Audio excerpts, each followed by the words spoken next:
What is going on, clan? We finally have an all-in-one guide for Elden Ring. This guide will work on PC, Xbox, PlayStation. It's going to get you all the trophies and achievements. It's going to focus solely on getting those trophies and achievements, and in an efficient manner as well, to make sure that we get the trophies effortlessly and we have a good time doing so. And as most of you may know, we make these all-in-one guides as more of a journey to have fun. We're playing Elden Ring, and that goes to my first recommendation. If you've never played Elden Ring or even a Souls game, I recommend playing the game blind. It is a lot of fun, but if you want to just jump right in, follow the guide, that's fine as well. There might be spoilers. I try to avoid as much as I can, but end of the day, you can only do so much. And if you are new to the channel, I just want to say I hope you enjoy the content. We do a lot of these all-in-one guides. They're more of like an experience, try to make them fun, entertaining, and straight to the point. You know, I just want to make sure that we get everything covered for you guys, nice and easy. We've had a lot of people lately ask how they can support the channel, so we have finally made a Patreon. I was hesitant for a long time, and now I've just finally done it. And we have different tiers of subscriptions, and depending on what you do, you could be immortalized in the videos at the end of the credits of the video, and make sure that I give you a proper shout out. For being one of the real ones that are supporting the clan, I just feel that it's necessary, and just to really know that the support you guys give me, it is beyond appreciated. And if you don't want to do Patreon, that's fine as well. Just share my videos, like my videos. It's going to help the YouTube algorithm kind of cast like an incantation of some kind, and then maybe I get, you know, my content recommended. Hopefully we can help more people get the trophies and achievements in some of these games, but also have a good time doing it. Alright guys, other than that, I've spoken more than enough. I'm ready to dive right in. But again, if you are new around here... Where's the money, Lebowski? Where's the money, Lebowski? Where's the fucking money, shithead? Oh, it's down there somewhere. Let me take another look. Now, the beautiful thing with my guide is you can use whatever class build you want to use. You can use anything at all. However, I'm going to give you a build that's cheesy, and it's really good for, you know, new players and things like that. Makes it a bit more accessible, and it's essentially having an easy mode. Now, it's going to be the Astrologer. You're going to choose a golden seed for your keepsake, which is going to give you an extra heal right at the start of the game, which is going to be very useful. Other than that, you can create your character and make them look however you desire. Then you can just hit finish, and we can get this show on the road. Once you spawn, you're going to be in this area here. It's basically going to be like a tutorial. Go ahead and loot everything in the area, and you'll eventually come to a boss. Now, it's basically just to kind of familiarize yourself with the controls, and there's actually a proper tutorial that kind of explains the buttons and things like that a bit further that I'll show you. Now, this boss, more than likely you're going to die. It's kind of scripted in a sense. You can kill it, but, you know, likely you're going to die, and then you'll have a cutscene, and you'll end up here. Now, once you're here, if you jump down into this hole, making sure that you land on the ledge first so you don't die, this is going to be your tutorial. There's like a mini boss at the end and things like that. It's going to teach you the controls. So if you're new to the game, maybe you're not a Souls veteran, this is the best way to learn the game. It's going to teach you about the Sites of Grace, which basically are your checkpoints. This is how you can restore your flasks and things like that. Now, after you've done all that and you've gone up the lift, you'll exit the building and you'll be in this area here. You're going to learn about summoning pools, which is for the co-op. So if you get stuck on any bosses, you can always summon a random player or maybe a friend. However, I did aim the guide around single player, so that way everyone can get the platinum and the trophies without needing that. So yeah, after you learn about that, there's going to be a Site of Grace up ahead, and there's also going to be an NPC. You can also, you know, open up the map, kind of familiarize yourself with it a little bit, because that's how we're going to be using fast travel, which is amazing in the game. Alright, so after you activate the Site of Grace, we're going to speak to this guy here. And whenever I say exhaust an NPC's dialogue while we're playing the game, it basically means keep talking to them until they repeat themselves. That just ensures that we are progressing their quest line and we're not, you know, basically not talking to them enough. So make sure you do it until they start repeating themselves. Now, unfortunately, the first person you talk to is a fucking asshole because, yeah, he calls you maidenless. Unfortunately for you, however, you are maidenless. Who don't got no bitch? He said I don't. And look, that statement might be true right now, but by the time that we get to the end of the game, you're going to have so many maidens that I'm going to wish I was one of those maidens so that I'd be yours. Once you're done with the dialogue, we're just going to jump off the cliff here, and we're going to avoid the kind of path in the middle there. There's actually a boss that's riding a horse, and we don't need to fight him. He's not for a trophy or achievement, so you can completely skip him. Again, if you're playing blindly, then go ahead and fight him. And yeah, we'll just go around and we're going to make our way to what's called the Church of LA. And it's right here where these kind of abandoned, destroyed looking churches. Out front is going to be a rune, which you can grab. Whenever you use these, it gives you some runes, which is in the bottom right there. That's what you use to level as well as purchase things. And then we're going to run to the anvil, sort of by this campfire to the right of us. And this is how you upgrade your weapons. We're not going to do that just yet. We're just going to speak to the merchant. And with the runes that we've collected so far, we're going to buy what's called the crafting kit. And it's on the first row at the very end for 300 runes. And once you buy this, it'll allow you to craft items throughout the game. We don't really need to for the kind of stuff we're doing, but it might prove useful for you, especially if you're doing co-op, because you need a certain item to do co-op.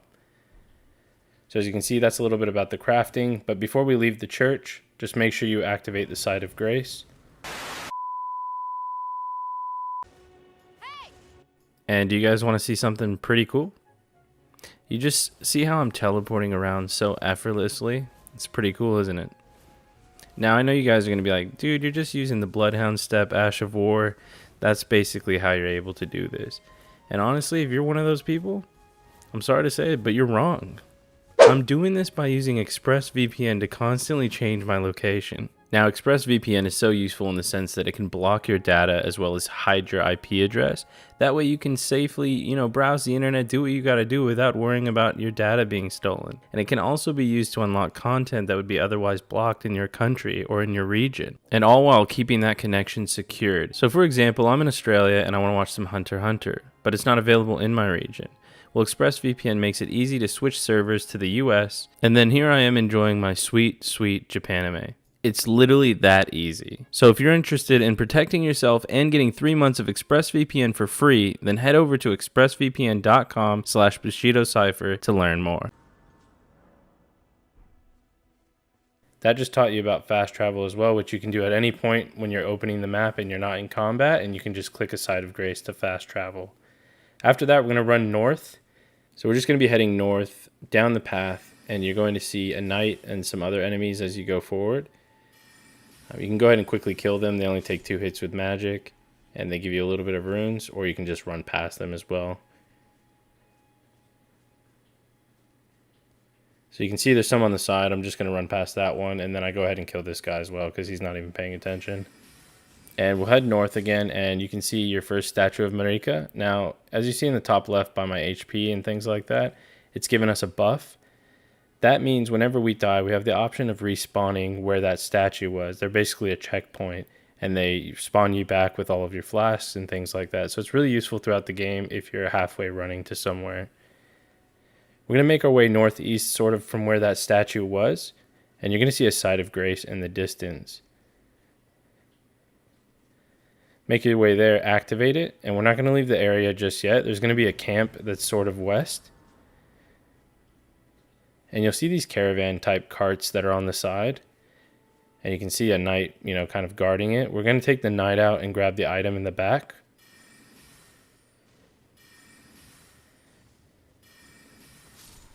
Now these are just some kind of like shitty weapons that we're just going to sell for some easy runes. So just go ahead and grab them.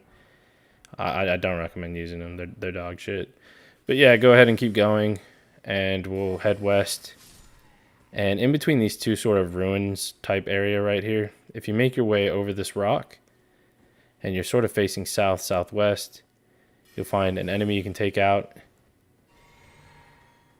And you can drink the magic flask, the Cerulean Tears, whenever you need more FP, which is your mana essentially. And you'll see this pillar here. And whenever you see these throughout the game, they're actually a map of that area. So they're really good to grab, so that way whenever you open the map, you can actually have it cleared and kind of have a better understanding of where you're at.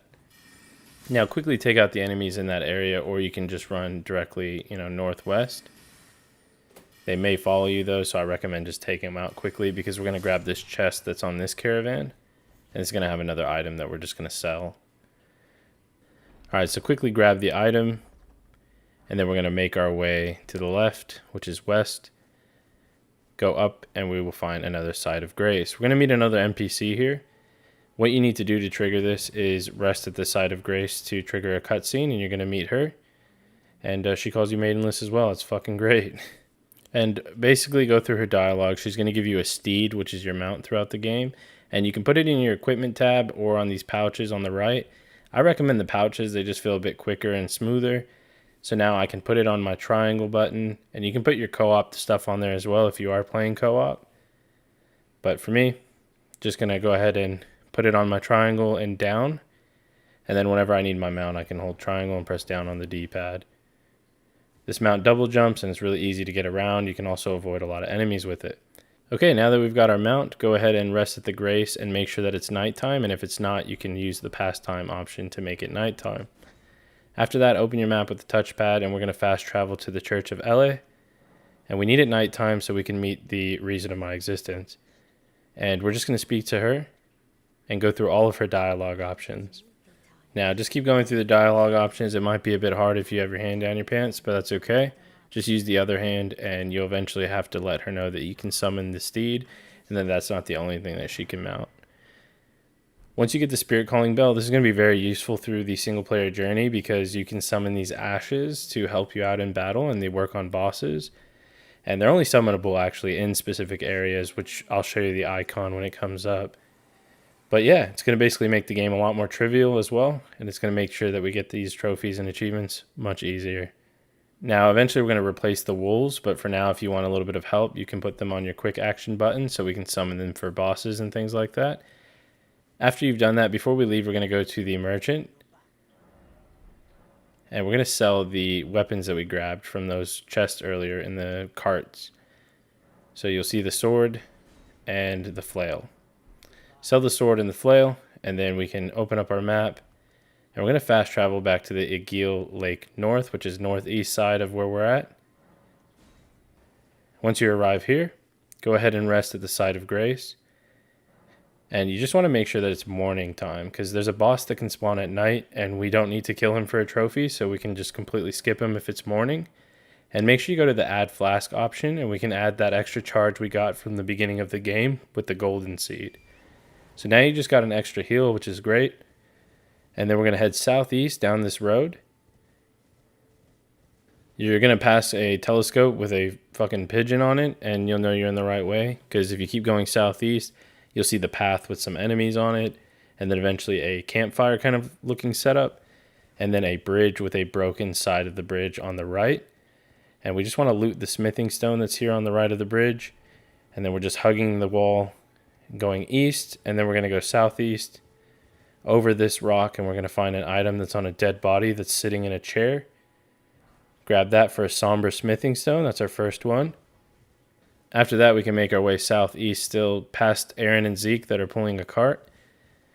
And there's going to be these ruins, and you just want to navigate through the ruins. Now, we're going to come up on our first, I guess, real boss. And you can see that icon in the left side there. That means you can summon ashes. So whenever you see that icon, the little gravestone on the left side of the screen, you can summon those ashes for help, like the wolves. So go ahead, walk down the stairs into the ruins, and let's meet our very first boss.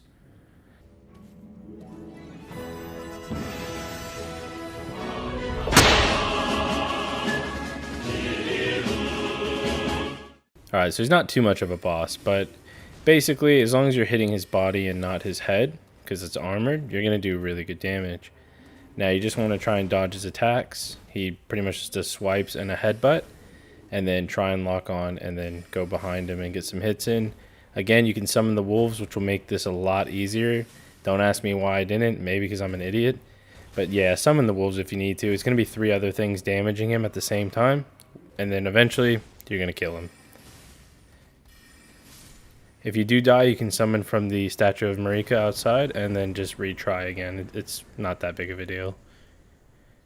Alright, so after you've killed them, we're going to unlock the Site of Grace in this area, and we're also going to unlock another NPC that we can speak to. Now, she's great because she's going to give us a lot of new sorceries as we progress through the game, you know, to become more overpowered and cheesy. So go through her dialogue, let her know that you want to be her apprentice, and then we can move on. You'll know you've gone through it all as well when you can see that she has a shop with some spells in there. Don't have to worry about buying anything yet. Alright, so you can rest at the Site of Grace if you need to restore anything, and then run up the stairs from where we came. And the first thing you want to do is get on your mount and head west, sort of where the Titans were. And on your way out, you may as well just kill one of the titans, so you can just kind of stay on your horse and keep casting. And you can just kind of avoid enemies until you kill them. Once you kill them, you're going to get 1,000 runes, and then we can go ahead and move on. We're just going to follow the path down south. So we're going down the same path that the titans were coming up. And we're just going to keep going south alongside a cliff. And again, you'll see a road with more enemies up ahead. This is where we're going to break off. We're going to go sort of southeast up the cliff. And you're going to see a camp up ahead with some enemies inside. But we can actually hug the wall here to the southeast side again. And we can climb up the cliff and kind of basically just avoid a lot of the enemies. The reason we're going here is we're going to get a scroll for a sorcery spell. Make our way up the cliff. And then once you're at the very top, you can jump over to this platform that has a magician on it or a sorcerer and just take him out. And then there's an item to the right of him on a body. Go ahead and loot that for the Royal House Scroll. Now, before we take that back to her, we're going to actually go back to the Church of LA, so go ahead and use your fast travel. You can press square from the equipment tab over the shield and sword to unequip them easier. And then we can go over to the anvil and strengthen our staff. This is going to basically make us do a little bit more damage, which will help us while we're grinding some levels. After that, go to the merchant who's right next to the anvil and then sell the shield and sword for an extra bit of runes. And then we can finally fast travel over to Selin in the Waypoint Ruins. Now once we're back at the Waypoint Ruins, speak with Selin and give her the Royal House Scroll to unlock a new sorcery.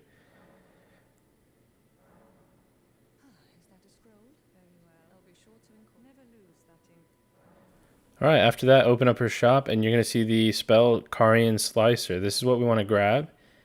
It's actually a really good melee spell and it has a lot of uses. So then you want to go to the Grace and then use Memorize Spells to actually equip it. After it's been equipped, you can also go to the Allocate Flask option. And you can turn those all to just, for magic. So we're just going to be doing a farming method. This is a farming method you can do up till level 20. I wouldn't really go any further than that, but it's going to be a nice way to kind of get us started on our way to being cheesy. We're just going to farm those titans. So you just come right back outside, make your way to the west, and you're going to see both of them, and you just start casting on them. And again, casting on him. After one's dead, the other one just sits there and takes it like a man. Actually, they both just kind of sit there and take it, dude. I'm going to be honest. These motherfuckers just take it. After they're dead, you can just fast travel back to the Waypoint Ruins using your map. Again, you can't do that if any enemies are aggroed, but that'll make them reset. And then again, this is what it looks like with the Carian Slicer spell. You can just kind of run around him and just slice his legs. It's very relaxed. Here are my stats that I would kind of got to at level 20. You can copy those so that way if you're following the build, pause the video, grab those stats, and just level to 20. Don't have to get further than 20. We're going to use a different farming method a little bit later that's a lot more effective and a little bit more time efficient as well for you guys. Now after you've hit level 20, we are done farming. You can come back out past the titans going to the west. Go towards the cliff side, and when you look over the cliff, you should see a platform you can drop down to. So look for this platform. You'll see some little glowing rocks on there. And then we're going to head north. So start going north, northwest through this sort of river swampy type area. And then we'll be going straight north past some enemies. They have a bow, but we'll just keep running. Eventually you're going to get dismounted, and it's because you got invaded by an NPC. Invasions are basically the PvP side of things in the game. And this one's just an NPC, so it's not a real player. But it's going to dismount you because you can't use the mount whenever you're invaded. Keep running forward, you're going to see him spawn in. And you just want to start fucking wailing on him. What might happen as well is a hunter might come in and just start helping you. And you can just kind of roll in with that Carian Slicer spell and just start going to town on him. You can see it does a lot of damage. He can heal, which he went to do there, but he was already out. So eventually he does run out of flask, and then you can kill him. And as you can see, the hunter's helping you. Dude, what the fuck? He's dead. Chill out. He's still going in on him. And once he dies, then you're going to get the Reduvia dagger. This dagger causes some really good bleed damage. And then after, we're going to fast travel to the gate front, which is to the west side of the map. So after getting that weapon, go to the west side of the map, fast travel to the gate front, and you're going to go through this area with a lot of enemies shooting arrows at you. And that guy's going to just dive bomb on you as well. So just run past it all. You can grab some loot on the way if you want, but it's nothing really too worthwhile. We're going to go all the way up the path. Again, we're going west. We're going to get another golden seed, which is to upgrade our flask, basically. So we'll grab this, and then we'll make our way northeast. You're going to find like one of those weird fucking cults that like drank punch together and died, and one of them has a smithing stone on him. After that, we'll head north. So you should get a smithing stone 1, and then you can head north up this cliff. Just double jump with your mount. And then to the west, you're going to see a shack. Once you get into this area, you'll find a Site of Grace. Go ahead and activate it.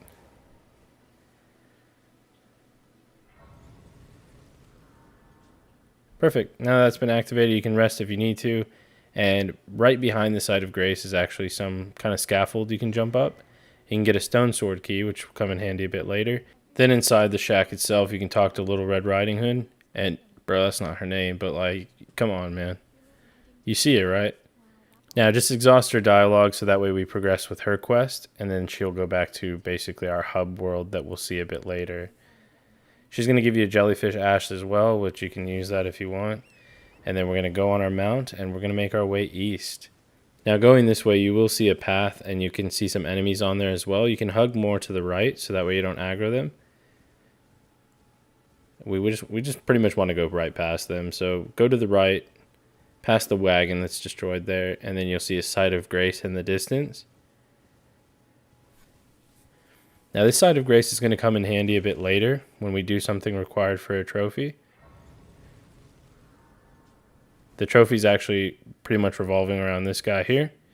And just go through all of his dialogue options and let him know that you're firm. I probably paraphrase that a bit, but you know, you could be firm. And yeah, there you go. You can just click the talk option on the left side, just go through his dialogue until it has learn skills and leave, and then you can choose leave. And then we're going to get on our mount, and we are going to make our way west. Make our way west, kind of hugging the cliffside, and then eventually up the cliff. Now we're facing southeast, and you can see a bunch of these crypts. You can go ahead and grab the rune items here. Those are just bonus runes. Watch out for the exploding balls there. Look, man, that's what they are, okay? Go ahead and grab those runes, though. They're free extra runes for leveling, and then head east towards the cliff where you can see some eagles hanging off the side, and you'll see a shitload of titans down there. There's also a statue we can break down there, so you're going to want to taunt one of the titans. Damn, boy, he's thick. Boy, that's a thick-ass boy. Damn. Alright, so after you taunt him, he's going to run right through it and break it. And then you're able to loot the smithing stones with... Dude, this guy is fucking chasing me, bro. And then just, you know, when he goes to hit you, just kind of move away and grab the stones. And then get out of there. We're going to run southeast towards the cliffside. Hugging the cliff, we're just going to keep going east. You don't want to fall down yet because you will die. Keep going all the way to the east, and you're going to find a tornado that's shooting up. These are called Spirit Springs, and when you jump into them, it's going to give you an effect under your mount's feet, and you're going to avoid all fall damage.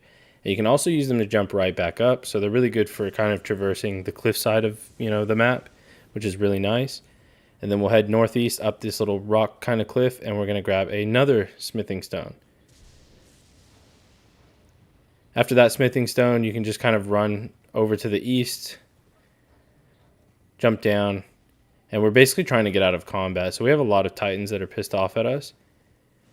You can just run east, keep going east around the cliff, and then north. And around here, you should eventually lose aggro since they can't see you. You kind of broke the line of sight. Now they should leave you alone, and then you can open up the map to fast travel. We're going to make our way over to the Church of LA yet again. And then we're going to upgrade our staff just a little bit more to make it stronger. We're also going to upgrade the dagger that we got with the Sombering Smithing Stone. And after that, we'll open our map up again and we'll fast travel to the Stormhill Shack. So from the shack, we're going to head north up the path, past a lot of enemies. And we're making our way into the castle, basically. Keep going north and you'll find a bend in the road, and you can either keep going up the road or just jump up these cliffs. If you jump up the cliffs, then you can go around the side and avoid a lot of these enemies. Make your way all the way on the outskirts. You can avoid so many of the enemies there, and then run south into the entrance of the castle. It's going to dismount you, unfortunately. And there's a site of grace up ahead to our left. If you're quick, you can quickly grab it and then rest before any enemies come to you. So as you can see, I rested in time and he wasn't able to get me. Now, we're just going to do a bit of preparation because we are going to fight our first actual boss. So again, you can use your wolf ashes. You can use the summon sign, try to find a friend, whatever you need to do to kill this boss.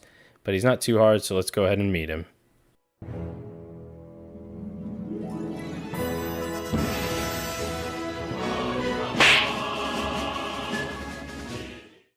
Alright, so we have Margit, our very first fight here. And he can be a bit intimidating for a first real boss, but you guys got this. You're fucking legends, okay? Now, once the fight actually starts, you just want to quickly summon your ashes if you are going to use them. And probably don't, waste time like I did, because I pretty much almost got hit, and then I also made my wolves take unnecessary damage, which means I won't get as much help. So don't be stupid like me. You guys are better than me. Do better. Alright, and basically you just want to avoid these kind of attacks. These are very slow until the very last hit, and then you can roll out of the way. Now, your spell doesn't hit very far, so you do want to make sure you're in range. Otherwise, you could potentially run out of magic. He does these throwing daggers as well, so just dodge those as they come at you. You can take a fair bit of hits, to be honest, for a first boss. So, just kind of learn his attack patterns, and then before you know it, you're going to finish him off. And even despite my mistakes, I had my wolves most of the fight. There you go, guys. Our first trophy. You're also going to get a talisman pouch, which will allow us to equip talismans to basically better our character. And after you beat him, you also get access to a site of grace. So go ahead and activate that and then rest at it. Once you rest at it, you're going to have another set of dialogue with the NPC we met earlier who gave you the steed. She basically asks you if you want to go to the Rountable Hold, which is our hub world essentially for the game. You just want to let her know, you can hold my hand. Never really touched a girl before, but first time for everything. And once you do that, you're going to have a quick little load screen and you'll be in the Rountable Hold and get yourself another trophy. Alright, so once you're here, there's a few NPCs we just want to talk to. The first one is this guy here. And you can just kind of talk through his dialogue a little bit. After that, we can head to the north side of the room and talk here with 50 Shades of Grey. What is he wearing, bro? Just go ahead and talk to him. He teaches you incantations, which are really, really good throughout the game.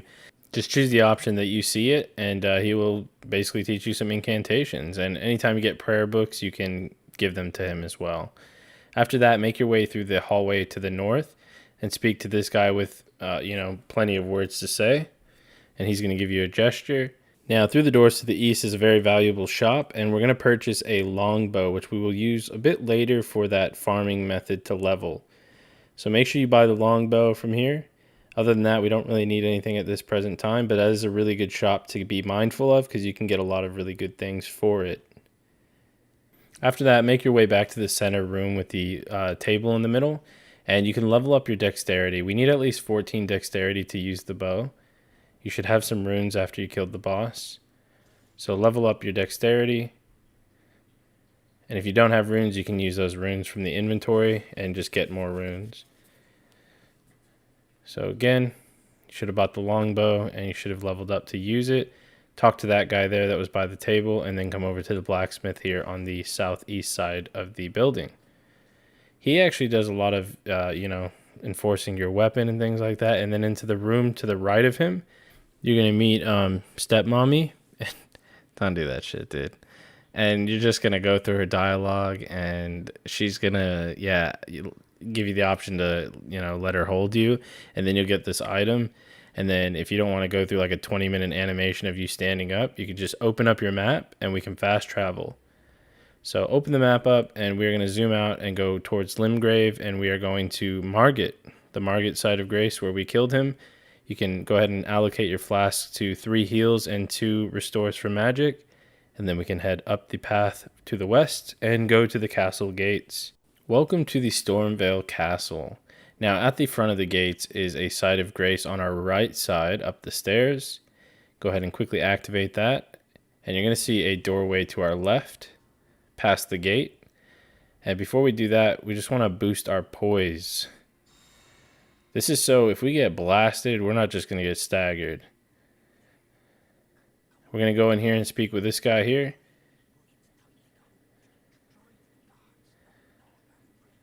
He's low-key pretty creepy, but just let him know you're going to use the main gate. And as long as you choose that second option, no, I will use the main gate. When you come back over to the gate, the guards will be like, hey, it's the future Elden Lord. Let's get this motherfucker inside, right? So they open up the gate, and they're going to just start blasting you with the ballistas. There's some ballistas on the left side, and there's some in the front of you, basically, like already blasting. So you just want to keep rolling to get those invincibility frames or iframes, and that way you can dodge the attacks. Keep rolling, maybe pause for a second to get a little bit of stamina, but you want to keep rolling. If that shit hits you, it's going to do some damage. After that, you'll make your way into this courtyard to the east side, and there's going to be a giant lion to the right that attacks you. We're just going to ignore him for now. Just completely sprint by him and go through this room here with the soldiers. Or I guess the armor sets. They don't come alive or anything. You're safe. And then keep going to the east and activate the next side of grace. Alright, so after you've activated that, you can turn back around where the lion was. So now we're going west. Through the room with the armor sets again. And to avoid him, you can try and hug the wall to the right. It might give you enough time to run away. We're going to keep going west past these soldiers here.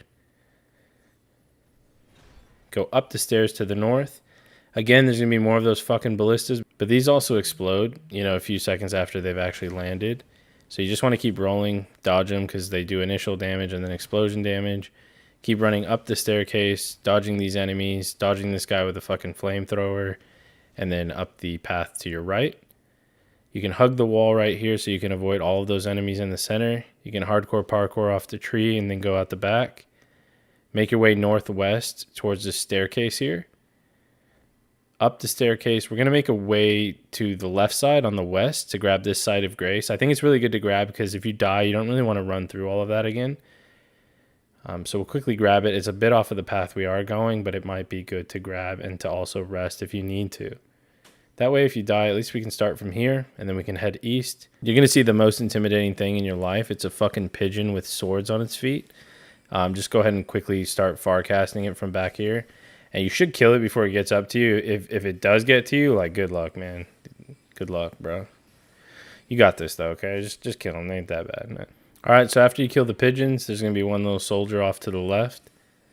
Go ahead and quickly take him out with 2 hits, and then run east past all of this barricade type nonsense, and then to the right. And on the south side, you're going to see an entrance. Now, if you go in here, you're going to meet an NPC that we kind of need something from later.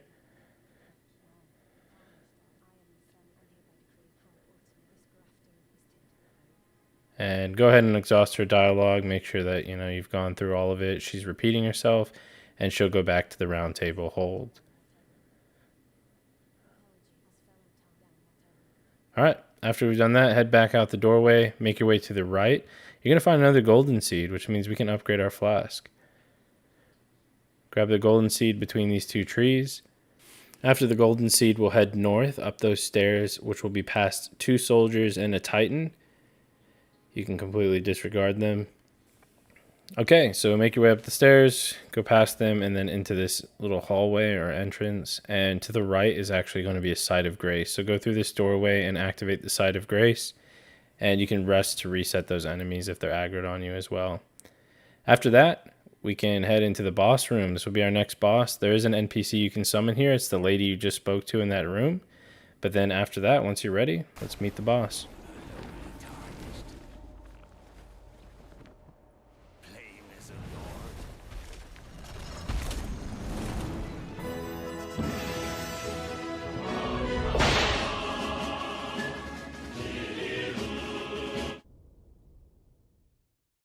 Alright, so welcome to your first boss that has 2 phases. So in the first phase, you just want to familiarize yourself with his moveset. You can summon the wolves right away, and again, you just want to be close enough to use magic.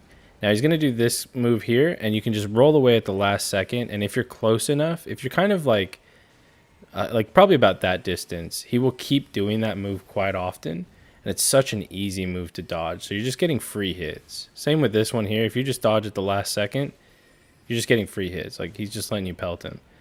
You can see this. He's taking the wolves out really fast with that. So, unfortunately, with the wolves, they're not really the best of help on this fight. But again, this is going to be kind of an endurance test of your spell casting. You want to make sure you're always in enough range to be able to hit him with the spell, because you could potentially run out of mana. And since we don't really have a melee weapon aside from that dagger, and you definitely can switch to the dagger if you do run out of, FP or mana, but yeah, it might make it a bit trickier, so just be aware of that. Once you get him to about half health, he will go into his second phase.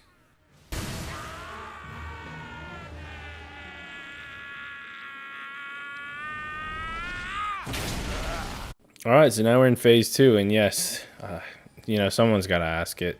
But he's going to do that attack, and if you roll to the left at the very last second, or to the right if he's on the opposite side, then you can just dodge right through the fire. Now, again, his attacks are sort of similar. He only learns a few new attacks with the second phase. And again, you just want to be close enough to use the spells. Now, when he does this, it's basically that same roll move, but on fire, and you can roll out of the way at the last second again and get some free hits. Now, when he does this move and he burns the ground, I like to run really far away because it's pretty hard to dodge otherwise. But if you run really far back, it'll miss. Then you can come in and get a few hits. And he'll probably do this again, and that's just free hits for you. He does that also where he throws the tornadoes at you. They're pretty easy to dodge. And again, you can just roll through the fire breath when he's doing that sort of arc type attack. And ultimately, that's it. Run away again for that attack, and just be mindful of your mana or your FP the entire time, and you guys will kill Godrick. After a bit of talking, you're going to get your trophy, and you will learn about Great Runes. Now, the Great Runes can be really useful because there's one, for example, that raises your attributes by 5%. And yeah, you just use a rune arc to activate it, and then you get some extra stats like health, mind, all that stuff. It's really good. Now, just activate the Site of Grace, and then we can head forward. Oh, this guy's got the right idea. He must be one of the real ones. Lead by example, guys. Let's get it. Now we're going to go through the doorway to the northwest, and then we're going to be in some sort of throne type room. You're going to head to the left and then to the right. And then you're going to go down some stairs. Once you're at the bottom of the steps, you're going to make your way left through the pillar here, and then just drop down and you'll see a doorway up ahead to the north as well. Go up the stairs, you're going to be outside on the world map again. Now, if you head outside, mount up, and then go left, you're going to see a Site of Grace right there for you. Go ahead and activate the Site of Grace. And then after it's activated, open up your map. We're going to do a quick fast travel to the Limgrave Tower Bridge. And we're going to head east up the staircase. And once you're up the stairs, there's actually a talisman to the left. And you can equip that if you'd like, but eventually we will get talismans that'll be useful for our build and our kind of cheese setup. Again, if you're not using my build, you can do it kind of however you see fit, really. And then we'll be on a bridge here. And as you're getting further on the bridge, just running east, these giants are going to basically come alive. And you just want to try and avoid them. So when they go to swing down on you, you can just roll. You can't use your horse here for some fucked up reason. Don't ask me, ask Miyazaki. Doesn't make sense to me. He really just wanted you to get gangbanged by these giants. Now, the archer at the back is going to come alive as well, but you still want to be wary of the two giants behind you, unlike my dumbass. And you can use these pillars here to block the archer. And then once he's reloading, you can just run past him. Now, as you're running past him, he is reloading, so you want to make sure he doesn't shoot your ass. Now, as long as you're pretty quick about it, you should be able to interact with this without him shooting you. He will start to face you, but it takes a while for him to actually reload again. And then once you get to the other side, you're going to see a giant gate. I've sped all this up just because, I don't really think you need to watch me for, a minute and a half going up a fucking elevator. It's terrible. So, yeah. Once you're at the very top, you'll activate the Site of Grace here. It's just past the lift. And you are going to activate your first Great Rune, which is really good. It's actually, arguably the best one in the game. It's probably the only one I recommend you guys using. Now, I'm a bit jealous of this Great Rune because when you activate it with triangle, a lot of things are just going to come inside of you. And then you'll get a trophy. All right, so we've got that trophy as well. I'm popping a lot of trophies right now. So what we'll do is we'll fast travel by opening the map. And we're going to go to the Lost Grace or the Rountable Hold. And once we make our way into the Rountable Hold, just go to the right side here. You're going to see a staircase with the door that's now open. Now, this is the lady that you can turn the remembrances into, and the remembrances are the souls that were dropped from the boss. So go through all of her dialogue. You can interact with that statue over there for a emote as well. But talk with her, go through all of her dialogue, and then she's going to open up her remembrance type store. And basically these boss souls give you, you know, different items or even spells. As you can see there, that's Godrick's. Now, unlike previous Souls games where these are required for some of the trophies, none of these are. So we're just going to use it. And we don't want to spend the runes just yet, so don't go ahead and level with it. But we're just going to use it so we have some to buy a few things. And that should give you 20,000. Now, the next thing we're going to do while we have those runes kind of stocked up, we're just going to speak to Roderika here by the fireplace. We're going to exhaust her dialogue, and then we're going to run over to the blacksmith, which is through that doorway or that sort of hallway here. Now speak with the blacksmith, and he's going to have a dialogue option about Roderika.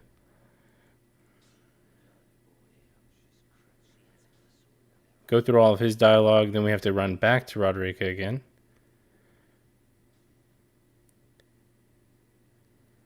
Speak to her again, go through all of her dialogue, and use the first option to tell her what the blacksmith said. And then keep going through her dialogue, and then again back to the blacksmith.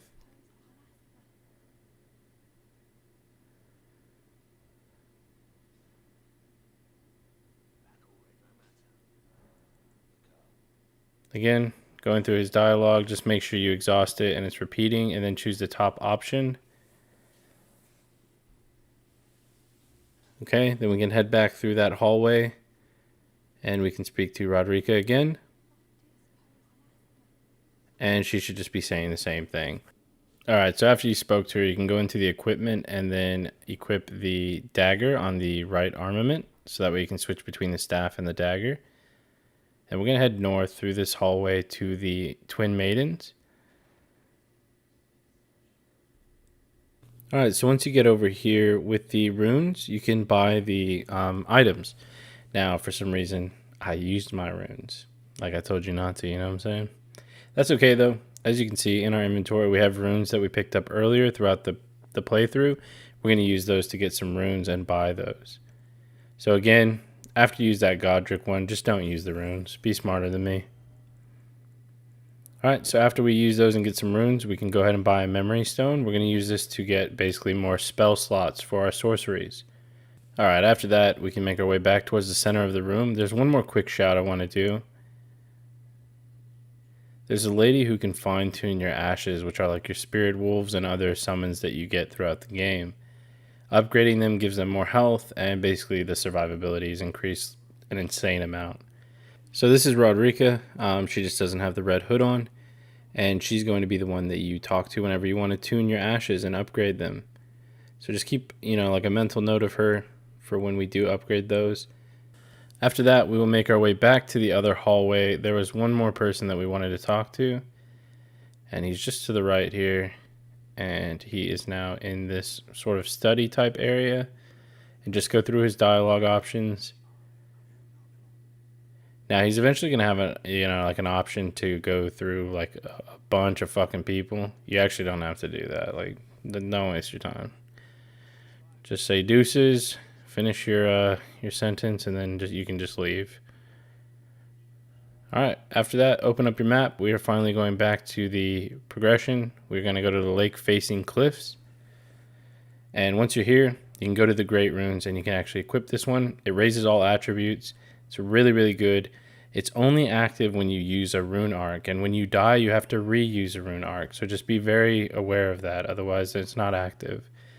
After that, get on your mount and go south to this church.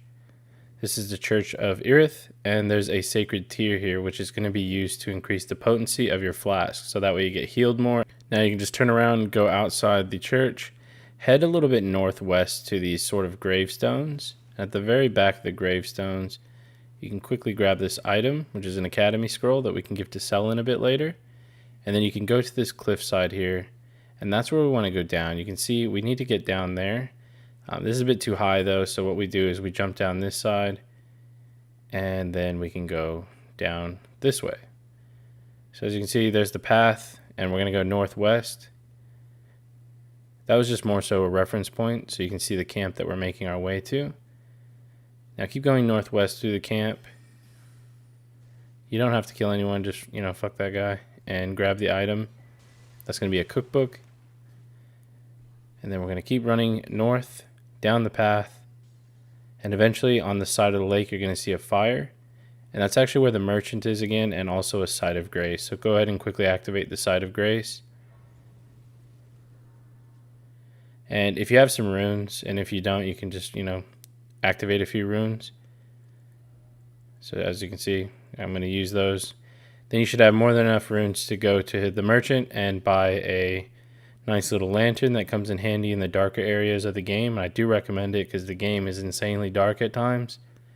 So buy this little lantern, and whenever you use it, your guy just puts it on his waist. It's like a permanent lantern without actually having to dedicate a weapon slot for like a torch. Now once you have it assigned to a slot, you can easily just use that command to equip it. And as you can see, we're nice and bright. Okay, and from the side of grace, we can head northeast on our mount. You can see this little pillar here. As you remember me saying in the beginning of the guide, these are where we find our maps. So we're going to quickly get the map, which is north. You can follow this path with the lights.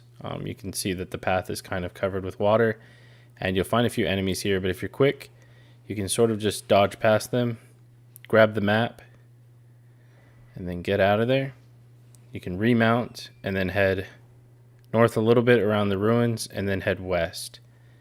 You want to head at the back of the ruins because if you go all the way west from the ruins, you're eventually going to come across here. Keep going down past the crystal, and you should see a site of grace. So if you're at the back, you can avoid a lot of those enemies, and you can easily see the site of grace. After that, we're going to grab this item that's next to it, so you can mount up, grab the cookbook, and then head northwest through the Lasciar ruins. There's going to be a lot of enemies that spawn here, but you can just keep running through. So jump through here, and then head northwest, past the tree, keep going, and then kind of start going a bit north. And as a reference point, you'll see that enemy on the horse, and then you'll see another path, and you can see a telescope over there to the left. So that way you know you're in the right area. So there's the telescope. You go up the stairs and just speak with this lady here. Now exhaust her dialogue, and she's going to send you on an errand to basically get her necklace back. So go ahead and click hear the request, and then we're going to help her out. Alright, after that, turn around and we are going to head northwest. And as you keep going, you'll pass a few, lanterns that kind of signify a path. Keep going northwest. You may, spawn a Deathbird boss, but you can ignore it. If you're at nighttime, this boss does spawn in that area. But just keep running northwest, avoid it, and you'll eventually come across this sort of house. Okay, I stand corrected. It's a shack. So go ahead and activate the site of grace, and you can rest if you need to reset the bird. And after that, you can speak to the ruffian here who stole the necklace. Tell him to give you the necklace, and he's an asshole and he charges you. And we'll just say deal. We'll be civil this time. And we can go ahead and buy the necklace back for 1,000 runes. If you don't have enough runes, just kill an enemy in the area. It won't be too bad. Alright, keep talking to him, get through his dialogue, and then you can see that he's kind of got a shop, but we don't really need to worry about that. After that, we'll open the map. We're going to go back to Raya the Scout, but before we do that, we're going to go ahead and do a little bit of a detour and go northeast. And we're going to grab ourselves a map. That way we have another bit of the area unlocked on the map. Try to avoid these big-ass lobsters as you're going northeast. And in the distance, you can see a side of grace, and you can see one of those pillars that have the map resting on the side. Quickly grab the map and activate the side of grace.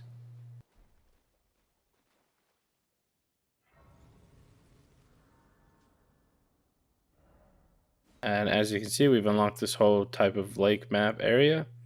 You can remove the marker, that way it doesn't kind of mess with you, and we're going to head down to Raya the Scout, which is south. Now after you grab the map and the Side of Grace, we can start making our way towards the south.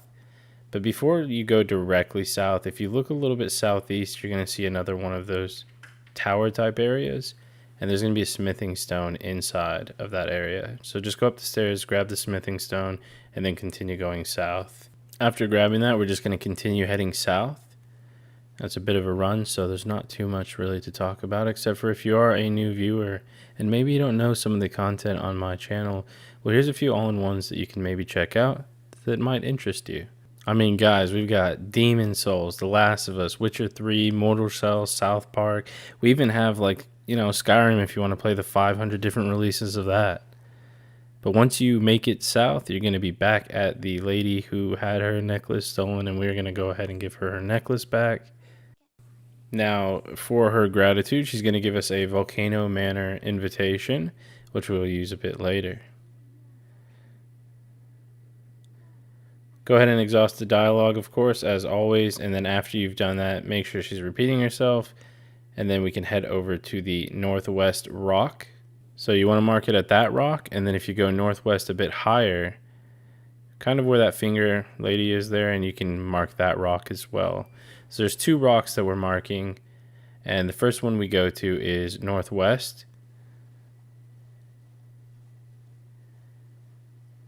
We're going to make our way all the way northwest. The reason we're doing this is there's actually a Side of Grace we want to grab, and it's going to make traveling around this big area a little bit less tedious, honestly. Like having the mount and everything is nice, but when you have to run back and forth a lot, it's not exactly a good time, you know? Alright, so the first one we've gone to is we went basically west, and you're going to find an item by these enemies here. You can quickly grab the Dexterity Knot Crystal Tier, and then head north. Get off of that landmass, and then kind of head a little bit northwest, but you're still sort of going north. You're going to stay going north for quite a while. I recommend staying more north anyways because of all those lobsters there. They're just going to like have their way with you. Sign me up to be a lobster, you know what I'm saying? There it is. There's the marker. So we're going to just dismount the horse, and then at the very top of this rock is the Side of Grace. Go ahead and activate that. That'll just make fast traveling a bit easier. Alright, so open up your map. There's another area we want to mark, and it's sort of by the finger reader. And you just want to put your marker somewhere in between those rocks, and then also this circle area that kind of looks like a boob. See that? Take a minute if you need to. Once you've marked those two spots, we're going to head northeast, and you'll see a bridge up ahead, but you want to go to the right of that bridge, sort of where this crystal is here, and then we're going to cut through into this little town. And the reason being is there's a golden seed right up ahead. So this is the Academy Gate town. You should find a golden seed here. It's next to the bright ass yellow tree. It's pretty hard to miss. And then you can head north. Now we're going to our second marker, which is the boob. And then we can use the teleporter that's there at the end. I think there's a few lobsters here as well. Those little like land masses there are actually like lobsters. So just, yeah, be careful going next to them. Jump off the horse, and then use the teleporter.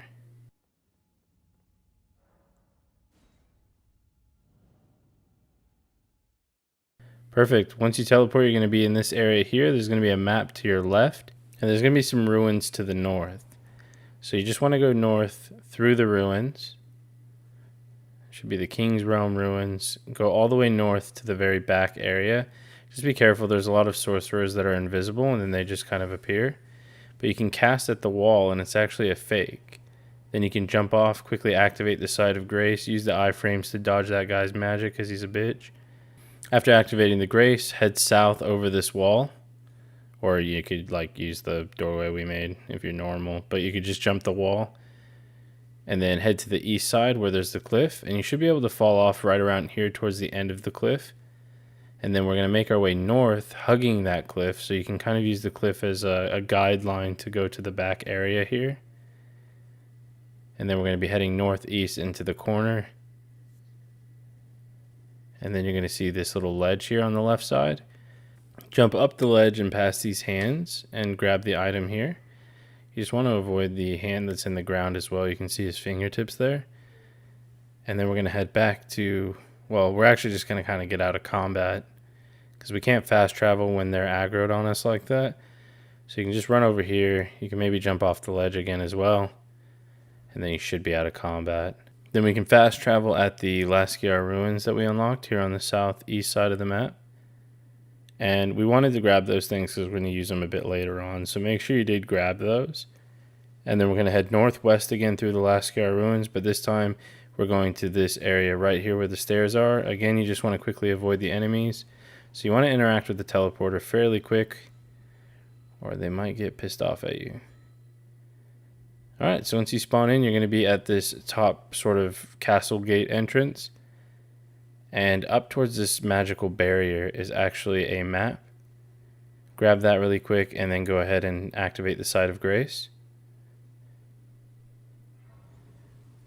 After you've activated it, we are going to fast travel to the fallen ruins of the lake, and we're going to head west. Okay, so once you're here, mount up and start heading west. We're going to a landmass that's a bit over that way, which has a church. But it actually also has Var over there, which you may not remember him by that name, but he's the guy at the beginning who called you maidenless. We're going to start his quest line. So here he is. Go ahead and speak to him and exhaust all his dialogue.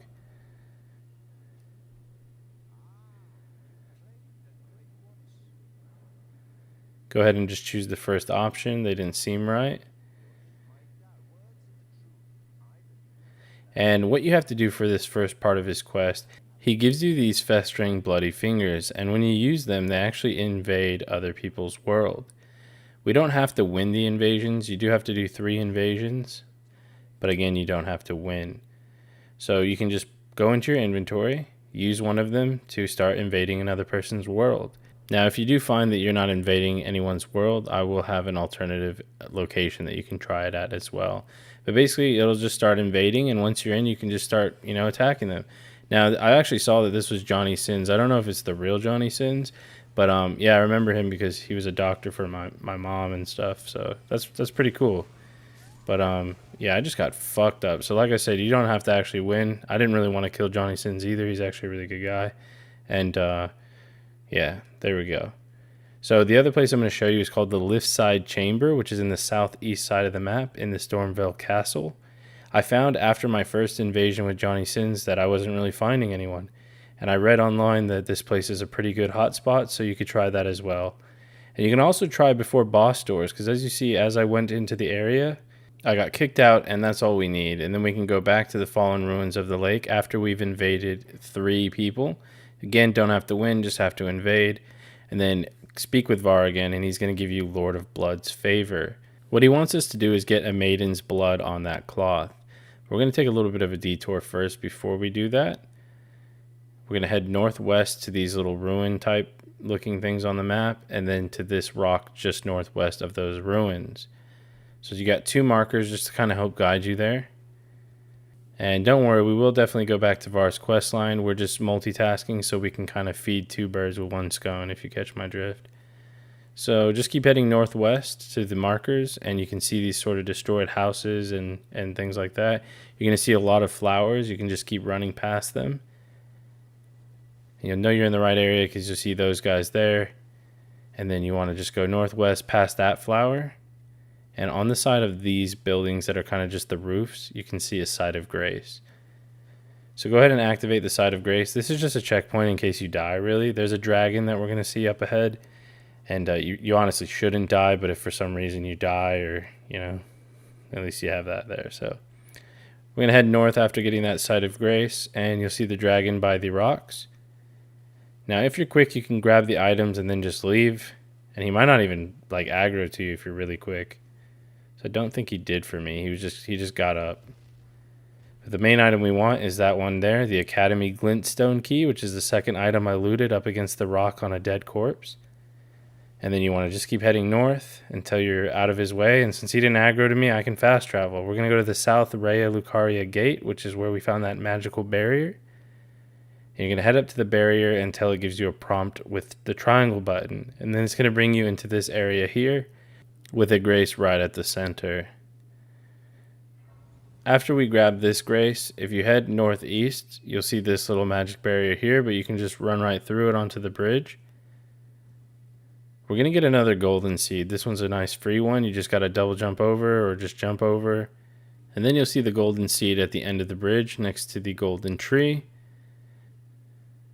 So quickly grab that and then we can open up our map. And we're just going to fast travel back to the grace we just grabbed, which is the main academy gate. Now once you're here, you're going to go up to this magical barrier thing. And instead of running through it this time, we're going to hit triangle. So it's the one to the northeast. Make sure you go to the correct one. It'll bring you to the Bellum Highway. Once you're at the Bellum Highway, to your left is going to be another site of grace.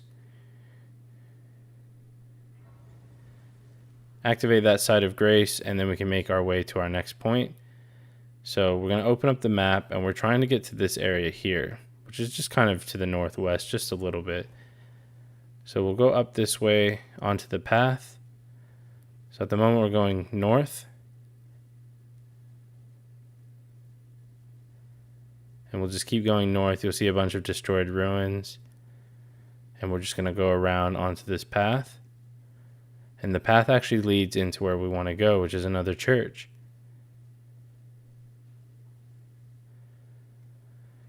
Go inside the church, you're going to find another sacred tier, which will upgrade our flask yet again.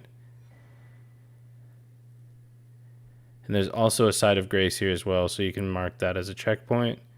So quickly activate that. After that, we'll open up our map. We're going to be going north yet again, up this road all the way to this top section of the map. Okay, we're going to head northeast, so just go ahead and jump over the church wall. Head forward, and of course be mounted while you're doing all of this. You can get, traverse a lot faster over the world. You can stay on this left side here because there's going to be trebuchets and stuff like that are being fired at you. That's just a fancy word for catapult thing that's going to hit you. So yeah, if you go around the left side, they don't really like aggro to you. You can see that one went off, but that thing was not going to hit me. So just run on your left, keep going northeast. We're going all the way up the path and then into that doorway there up ahead that's up the stairs. Again, I'm constantly narrating everything just to make it easier to follow along. I just want to make this as easy as possible for you guys. We're already smashing it out. We're an hour into the video. You guys are absolute legends. We'll make it into this area here, and on the right side is going to be a site of grace. Quickly activate that one as well.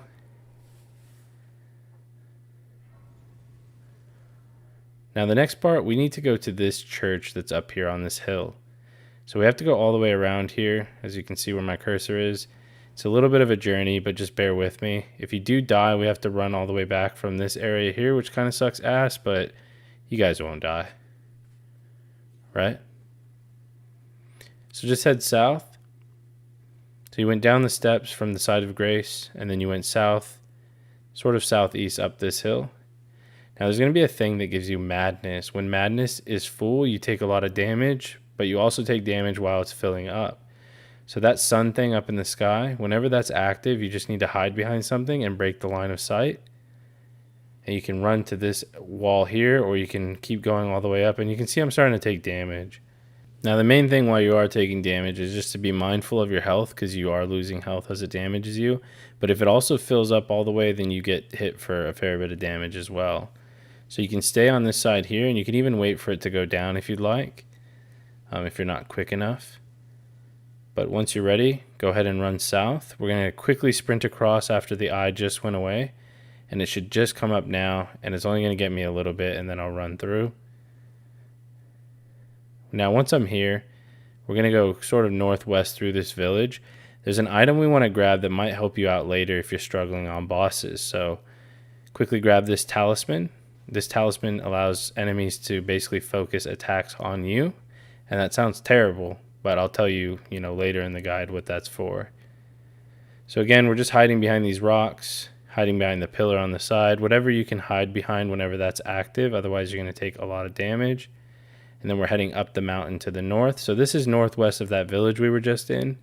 And there's going to be a few cliffs that you can climb up. And then again, you just want to hide. Once it's done, you run up. And I like to hug the wall right here because you're going to get invaded by an NPC and it's going to kick you off the mount. But if you're behind that rock, then the madness shouldn't hit you. Now, what you want to do is just run like hell. Don't worry about fighting him right now or anything. You can kill him if you want afterwards, but the main thing I want you to do is to run inside the church, is quickly activate the grace, because then if he kills you, you're just going to spawn right there. As you can see, he kicked my ass earlier, and I didn't touch the grace. So learn from my mistakes. You guys are better than me. After he kills you anyways, he won't respawn yet, because you'll be in this area here, and he needs to trigger from the outside. So this gives you a chance to loot this stuff off the maiden, and then also to press triangle for that quest to dye the Lord of Blood's favor with the maiden's blood. And then after you've done that, make sure you grab the blood for there. If not, at least you have the side of grace. But we're going to go south there where that little pond is, so make sure you leave a marker there. And you can try hugging around this west side here. You'll likely still get invaded, but you can run away. You don't have to kill the invader. You can if you want, but yeah, you don't have to. You can just keep running south. And as you can see, I got kicked off. But I'm going to keep going south to this edge of the cliff. And when I feel like I can go down, like this one has a little bit of a ledge, then I can just roll down and pray for the best. As you can see, I didn't take any damage, so we'll keep running south. We'll go a little bit southwest to avoid some of these plants. They'll start casting magic from like beneath the ground, so just make sure you're not in that when that goes off. And then you'll see another cliff here. You just want to hug the ledge and go west. That way you can make sure you're dropping off without killing yourself, because the fall damage can hurt like hell. We're going to keep going south and west. So it's a mixture of southwest to find where we can jump down. That was a big drop, but we're able to live. So you can jump off of that ledge. Just be a bit careful. And we've also hit a statue of Marika as well in case we do die. You can now mount up as well since we're no longer invaded once you get far enough away. And then if we run south where this statue is, there's going to be a side of grace to the right of it. Alright, after you grab the side of grace, we're going to fast travel right back to the fallen ruins of the lake, and we're going to head back to Var. And we're going to give him the maiden blood. So again, we're just running to the west. I'm just going to speed this up because you've done it a few times now, so you should see where he's at pretty easily. And we're going to give him the quest item. And after you've done that, he will basically ask for your finger, and he'll do some like weird shit to your finger. And yeah, you'll get a bloody finger. But if you keep talking to him, he'll also give you the Pure Blood Knight's medal. That's what we need, because when we use that item, it's going to unlock a new area for us. Now, exhaust his dialogue, and then what we're going to do is we're going to get set up for a rune farm, so that way we can level very easily. Now, if you have no runes at the moment, as you can see, I don't have any runes. What we're going to do is we can fast travel all the way to the southeast side of the map, to the Selen's ruins, basically. And you remember those titans we killed at the beginning? You can kill 3 of them, and that'd be more than enough, just to kind of get us something that we need for our farming. So head to the west, kill them, get enough souls for it, and then we're going to head back to the Church of LA where the merchant is. And the reason why we needed some souls is you can see I have about 3,000, but he sells arrows, and we're going to use those with that longbow that we got earlier. And this is going to be part of our farming method. So you can see I bought around 300 arrows or something for 3,000 runes, which is really good. And then once you've done that, make sure you have the bow and the ruins, and you can use the Pure Blood Knight's medal to travel to the Mogwin Palace. You can slow that down if you need to, but basically we need those arrows for the farm, and then we use the item to go to Mogwin Palace. And when you first arrive here, there's a map to the south, and then there's a staircase that you can go up, and that'll be to activate your first side of grace. Now I'm going to show you how to get to the farming area. So what we do is we can use all of our flask golden seeds and our sacred tears to upgrade our flask. And then we're going to go northeast, jump off the ledge, and then you'll be able to use the mount in this area. And as you can see, we're going to go up to this cliff over here. So I'm going to show you how to basically get there. We're going to run past all the enemies here. So go north, and then we're going to turn right and go northeast. These enemies will spawn some giant skeletons, so you just want to run through them quickly before they even spawn. You'll see this tree here. You can go to the right of it. You can grab some of these items as well as we're going through. For example, that's a smithing stone 7, so that's really good. And you can get a golden rune 12 as well. So you can grab those. Just try and be quick and keep moving so you don't get blasted by the skeleton from behind like I almost did. And then we're going to hug the wall and then go into this little alcove here.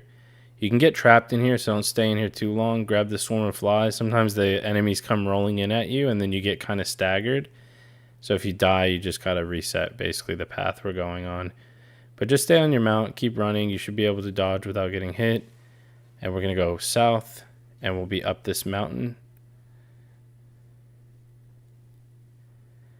Now once you're up here, there's going to be another side of grace just on the side here.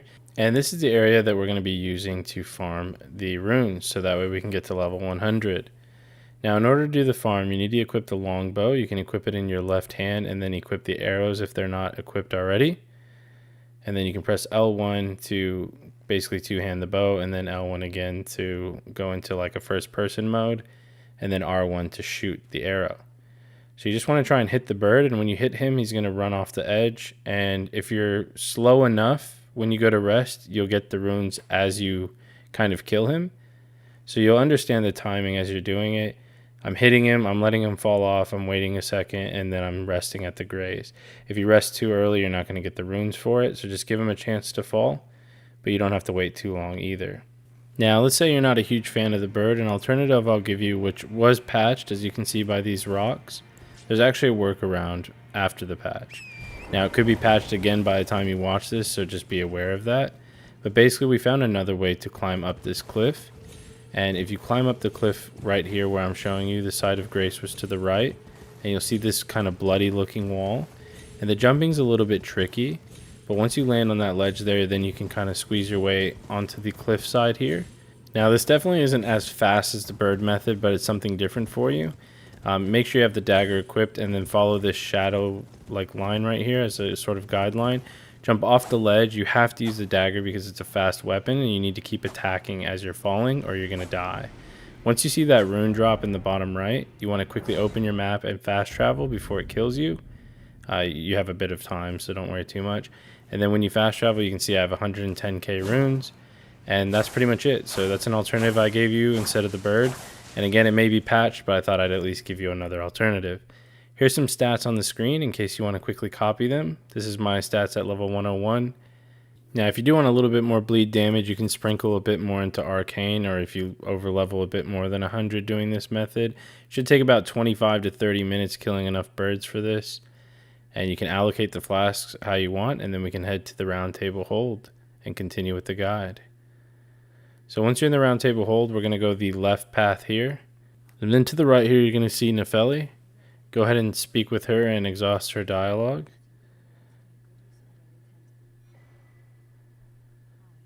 Keep talking to her. She's going to give you a talisman, and then you can just keep going until she repeats herself. After that, go over to the Twin Maidens. You can buy some rune arcs if you want, which will upgrade your abilities, like I said, or your stats. And you can buy the 3 stone sword keys as well. So make sure you have a bit of runes from the farm, or you can go back and farm the bird a bit more if you need more. After that, we can head to the top left side of the map and go to the road to the manor side of Grace. And there is a blacksmith here that we are going to buy his somber smithing stone from. So make sure you have enough runes for this. Again, you can go back to the bird if need be, but go ahead and speak to him and eventually he will open his shop. And we can get up to 4 sombering smithing stones here.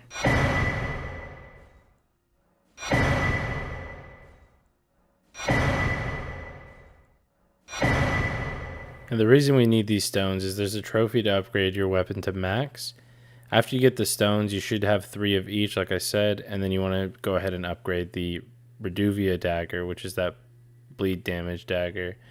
And then open up the map, go to the southeast side here in Limgrave, and go to the Stormhill Shack. Alright, so after we've made our way to the shack, we can actually go into the shack and find a golden seed that was left behind. So quickly grab the golden seed, and then we're going to fast travel. So you can just open up your map, and we're going to go to the shack that's to the right, to the east, the War Master's shack. And you'll remember this guy here. We actually need to kill him. So make sure you equip your dagger basically so we can start killing him.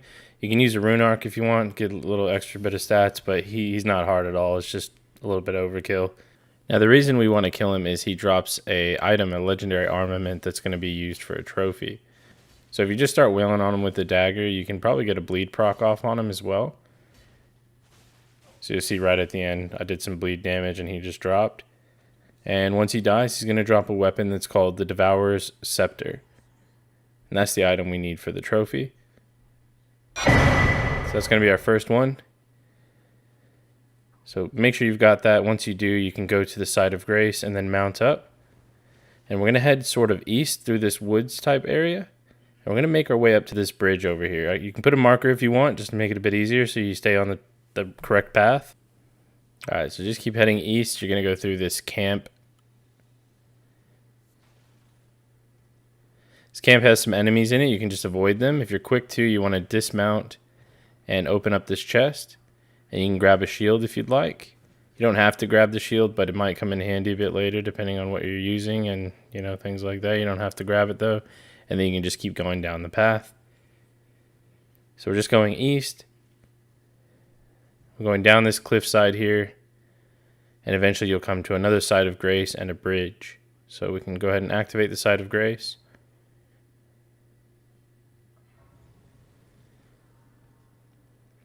Alright, so after we activated it, you can make your way past this enemy here on the bridge.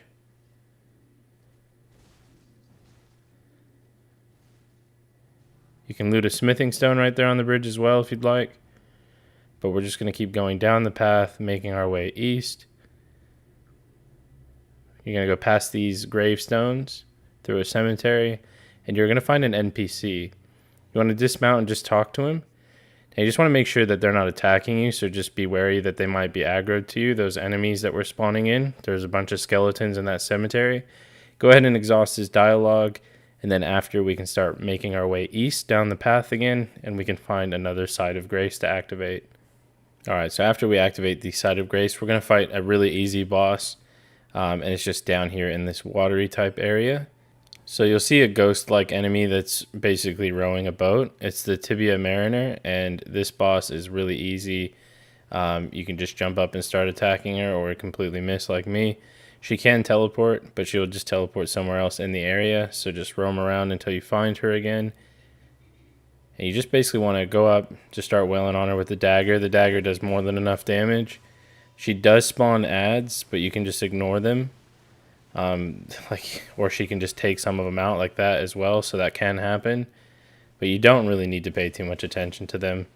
As you can see, I'm even getting hit and the damage is like nothing. So she's really, really weak to us at this point, especially if you've been following the guide and you're, you know, around the same level. And sometimes you can line it up and hit some of those adds as well at the same time as killing her. Alright, perfect. So after you killed her, we are going to speak to that NPC we spoke to a moment ago. And he's going to be, if you go out this way, because you'll see you'll get a death root from her, and that's kind of what we were after. And if we go to our right, sort of back where we ran up to initially engage the fight, he's going to actually be at the end of that path before the water kind of hits, and then you can speak to him. He's next to a tree stump. Go through all of his dialogue, make sure you exhaust it to progress his quest line, and then we can start making our way east, back up the other path. Alright, so we're making our way up this path on the opposite side of the water. We're going to go east.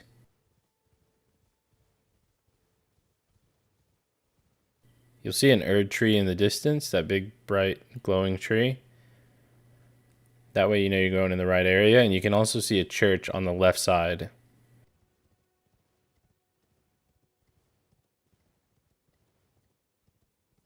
Alright, so we're going to head into the church on the left here. You're going to get dismounted because you will be invaded by an NPC. Now, if you're quick, you can just run up and activate the Grace before the invader spawns in. But I'm going to grab the cookbook. I'm going to grab the other cookbook, and then I'm going to activate the Side of Grace. And if you do manage to kill her, she's going to give you a Sacred Scorpion Charm. We don't really need it, but you can kill her if you'd like. And then from the Side of Grace, we're just going to start running south. And we're going back sort of down the path that we came up. So keep heading south, down the path, and then once you're sort of at the end of that wooden fencing, you can go towards the cliff. You can actually see a spirit jumping like tornado in the distance as well. And you can just jump down to that so you don't take any fall damage. Jump down the cliff again. Again, this is still going south. And we're just making our way down the cliff by the spirit springs. And then you'll find another one after a little bit of a run. Down a cliff again, so you can just fall right on it. Keep going south. And you're going to see another destroyed church. All right, make your way into the church. There's going to be a Side of Grace, but it's also going to be one of the best items that is going to help us cheese through the game. We're going to get a Sacred Tear to upgrade our flask. And we are going to get our beautiful Flask of Wondrous Physic. Now what this does is you mix 2 tears that we've unlocked into that physic, and then whenever you drink it, it gives you abilities and different kind of, buffs for a short period of time. Okay, so we're going to unlock some more of the map, and to do that, we're going to head from the Side of Grace and go southwest. So southwest from the Side of Grace, you can go over this path here, and then through the trees. And in the distance, you're going to see a cliff. Now, if you're on your mount, you can double jump up the cliff. So again, we're going southwest. Once you hit the cliff, just double jump. Make your way up, and then start heading a bit south. Keep going south, and you will eventually find the tower with the map. You do want to haul ass because there's a bear about to fuck up your day. So be really, really fast. Grab the map and then get out of there because he was up my ass and I didn't even realize it. Alright, then we're going to head down the path. So where you got that map, we're just heading down that same path. Just follow the path down. It kind of leads back to going south. And you'll just keep following the trail down, and then it'll go a bit southeast. You can tell you're on the path if you see the wooden fences along the side. And if you make your way all the way down, once you get to the last turn here, there's actually a Side of Grace that's off of the path. Kind of on that cliffside there in the distance. So you can go ahead and activate that. The reason we're going to activate it now is we're going to use it for a fast travel later on in the guide. And if you die, then you don't have to run all the way back, which is always good. We're going to go up the cliff here around the side to our right, which is more of an east direction. And we're going to go inside this castle. There's going to be some enemies on the outside. You can just use the mount to completely disregard them. There is a golden seed out front. So make sure you quickly grab the golden seed so we can use that towards our flask upgrade. And then you can go up the stairs dodging the enemies. It is going to dismount you once you enter the fort, so just go inside, go up the stairs, make sure you dodge this guy's fireballs. They're all throwing fire at you near the fire explosive barrels, so just avoid them. Go all the way up the stairs, keep running while you're also dodging. And if you're quick, you can make it to the stairs right here. Stairs, the ladder. And that guy just penetrated my ass. Nah, bro, that's still gay. No, you're gay. He's gay! I'm not gay. He's gay! So yeah, you gotta really be quick or you can get hit from behind. But once you make it to the top, you're gonna find a chest with a medallion half in it that we're gonna need for a bit later in the quest. So yeah, do a little victory dance, why not? Open up your map though, we're gonna do a bit of fast traveling here. And we wanna make our way back to the Smoldering Church, which is in the northeast side of the map. And we're gonna go to this dungeon entrance there that I marked on the map as well. So you can pause the video to mark it. And it's southeast of the church. That smoldering church that is. That's in the sort of fiery type area of the map. And we do have our Wondrous Flask of Physic. So our next key ingredient to the cheese build is coming up in this dungeon. So again, make your way south from the church. There's going to be a ledge you can drop down. It's not too high up. and you go past these crypts. You can loot those crypts if you want as well. There's a bunch of runes there. You shouldn't really need to since you've done the farming method if you've been following the guide. But fall down the cliffside, you're going to find this little tunnel entrance. And this is going to be for the jail tunnel. There you go. So the jail tunnel, just a quick little overview on the map. Now when you enter, there's already going to be some enemies straight up, but you can either kill them or ignore them. Honestly, you kill shit pretty quick with the dagger, so I recommend just taking them out really quick. And then if you go to the left side of this ledge here, you can fall down to another ledge. And then if you make your way down here, you'll find a smithing stone, a somber smithing stone too that you can grab. And you basically just want to make your way down this hole, just going down the ledges so you don't take fall damage. And then you will find a Site of Grace. Alright, so after you activate the Site of Grace, you can also add a charge to your flask since we've got a fair bit of golden seeds, and you can use the Sacred Tier that we got earlier as well. Alright, so after you've upgraded your flask, you can go to this option when you're resting at the Site of Grace. This is how you mix stuff into your Wondrous Physic. So you want to do the Intelligence one and the Dexterity one. These are only going to be temporary since we don't have the other tiers that we want. So again, Intelligence and Dexterity, just so we do a bit more damage in the meantime, and then make your way through this dungeon. Now you don't have to attack anything, we can actually just run past all of it. Either way, they don't do much damage either, so just keep running through. You're going to end up coming to another drop. You can just hug the side and then go left through this tunnel. And we're going to be running south through the tunnel. And then you'll come to this room here. This is the boss area once you go through the double doors on the right side. Now you can drink the flask of physic, when you enter or whatever you want to do. For some reason I didn't drink it. You can also still summon your ashes, so don't forget that you have ashes if you are struggling. I found the dagger wasn't really worth using on him. Honestly, if you use the Carian slicer, since our intellect is so high or our intelligence is so high from farming and leveling, if you just hug his ass, then you can just keep kind of going around him, avoiding damage and using the Carian Slicer. Just make sure you drink the Cerulean Tears, so that way whenever you need to restore your focus, you can just get it back. And for some reason, I drank my Physic, when he was nearly dead, so don't be like me. You guys aren't trash like me, so you got this. Again, hug his ass, slash him up.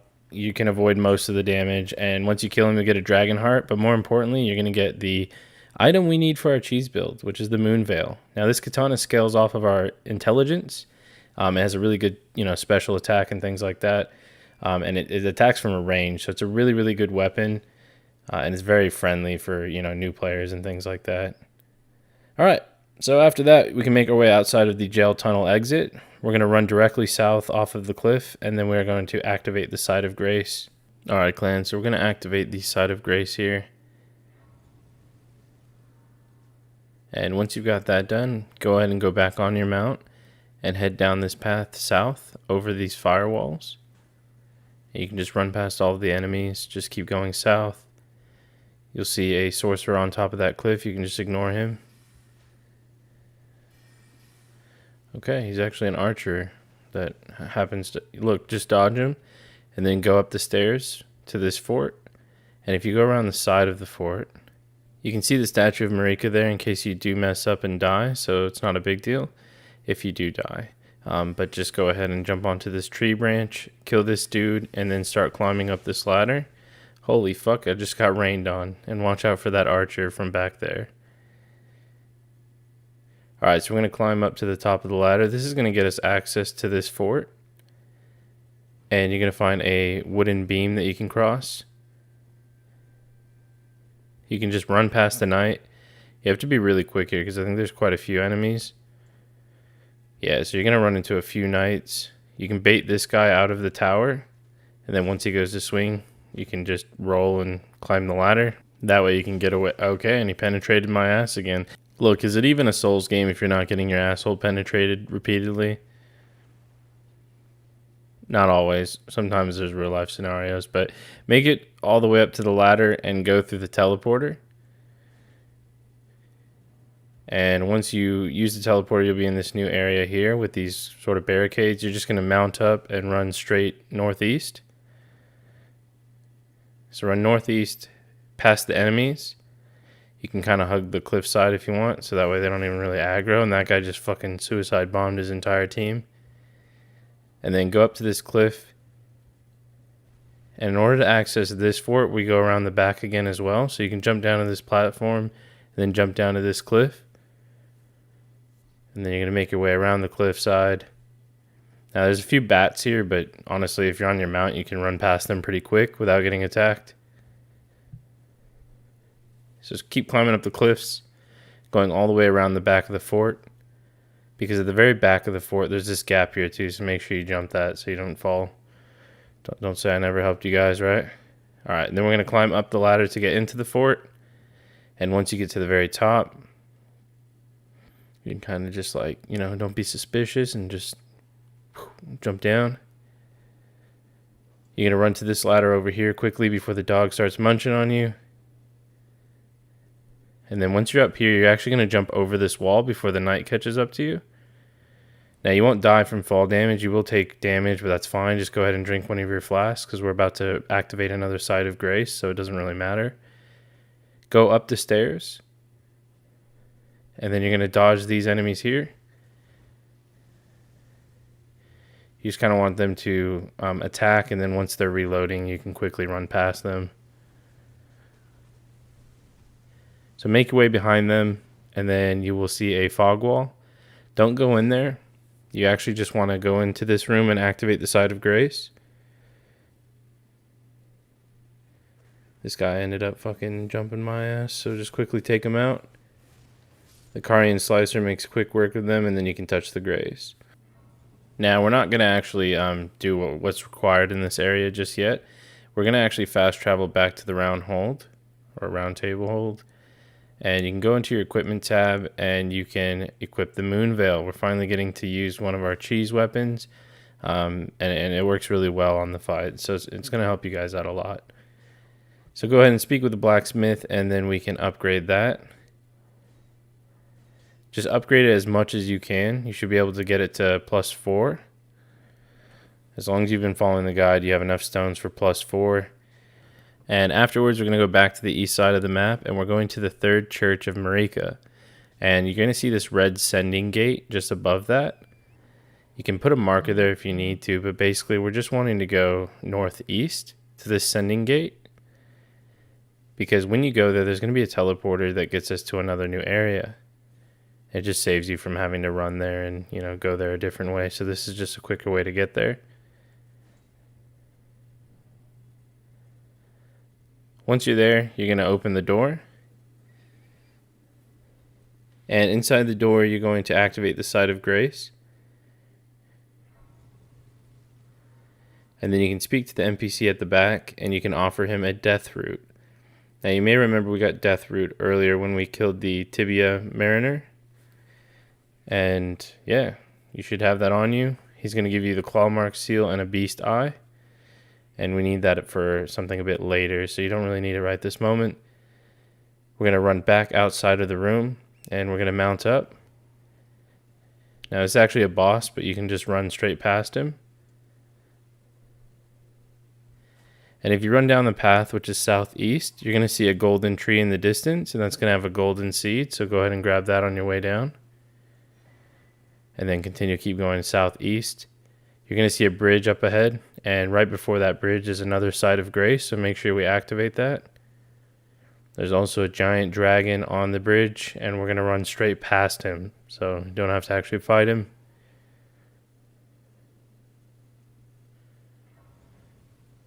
So mount back up after you activated the Grace, run all the way across the bridge, past the dragon.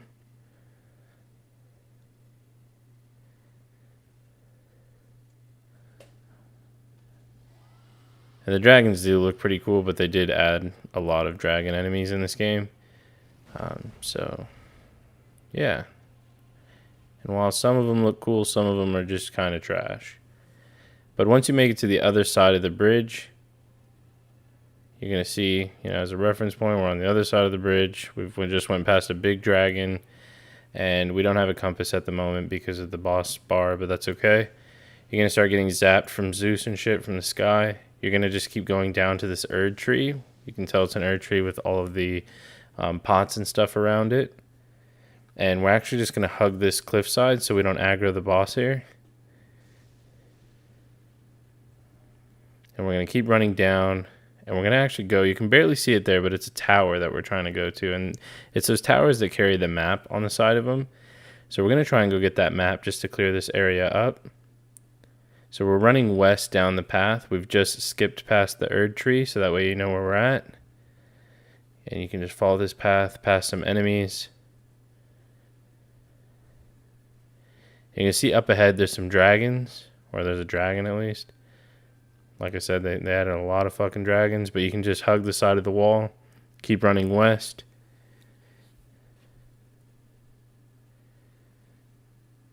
Keep going west. We're just following the path, basically. We're just two bros having a good time. Going west, dodging dragons. You know, slaying dragons and shit.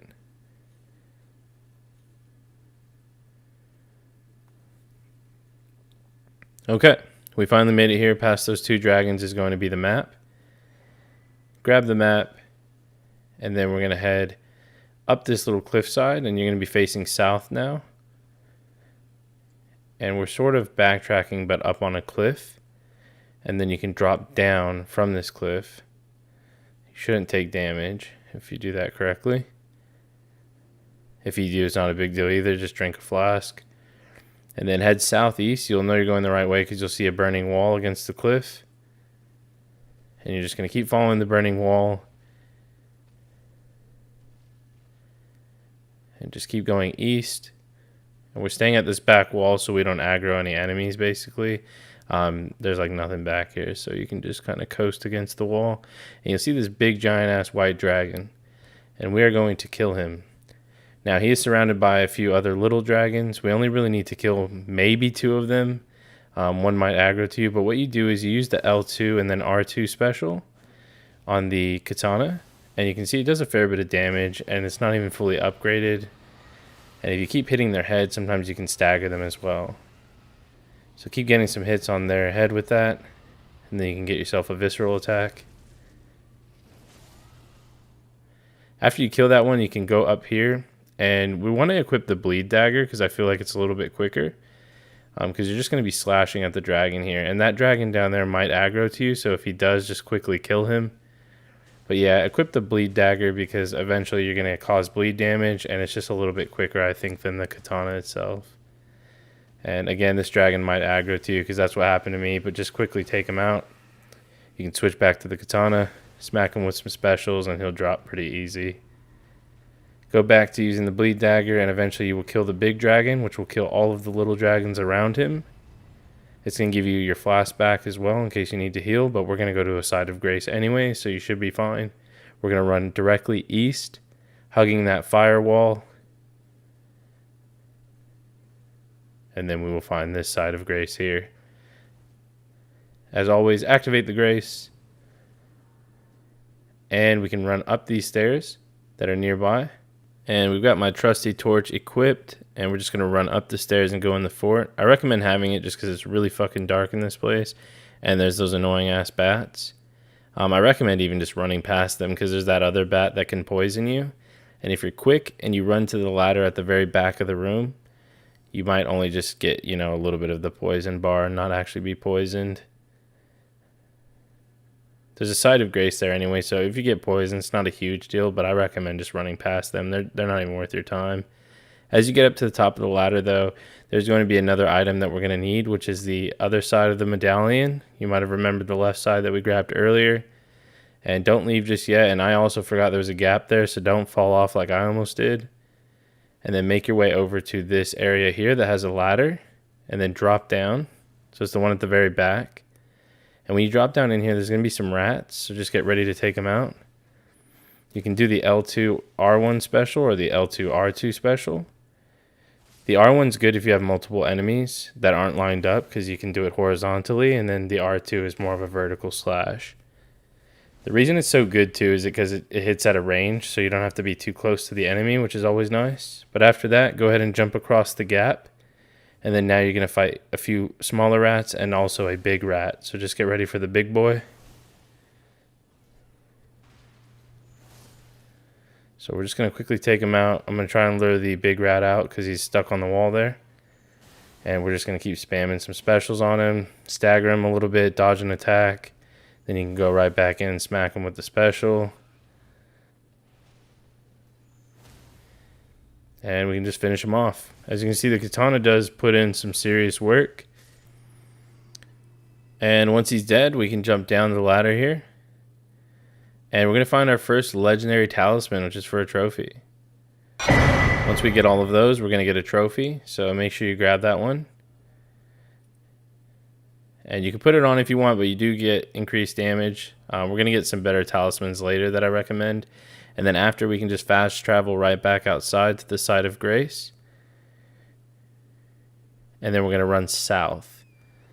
So as you can see where my cursor was, we're going to jump this firewall and run a bit south-southwest. And we're going to make it down this little cliff, and there's going to be a path here, and then another cliff. And we're going to try and just land on this area right here. You don't want to die. If you do, you'll be at the side of Grace. It's not a massive deal, but just try and use the ledge to your advantage. You're going to see this cemetery thing to the right, this big one. Use that as a reference point, because then when you turn around and hit the rock here, it's going to actually open up to a cave. You can equip your light if you need to because it's dark as hell, and you find the Celia hideaway. We won't be using this area just yet, but we're going to grab the side of Grace since we're nearby to just save us a bit of trouble later on when we can fast travel back. Now you can't fast travel while you're in here, so go ahead and run back outside the exit. Why the fuck did I punch that rock? And once you make it completely outside, you can then go into the map, and we are going to start sort of heading south to go towards where that map is. You can see it on the map there. We're going to try and grab that. So what we'll do is we'll mount up. And we're going to go southwest. So we're just going southwest, and then we'll start to turn south to go down this little bit of a cliff. And eventually you're going to actually see a church. So while you're going southwest, you'll run into this church. And this church has a side of Grace as well as another sacred tier, which is going to upgrade our flask. You can upgrade it now if you'd like, or we can upgrade it at another point in the video. Either way, after you've done that, mount up. And we're going to go northwest down this hill. Pranked, we're not going that way. Toxic YouTuber. We're going to actually go north through this cemetery. And you're going to see if we hug the ledge here that there's a path down that way. You can try and jump down. It's a little bit dodgy, so you'll probably take some damage, but you shouldn't die. If you can be bothered, you can go like the correct way. But listen, man, we're not about that here, right? We're just trying to get this shit done. So jump down. We're going west to find another side of Grace. We're going to grab this one in case we fuck up and die, which I think I actually did. All right, so we go back up the cliff just a little bit. And we're going to platform onto this tree branch that's on the building. You have to just kind of walk over to the edge a bit and then try and land down on it. You can sort of hug the wall. It's a little bit of a bitch, but yeah, once you get down to that, then you can sort of run down. Try not to panic like I did there. But if you run down and land on it, you shouldn't take any damage, or at the very least, you'll take damage, but you won't die.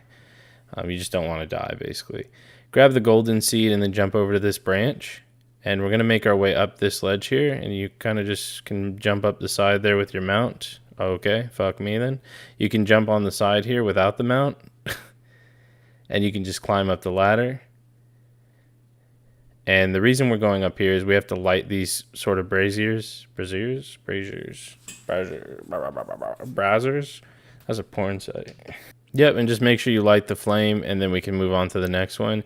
I apologize, guys. This is why you don't do commentary late, but like it's the only way I'm going to get these guides out. So we're doing 3 a.m. commentary, so bear with me, guys. We got this shit.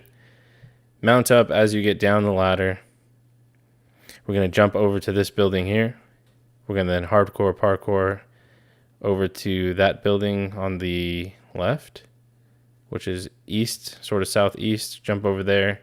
And then we're going to go over to this branch. Now, there's going to be an enemy here. You can kind of just switch to your magic and take him out if you want. Just so he's not... I probably would. He's got an arrow. Like, he's got a shit ton of arrows. And he just... Yeah, dude, he's a dick.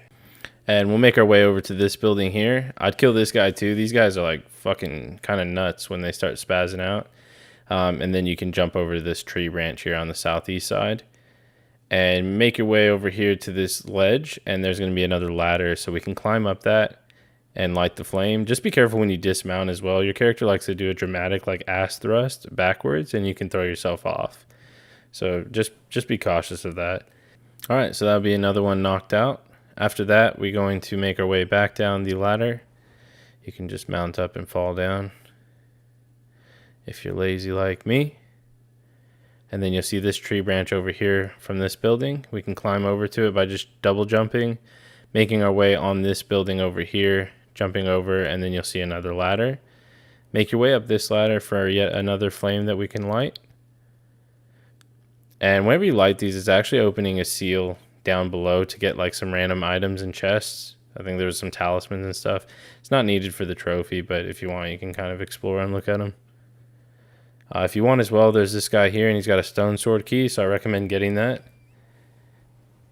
And then after, we can jump straight down to the floor and run north. And we're actually going to grab pretty much our ultimate cheese item now. So get ready for this, guys. It's pretty hype.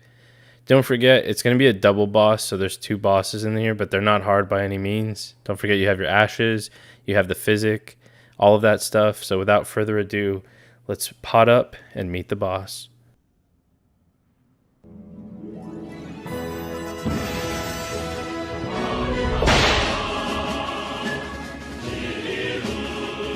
So as you can see, we smacked him once with the special, and he took a fair bit of damage. Like pretty much 4 hits and they're dead. And this is without ashes, so again, you can use ashes if you want. Make sure you back up and restore your focus if you need to. But as you can see, they're wailing on me, and they just don't do enough damage since we're so leveled. And you can get a double hit like that too if you line them up. So there's a lot of like nice little hits you can get in on these guys. You can line them up again like that. See how they're sort of lined up? And then we can chuck that at them. Didn't quite connect that one, but still. Once one of them's low, just focus on that one. Get him knocked out. And then you should have no problem dispatching the one by himself. Like, look at the distance on this thing. It's so good. The guy was just sitting there, like, trying to figure out what day of the week it was, and he just got fucked. After that, head up the stairs, and we're going to grab an item that will eventually become the cheesiest item that we have in our build. The only way to celebrate is with Moist Critical. Woo! Yeah, baby! That's what I've been waiting for. That's what it's all about. Woo! Alright, hopefully you appreciated that cameo Charlie appearance, and we can activate the Site of Grace. After you've done that, we can fast travel to the round table. Now once you're here, you can see this NPC by the table. Go ahead and exhaust his dialogue. You can see he sells some incantations, but yeah, once he does that, you can just leave. And then the next thing we want to do is go over towards the blacksmith, and we're going to upgrade our newly grabbed staff. So you're going to have to tab over to the ranged weapons, and then you should see that we have like the smithing stones for it. So you should be able to make that a +4 as well, just like you did with the Moonveil Katana. And now we can get rid of the Astrologer Staff. We can put the Moonveil weapon there, and then you can press R1 to go to your right-hand armament. And that basically just lets you equip them just a little bit faster by using L1 and R1 to switch your hands. And there you go. You got the Moonveil Katana and the staff. And if you have some spare runes, you can spend them on leveling up. Again, here's some of my stats at the moment. It's more of just a guideline, so you can kind of tweak it a bit as you see fit. But I would follow roughly that, especially the high intelligence, so you can get more damage off of your intelligence stat. After you've done that, we can then fast travel to the fallen ruins of the lake, which is in Liurnia. And we want to get up to this platform here. So the way to do it is actually, we'll set a marker about there. And we're basically going under like a cave type thing. And then we can go up a ramp to get up to that platform up there. So I'll show you guys now. We're going to run southwest. Alright, so we're just making our way through the lake. You can kind of see in the distance there, that hole. Well, basically it is like a hole kind of underground or underside of the cliff. And if we start running south, once we see that hole,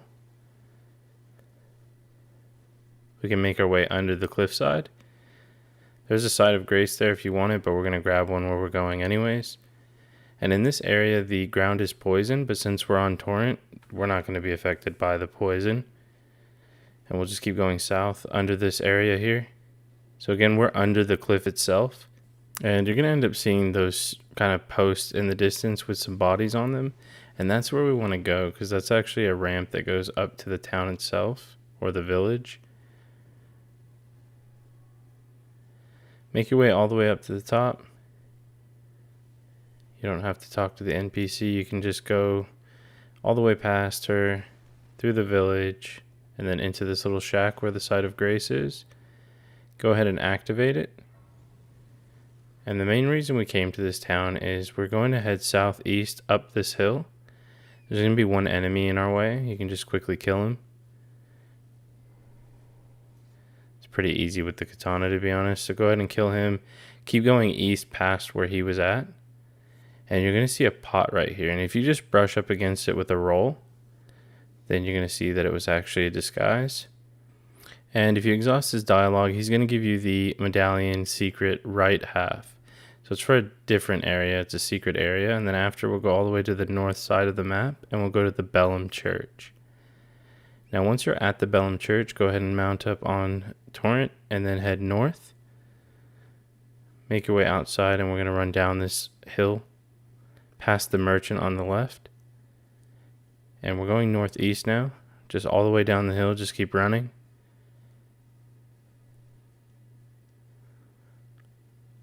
Okay, we're still going down the hill, and up ahead is going to be another sort of under cliffside kind of area. You can just run past the enemy, and once you get down into the water, you're going to see a lot of these oversized poison type enemies. You can actually just run right past them as well. Keep going northeast, and if you look closely, you can actually see a gold tree in the distance, and that's going to be another golden seed for us to upgrade our flask. So go ahead and grab the golden seed and then run past these enemies as well. And we're still going sort of northeast. And you'll see a shack. And you can grab a smithing stone in the shack. And then you can grab a Site of Grace up on the sledge. And then grab the Site of Grace and head up the stairs. There's about 2 stairs and there's an enemy in between them as well. So just be, aware of that. You'll eventually come to this tunnel here. And there's a ladder to the left. You can just quickly run up it. And we're just going to be running through the dungeon, basically. So we're going to run to our right. And in this room, you just want to hug the wall. Otherwise, you'll activate a bunch of poison traps. And you can see I got my ass kicked. So there's a lot of these little guys that pop out. You just want to be ready to take them on. And you can use your specials to try to, hit multiple at a time. And they die pretty quick. So just dodge, hit, dodge, hit. Alright, and then you can head up the lift. Once you're at the top of the lift, go through this tunnel here. And we're going to just run past all the enemies again. You don't need to fight them. We can go through the tunnel on the left side. And you can go ahead and take out this dung beetle. Just be wary that once you actually kill him, he starts to explode. So you just want to roll away really quick. So yeah, you don't want to get hit by that. But it's going to give you a Somber Smithing Stone 4, which is always good. And then we can progress outside of this tunnel. And we can head over to the right, where the Site of Grace is. After you get the Site of Grace, head up this lift as well. This lift isn't that long, so just go up the lift. And then we go straight up these stairs, and you can dodge past these enemies as well. You don't need to kill them. Because we're going to go up the stairs. We're going to run past these guys here. And we're going to go up this ladder in the distance. Make your way up the ladder. And once you get to the very top, there's some enemies on the right over here past those like columns or the pillars. You can actually just keep running west to skip them. And then you can run up that wooden staircase there with the bat. Just kill him really quickly, otherwise he can poison you. So take him out really quick. And then you can climb the ladder and avoid the rest of the bats. I'd probably, again, only take him out because of the poison and he's a bit quicker. So just take him out and then you can skip the other ones. Once you get up that ladder, make your way around this cliffside. And at the very end of it is going to be some enemies. You can just, again, run past them and then climb the ladder really quickly.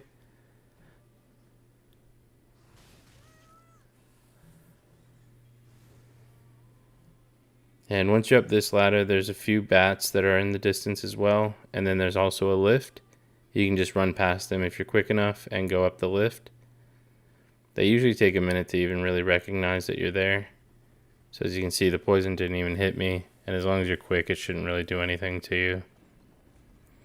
Alright, we're going to hit the Site of Grace. And then we're going to go through the Fog Wall. So once you're ready to take on a boss, again, remember you have your Physic and you have your Ashes. So we'll go ahead and take on this boss. Now, this boss is similar to the one that we killed for the Moonveil Katana. He's just the actual, like, proper version of it, so he's a bit stronger. But again, you can just use the Moonveil Katana and smack him with that attack. You can also, again, use the Carian Slicer towards his backside. It just does a ridiculous amount of damage. As long as you're on the backside, you won't really take any damage. Again, you still have to dodge and be wary of when he attacks, but ultimately you could just stand behind him and use the Carian Slicer for a shit ton of damage and just avoid the lava on the floor. Once you kill him, you're going to get a trophy, and you're also going to get a weapon. We don't really need it unless you're going to use that for your build, but we can run to the Site of Grace. And I actually had a visual glitch here, which does happen sometimes, so be wary of it.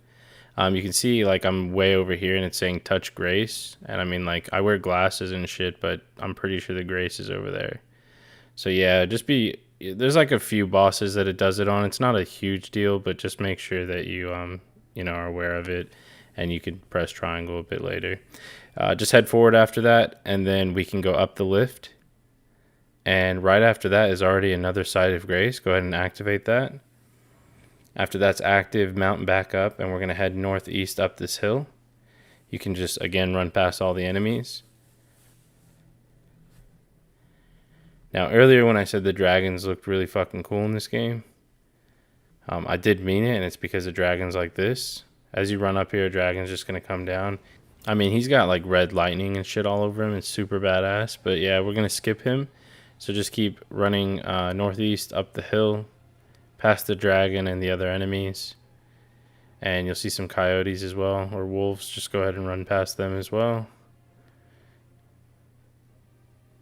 And you're going to hit another Site of Grace. So we're going to activate the Site of Grace. And we're going to go up the stairs here to the Lux Ruins. And we're going to speak to that lady we helped back in the lake. So we're going to exhaust her dialogue, and then we're going to take her hand, and she's going to take us to the Volcano Manor.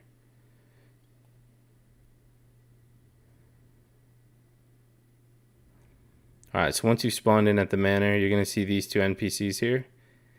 You can have a chat with her and exhaust her dialogue. And go ahead and hit join Volcano Manor. And she's going to give you a drawing room key. After you get the key, you've done everything we need to with her, so you can go to the Site of Grace. And then you can run out the doors to the northwest. Keep going straight through the doors, all the way to the end and down the stairs, and then outside. And we're going to go ahead and get on our mount again. And we're just running northwest up this cliffside, or up this path. You can run past the Titan as well.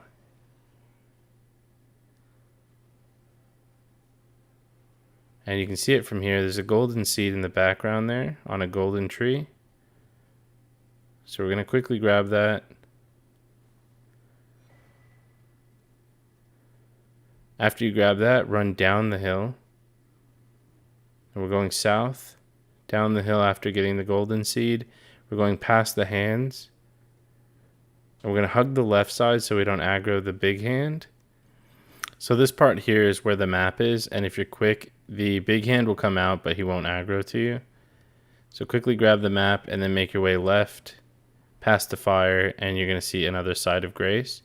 You can then activate that, and as you can see, he didn't even really follow me. He tried to attack, but didn't follow me. If he followed you, you can try and quickly rest to reset him. And we're just fast traveling to the Erdtree Gazing Hill, where we were at before we went to the manor. And there's actually a golden seed right here next to the golden tree.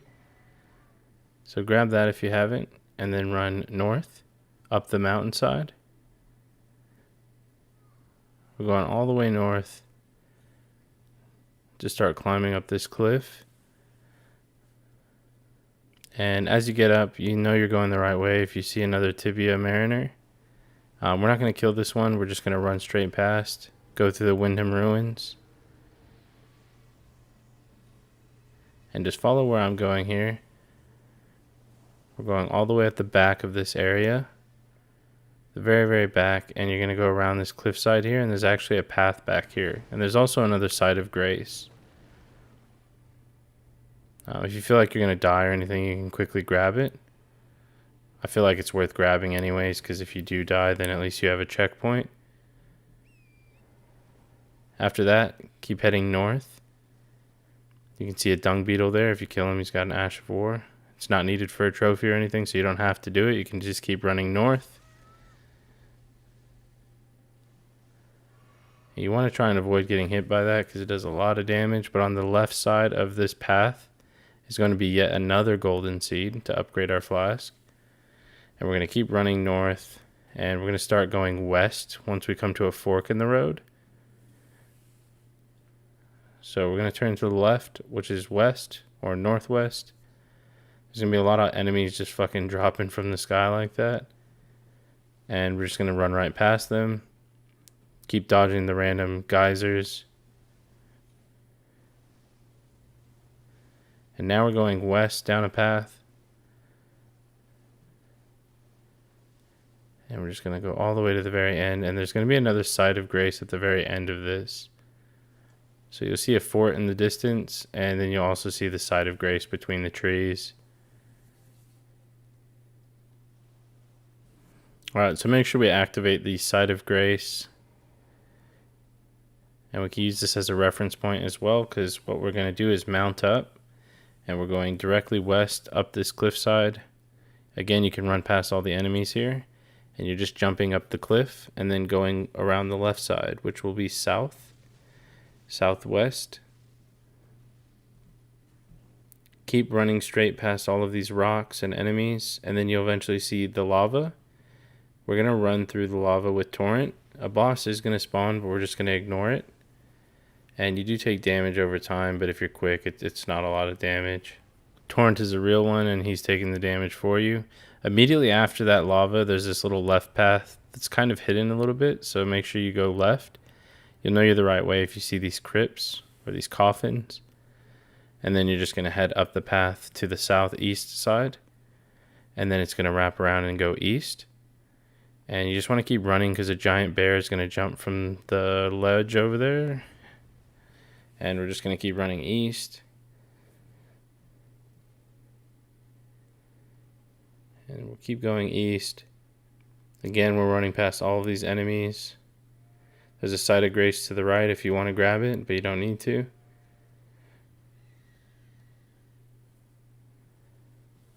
And we're going to run past another boss here in a moment. So keep running past all these enemies through the village.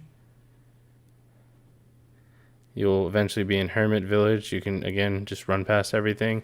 And right here is where the boss is. So you want to do this kind of quick. You're going to run over here onto this cliffside, jump off. You're going to see the Site of Grace, and you just want to activate it and then rest to reset everything. All right, and we are here because that staff we got is really good, but it's useless unless we have an amazing spell to use it with. So we're going to talk to this guy, and it's going to be our first legendary spell as well. But once he's done doing his little animation, he's going to give you the spell Comet Azur. Now this spell is part of our cheese build. There's one more thing we need before we can actually make full use of it. But we're going to want to fast travel to the Waypoint Ruin Cellar, which is all the way at the southeast side. And you'll remember Sorceress Cell in here, and you just want to give her all of the sorcery scrolls that you have. Go through all of her dialogue after you do that, and you should get the Celian Sealbreaker. Once you have that, then we can go back over this way to the Celia Hideaway. So again, we're on the northeast side now, Celia Hideaway. Now the reason we grabbed the Grace earlier was to save us time when we come back here so we can fast travel. And we're just going to run southwest. And before we do that, make sure you use all of the runes that you can at the Grace. So level up if you can, anything like that, because we're going to sacrifice them to get out of the tunnel a bit quicker. But just keep running straight through the tunnel, and eventually you're going to hit an illusionary wall. And there's multiple of these. So whenever you see like the dead end, just hit it again to open it. And again, make sure you use the runes because we're going to get out of the dungeon a bit quicker. You could walk out of the dungeon, but I honestly just advise using the item that gets rid of your runes and then teleports you back to the Grace. Alright, so we want to come over to these crystals and drop down. Drop down to the second one and then drop down to the floor. And you know you're going the right way if you see a seal as well as an enemy or a sorcerer here who's beating the shit out of me. So quickly take him out. And we're going to get another spell. We're not really going to be using this one. You can at certain points, but this one is just one that's needed for the trophy. And again, we are going to sacrifice the runes that we have to get out of the dungeon quicker. And after his long dramatic animation, we're going to have the Stars of Ruin, which is our second sorcery. And you can use the Memory of Grace, which is going to take us back to that Grace, but at the cost of all of our runes. And then we can run outside of the cave to fast travel. You can only fast travel once you're outside of the cave. And then we're going to head up towards the top side of the map. So you should be at the Road of Iniquity side of Grace. And in here you can allocate your flasks. I recommend having enough focused flasks, so about 4 of them. And then 6 healing ones. And don't forget you can also use your ashes as well. So make sure you have those equipped. And they will help on the fight also. And the reason we're doing this is there's a boss here that drops a tier for our physic. And this tier is going to give us infinite focus for a certain amount of time. So we're going to run down the mountain here going east. You'll see, you know, a few fires and things like that. You just run past all of this. Keep going east and you'll see a tree off in the distance, a fairly big tree. This is actually where the boss fight takes place. So I'm going to drink my physic as I roll up. And as he's spawning, I also go ahead and summon the ashes. The ashes actually get pretty fucked up on this fight because he does a lot of AoE damage. But if you land a lot of those L2, R2 specials with the katana on his head, you can actually stagger him and get some more damage in on him. And when he does this move, you want to make sure you roll away or he can actually, you know, pick you up and eat you, which will do a shit ton of damage. In most cases, it'll probably kill you. So if you see him do that lunge, make sure you just dodge. So like that, you just want to dodge at last minute, get maybe a special in if you can. And this fight can be a bit tricky, but you guys got this. I do recommend using the Carian Slicer up close to him as well by his legs, and then just dodging when you need to, and it's not too bad. Alright, so I just used magic to finish him off. Asshole still got me. But once you kill him, the main item we wanted to get is the Cerulean Hidden Tier, and this is going to give us infinite magic when we drink our physic. So if you struggle on him, just maybe go level up a bit more. But yeah, just try to dodge his attacks as much as you can. But you guys got this. And then we're going to fast travel down to the southeast side of the map to the Mausoleum compound. And once you're here, you're going to click the Mix Wondrous Physic option on the side of Grace. And you want to have the one that boosts intelligence and the Cerulean Hidden Tier, which is the, you know, eliminates FP cost. So basically you're increasing your intelligence as well as not needing magic. That'll allow us to drink right before the boss, so then we can cheese them. And in order to cheese them, we want to also equip Comet Azur. Now this is that sorcery we grabbed a bit earlier, and we now can cast it with infinite magic when we drink the physic. It is a limited duration, so just keep that in mind, but it does come in handy. So let's go try it out right now, why not? And the boss that we're going to try it on is actually, he has a tier that we want as well. And we're going to replace that intelligence tier with this one. So we're just going to make our way northeast around these cliffs. Just keep following on the map, and you'll eventually come to the Erd Tree. So basically where I showed you on the map, you just want to come to the Erd Tree. And if you hug the left side of the map, you can go up these cliffs. And we're going to try the cheese out, okay? So when the game gives you enough macaroni, you're going to have to eventually use the cheese, right? So we're going to drink... what the fuck? Right, so we drink our physic, and this is going to give us infinite magic for a limited time. And then you want to cast Comet Azur. And as you can see, my dumbass was too far back. So you can be up a little bit closer. Thankfully, the boss did aggro, and he started to run into it. And I was able to finish him off still. So you can see it just absolutely obliterates the boss. His health bar just took the fucking day off, and that's it. Like, that's literally the boss. Now, it won't be like that for every boss, but it does, you know, it does help, and it takes a lot of the health away. So we've got the magic shrouding cracked here, which is what we wanted. After you get that, open up your map and go to the northwest side of the map, to the road to the manor side of Grace, next to that blacksmith, and then we can head north up the path. We're going to veer off the path a little bit. We're still going north, but you're kind of just dodging, and you can go off the path, like I said, to just dodge. And we want to go northeast because you can see a castle in the distance. That's where we're trying to get to. Just keep dodging those from the sky. So just a lot of navigating through that. And then once you get here, you're going to hit the side of Grace. Now, my first time, I actually really liked this area because it was kind of creepy and cool. Now, it may be a bit tricky or intimidating, but don't worry, guys. I'll give you a hand. Alright, so we're actually going to run past all these enemies here. We're just going to run straight north. Past this fountain. There's going to be a lot of little hands here too, so just watch out for them in case you get pounced on. Alright, we're going to keep going around, following the path, giving yourself a bit to get some stamina back so you can keep running, so that way they don't come up behind you. You can see the hand just drop down there too, so just kind of be wary that there are enemies there. There's going to be a big hand up here, but we can just run past him if we're quick enough. You can just jump up here, and he'll try and cast magic at you too, which can bind you, so just be careful. Alright, and then we're going to run up the stairs, going through this area here, and we're going to find another side of Grace. So go ahead and activate that really quick. After that, we can make our way forward, and we're going to go over a lot of bridges here, and we're just going to want to run past all the enemies again, because there's quite a few. They just spawn in. So we're going to keep going straight. So we're going southeast. So you run around the tower, keep going straight. Again, all these enemies are going to keep spawning in. There's eventually going to be some enemies that you see with a crossbow. And you just want to kind of dodge occasionally so you don't get shot. For example, that guy there, he tried to shoot me. So I'm kind of bobbing and weaving, making sure I'm not going to get hit by a crossbow. And once you get up to these stairs, you will find a lift. Go ahead and go up the lift. And we're already at another side of Grace, which is great. Go ahead and activate that. And we're coming up to another boss here in a moment. It's a bit of running before we get to the boss. But there's also a golden seed right outside of this room. If you're quick, you can grab the golden seed without aggroing this wolf. And then there's another wolf behind us to the right. You can kind of see him patrolling the area there. But if you just run to these stairs, you can usually get there without aggroing him. And if you do, you can usually outrun him. So go up these stairs, keep making your way northwest now. We're going to run past a lot of these sorcerers and a titan. I say sorcerers and they're not using like any magic, but okay. And that's fine. Just run past them and then go on the right side because there's only one enemy. Just make sure that you dodge him. Otherwise, you'll go into the boss fight with less health.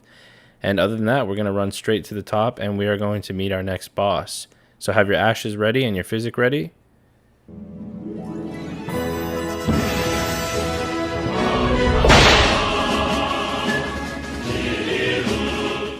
Alright, so as you walk in, the Royal Knight Loretta is going to spawn once you go past these chairs. So just quickly take a drink of your physic and just start casting.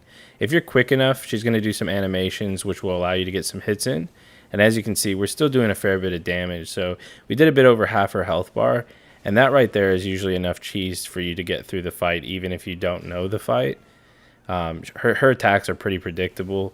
Again, use the L2 and R2 attack because it does have a fair bit of range. For example, I can hit her from all the way back here, and it does a shit ton of damage, really. So you can just keep doing that, and you're going to see that she's just getting kind of rocked. She doesn't really have any notable moves, though, to be honest. So, yeah, just kind of dodge all of her magic attacks and her melee, and that's essentially the fight, really, guys. You guys got this shit, though. You're going to fucking destroy her. Like, I'd hate to be her right now. You know what I'm saying? Activate the Side of Grace after she's been defeated. Alright, and then after this, we're going to fast travel. I'm going to show you basically a cheese item that we can grab. You can skip this part if you'd like. I'll have a timestamp there for you, but we're going to go to the Lasciar Ruins. And this was fixed, but we're going to go northwest. It was actually, I don't want to say nerfed because it was fucking broken. I could one-shot people in PvP. Like, it was absolutely disgusting. But go to the very back of the ruins and then head west. So you go north to the back and then go west to find some stairs. Now, again, this has been fixed, but I think it's worth mentioning because what it is it's magical daggers that float over your head. And sometimes it staggers an enemy, which can come in handy. It doesn't do a crazy amount of damage anymore. So, again, you can skip this part. I figured I'd leave it in because it's only maybe about 1 to 2 minutes. So we're going to get the Wraith Calling Bell, and this is part of how we're going to do this trick.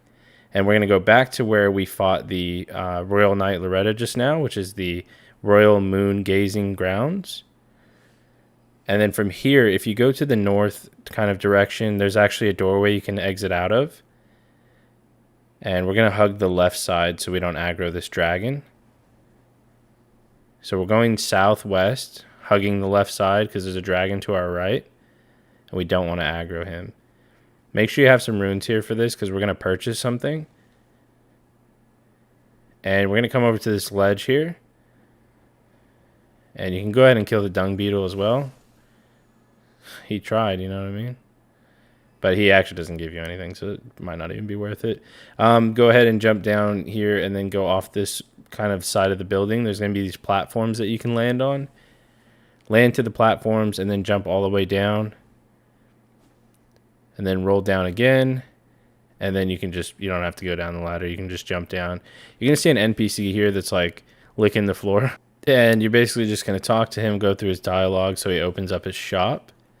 And inside his shop, he has a Ash of War that we can use, which is the Carian Retaliator. You can also buy the cookbook if you'd like, or the Larva tier if you ever need to respec. But we want that Carian Retaliation ability. And to equip an Ash of War, you go to the Rountable Hold. Now, when you come back to this place, there's actually going to be an invader the very first time you come back. So it'll be kind of dark and gloomy. Oh, okay. Well, surprise, motherfucker. What the fuck?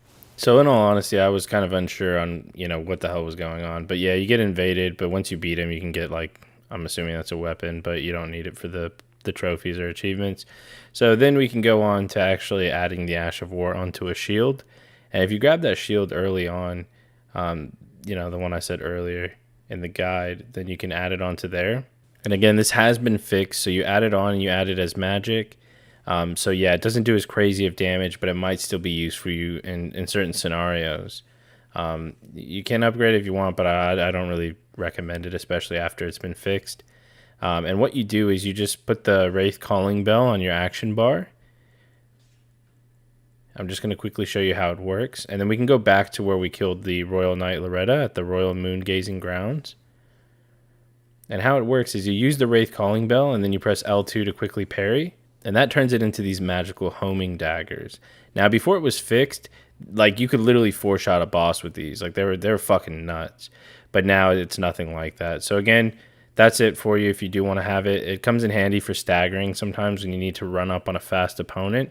But other than that, we can go on now with the guide. You'll come out of that same exit where the dragon was, and we're going to go southwest.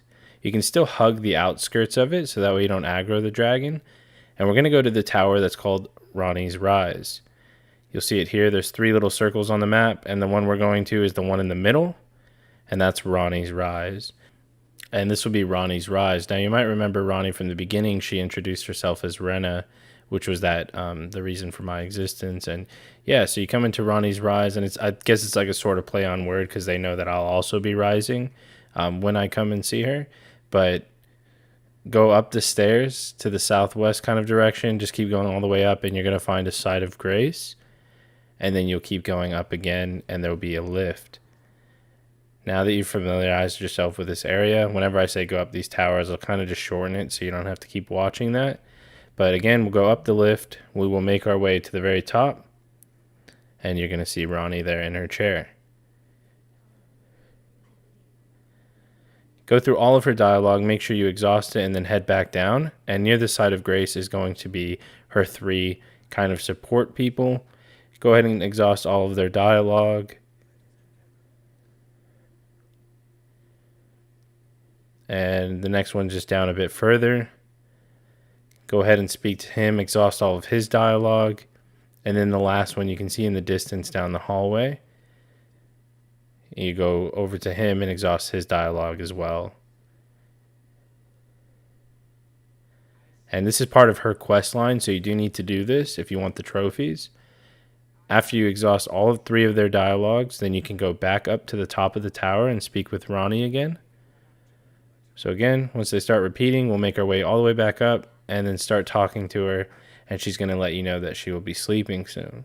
So she basically goes into a slumber. Once you have that happen, you've gone through all the dialogue. Again, you make your way all the way back down, and we're going to exit out the front door, and we're heading to the right. So as you're leaving Ronnie's Rise, we're going to the right, and you're going to see another tower in the distance. Keep hugging the side of the cliffs to make your way down without dying. That way you can fall safely, and you'll eventually be at the end here, and you can just drop down. Now run through and go up to the tower, and we'll be speaking with Celivis. This is actually his tower. And go through his dialogue options until he gives you a potion. So hit accept the task, make sure you choose the top option, and you'll get Celivis's potion. After you do that, we can then exhaust his dialogue just to make sure that we did progress the quest. And then we can head up this ladder. And once you go all the way to the very top of the tower, you're going to get a memory stone, which increases our slots for our spells. After that, we can go to the fast travel on the map and go back to the Rountable Hold. Now, once you're at the Rountable Hold, you can speak to the NPC that's by the side of Grace Table again. And just choose the dialogue option asking him about getting some D. And then after that, you can leave. And we're going to go over to the bedroom where the Dommy Mommy is and try and get some comfort. And you just want to let her hold you again. So again, I'll skip the animation to save you guys the trouble. Go through all of her dialogue options until she gives you a Weathered Dagger. Make sure you get the Weathered Dagger. Keep going through the dialogue options. Make sure she repeats herself, and then go ahead and stop letting her hug you unless you need a little bit more time. And then go back to the NPC at the side of Grace and give him the Weathered Dagger.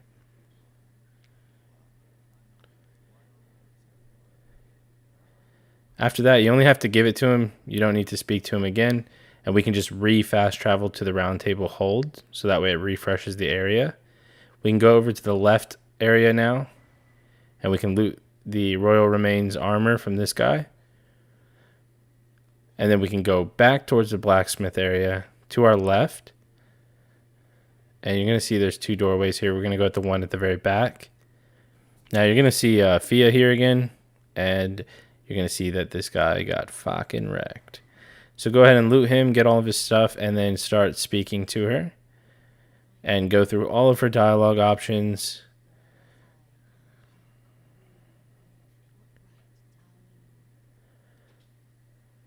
And you'll see her disappear. After that, that means we can finally leave. We're going to zoom out and make our way northeast, if I know how to use a compass. Northeast, we're going to the 3rd Church of Marika. Now, once we're at the 3rd Church, we will mount up and head south.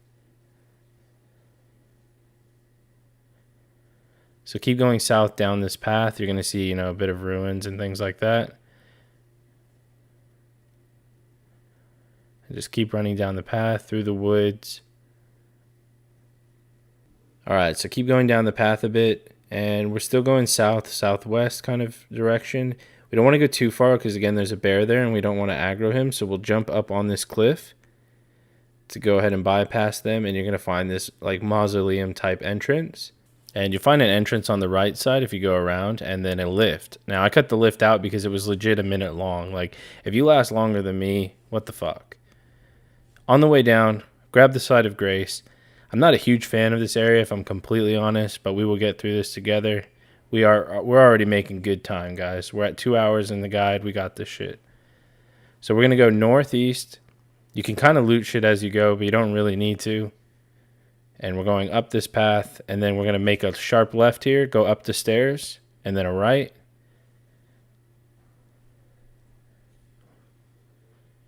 And then you're going to see some stairs in the distance as well. Go up the stairs here, and there's going to be yet another lift. So again, go up the lift. It's going to dismount you anyways. And once you're on top of the lift, you can just remount. And we're going to run straight ahead. You can just skip all of this. There's nothing really worth looting. Southeast, we're just going straight up the path. You can grab that glovewort as well. Those increase your ashes, so I do recommend it. If you ever see a glovewort, make sure you loot them. Those do increase your ashes level. Now, in order to progress this area, you have to light these 8 pillars. So we're going to go through, and this is our first one. And then after that, we can run this way here. You can grab a map by the first pillar that's lit up. As you can see, whenever you grab one of those pillars, then the pillars on the staircase light up. From there, we're going to turn around and go northwest. We're going to try and avoid the crab or just get slapped by him either way. Keep running past him. Go northwest. We're going to run past all the enemies here, so don't really need to worry about them. And whenever you light the flame, you actually get some invincibility frames as well. So you can quickly light the frame. And even if they go to attack you, as you can see, he missed. So you can then roll away and quickly mount up and then run away. So after we lit that second one that was northwest, we're going to go south and then east. And we're going to hug around the ledge here. There's going to be one that spawns right here that you can just dip past. And now we're sort of going east again into the water. You'll see an island in the distance. We're going to go around the left side so that way we don't aggro a lot of these phantoms that spawn in.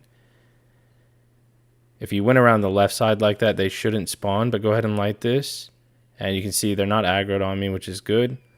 So from the island, we're going to go southeast down this path that has some flame. And then to the right of that path. So we're just hugging on the right side so we don't aggro the enemies that are actually on that path. And keep going east, and then at the very edge is going to be another thing that we can light. Now there's these archers here, so you do got to keep trying to like avoid them. And quickly light this, and you can dodge the archers pretty easily, to be honest. But try and roll away. As you can see, I still got hit. You shouldn't really die. You should be able to give yourself enough time to get away. And don't forget, you can drink your flask on the horse. After lighting that one, we're going to go west and then north. So basically sort of northwest. We're just going to try and dodge through. I recommend going around the trees, because you can see there's a lot of archers. There's a little bit aids to navigate through, but you can see that guy sniping me from up there. You just want to try and get through there. And then when you go north, you're going to find this one here by the 2 electric balls. Now you want to keep rolling to dodge those. And after like 5 blasts, they just disappear. And then we can mount up. We're going to head north. And now we've kind of hit like a checkpoint. And activate the Side of Grace. Another thing worth mentioning, if you do die, you don't have to relight all of those. So once they're lit, they stay lit. And after the Side of Grace, we're going to head a bit northwest down into the water. And you're already going to see another flame that we can light. Yo, that electric ball is just shitting on me. Alright, so light the flame here that was northwest of the Side of Grace. Try not to die. Don't be like me, guys. You guys are better than me. Alright, so we're going to go northeast from here. And then sort of kind of just navigate through the cliffs. I think there is some archers, but you should be fine. Alright, and we're just going to be heading northeast. You're going to see an archway. We're just going to go in between that cliff and that archway. And once you get to the other side, you're going to see another pillar on the right side. And we can go ahead and light that one as well. There's a lot of rats and some of those spiritual enemies, so just be quick about it.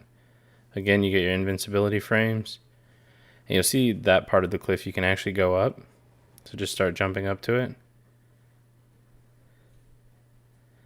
And this next one has a lot of enemies next to it. So what you could do is you could cheese them by just switching to your staff. Drinking the physic. And then just fucking, Dragon Ball Z that shit. And you can just clear them out like that. And after you clear all the enemies, then you can go ahead and light the pillar. And then from this area here, we're going to mount up. And we're going to go north and then left immediately, just on this sort of kind of bridgey area. And you can see a golden tree there. We're going to grab the golden seed.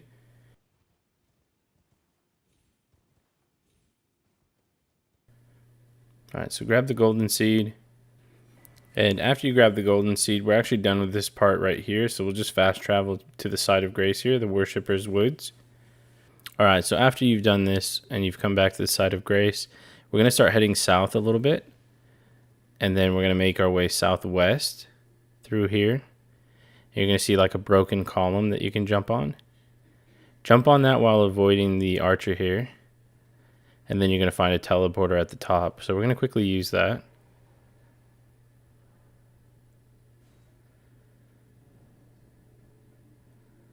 Alright, perfect. So you'll land here, and we're actually going to grab another smithing stone.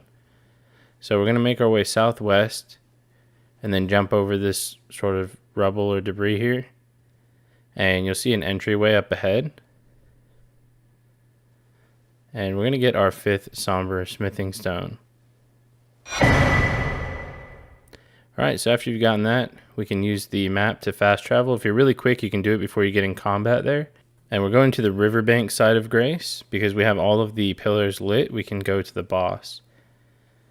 So go up the staircase, and we're going to make our way to the boss. Make sure you've rested if you need to. Make sure you have your physic ready. And you can also use your ashes as well if you need to. And when you interact with this body here, it's going to take you down into a room. And then it'll take you to the boss once you go through the fog wall. And once you're down here, just get ready to meet the boss.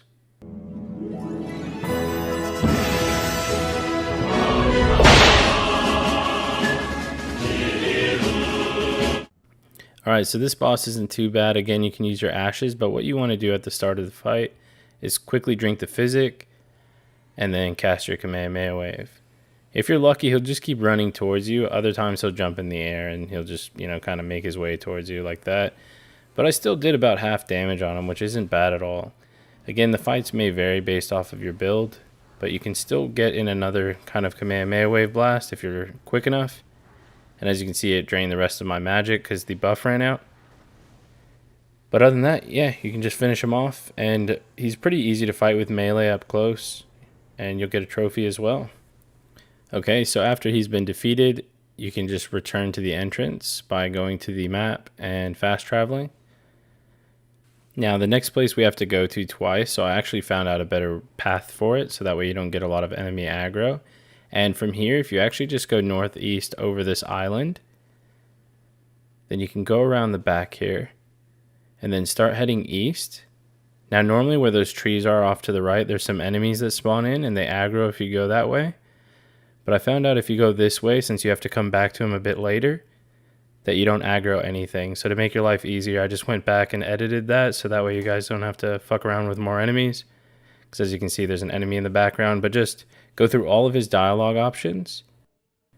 So just go through all of the options until he's repeating himself, and then open up the map again so we can fast travel to the northwest side of the map. And we're going back to Ranni's Rise. But instead of going up, we're going to go off the balcony here from the side of Grace. And we're going south around the side. And then we'll be going southeast. And we'll just keep hugging the cliff again like we did before so we can jump down safely without taking any damage. There we go, and eventually you can just drop again. And we're going to Celivis's Rise, which is that tower off in the distance there. And he's the guy that gave us that potion earlier. We're just going to speak to him, go through his dialogue options, and choose the first option. And again, just exhaust the dialogue. Make sure he's repeating himself. You always want to make sure they're repeating themselves. He should give you this introduction. And then I still talk to him again. Because pretty much you just want to always make sure you are progressing that quest, or it can kind of fuck you in the end. Alright, so now we're going towards Limgrave. And we're going to go to the Waypoint Ruin Cellar, where the sorceress Selene is. So you remember her from early on. And we're going to speak to her, go through her dialogue with the letter of introduction that Celivis gave us. And then the next option, which is Lusat's location. And she'll give you a Starlight Shard at the end of it all.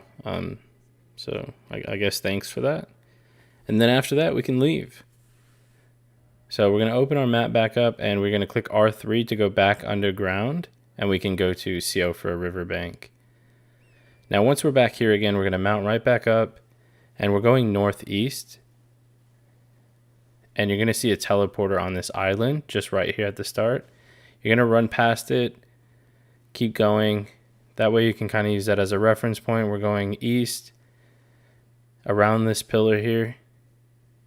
And we're still going east. And again, so going this way has made us dodge all of those enemies. So we can just quickly come back, speak to the NPC, go through his dialogue. And we just don't have to mess around with any enemies. So go ahead and click the top option when you speak to him, and just keep going through all of his dialogue.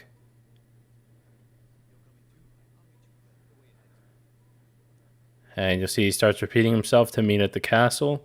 So once he's done that, we'll open up our We'll open up our map rather to go to the Rountable Hold. And we can stop here and just do a quick, upgrade to our weapons. So I recommend doing the staff first, since that's kind of like our cheese weapon. So upgrade the staff as much as you can, and then we can go back to Sorceress Selin in the Waypoint Ruins, which is in Limgrave, towards the bottom of the map. And what we're actually doing is, I'm going to mark it on the map here. We're going southeast to this trail over here. So you can mark it if you'd like as well, just to make sure that you can get there easier. I'm fairly familiar with that spot. So we're just going to go south. So what we do is we jump out. We go from the east exit here, and we're just going to go out the back.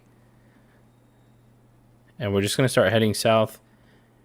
And again, there's some more, coffins there if you want to grab some runes, but you really shouldn't need to since we farmed a lot of levels. And keep going south. You're going to see that camp with the enemies from before, way back in the beginning of the guide. You might remember it.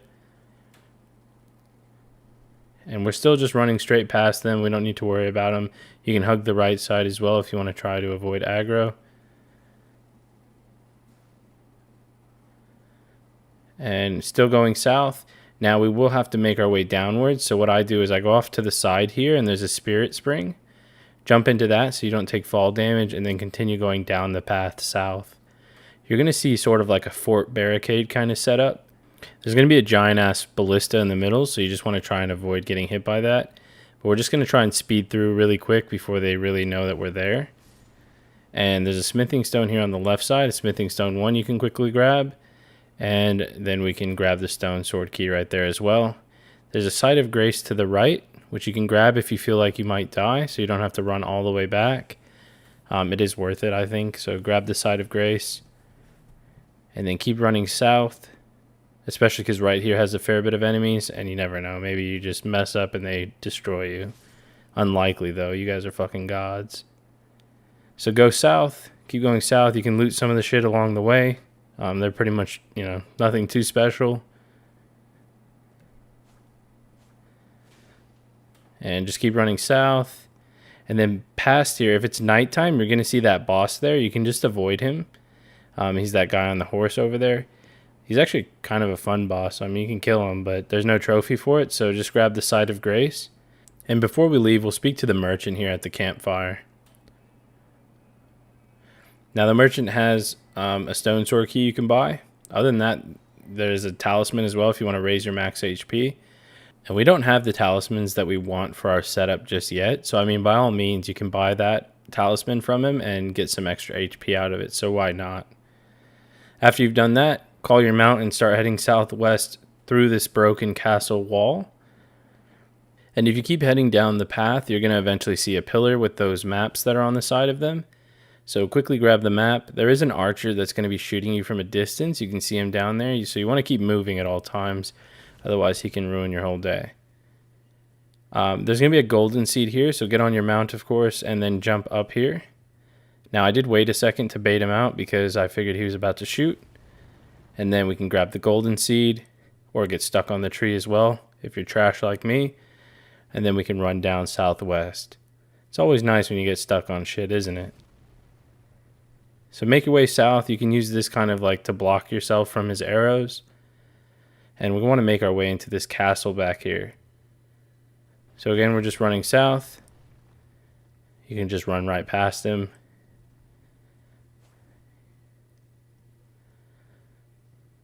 And you're going to find a site of grace at the entrance. It's going to kick you off the mount. And activate the site of grace. And then there's going to be a lift just straight ahead. So go up the lift. And once you're up the lift, you're going to see a lot of enemies there to the right and some dogs there. But we're going to run kind of in the middle here to hopefully not really aggro any. I think at most you should really just aggro one dog. And we'll just keep running past him. We're going to run here to the left. We're going to grab this item. You don't have to grab it. It's a smithing stone 1. But I mean, the more smithing stones you have, the more upgrades you can do essentially. And there's a ladder here at the back, and actually that dog that was chasing me did what I've been wanting to do this whole time. Bite that ass. So yeah, I just ate shit. Just quickly kill the dog if this happens to you, and then climb up the ladder. Alright, so once you get up the ladder, there's going to be this enemy just fucking rushing you. Go ahead and run away because he's pretty quick. And just head southeast over this bridge. And we want to be a little bit quick here because you got two of them that can, you know, shoot you from range, and then you got the other two chasing you. So you want to run over here to this gap and then jump off. And then you want to quickly sprint over to this wall and then jump over the wall and activate the Site of Grace here. Definitely want to activate it. They shouldn't be able to follow you down here. But if they do, if you have that Site of Grace, at least if you die, you can respawn. And we'll just keep making our way down the cliff and then jump this gap. And then we're going to roll down into this kind of jail cell type thing. And we'll go out the exit. There's going to be some enemies here. We can actually just run right past them. We're going to go halfway towards the bridge here and then jump off the left side. Land on this pagoda type thing and then go down southwest. Keep dropping. We're going to go over here to this cliff. Make sure you jump because there's actually a gap here. I almost kind of missed that, so make sure you give yourself enough clearance. Keep running. We're going to jump down again. And then you want to be careful with this jump. Make sure you fall here first. And then you can go down on the wooden beams. Lucky wooden beams. And then go ahead and drop down. Keep going down. There's going to be a lot of rats in here. You can actually avoid them. You can quickly run out here. Go around the left side. And if you're really quick, you can activate the Site of Grace. And then you can rest to reset them. If not, you can kill them, but either way, we're just going to run and skip past them if we're quick. We're going to go off the bridge and jump down. These jellyfish won't mess with you, and you can just make your way towards the boss door, and we're going to see our next boss. Okay, now you can kind of cheese him if you're really, really quick. He's pretty fast, but when you enter, you just want to drink your flask. And then just start casting Comet Azur right away because he's going to come fucking rushing you. And you can start blasting him. As you can see, we did about half damage. I tried to get another one off, but he just like shoved his crotch in my mouth. And you can see you kind of cheesed him, you know, most of the way. And then even with just the special from the katana and even normal attacks, you do a lot of damage. So despite him being aggressive, you'll smash him out pretty easy. And that'll get you a trophy. After the trophy, we can activate the Site of Grace. And then we can open up our map and we're going to fast travel. Okay, so we're going to go to the Castle Morn Ramparts, which you remember this spot. It's where I showed you that boss and we went through the castle there. However, this time from the Grace, we're going to go to the right and we're going to go north and up this path on the cliffside. Keep running north on this path. And once you see a pond with some dogs kind of drinking out of it, you'll see a Site of Grace to the left on a cliff. Just double jump up there and then activate this Grace as well. After you've done that, we'll go ahead and get back on our mount. We'll continue down west against the cliff and you'll see a bridge in the distance. Make your way over this bridge. You can just ignore the enemy. Just go ahead and keep going over the bridge. And we're just going to keep going west and following this whole path down the cliff. So keep making your way down. You can again ignore all of the enemies. Just stay clear of them. Jump over the rubble and things like that. And now we're heading a bit north again. And you'll come up this path. So we're a bit higher on the cliff now. And we'll start turning left. And we're going to just do a sharp left turn and you'll see an archway there. And you know you're going the right way if you're following that archway.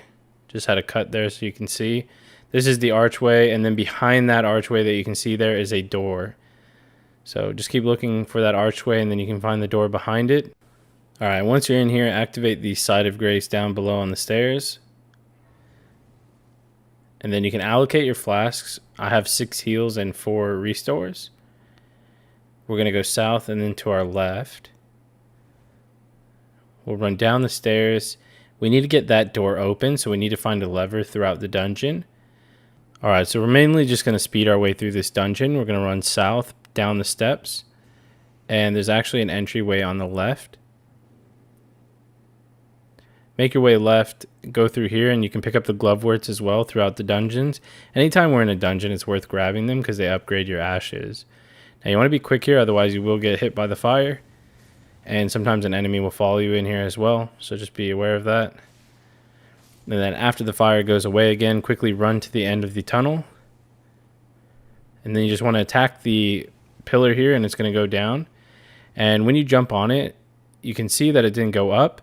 You have to actually jump and kind of scrape against it, and that triggers the lift to actually go up. So make sure you do that. Then we'll go up this way. We're going west now through the tunnels. And then we're going to make a right. And again, we're just running past all of that. You'll find a statue here with a flame, and it has the lever in front of it. So go ahead and pull the lever. Make sure none of the enemies are following us from behind.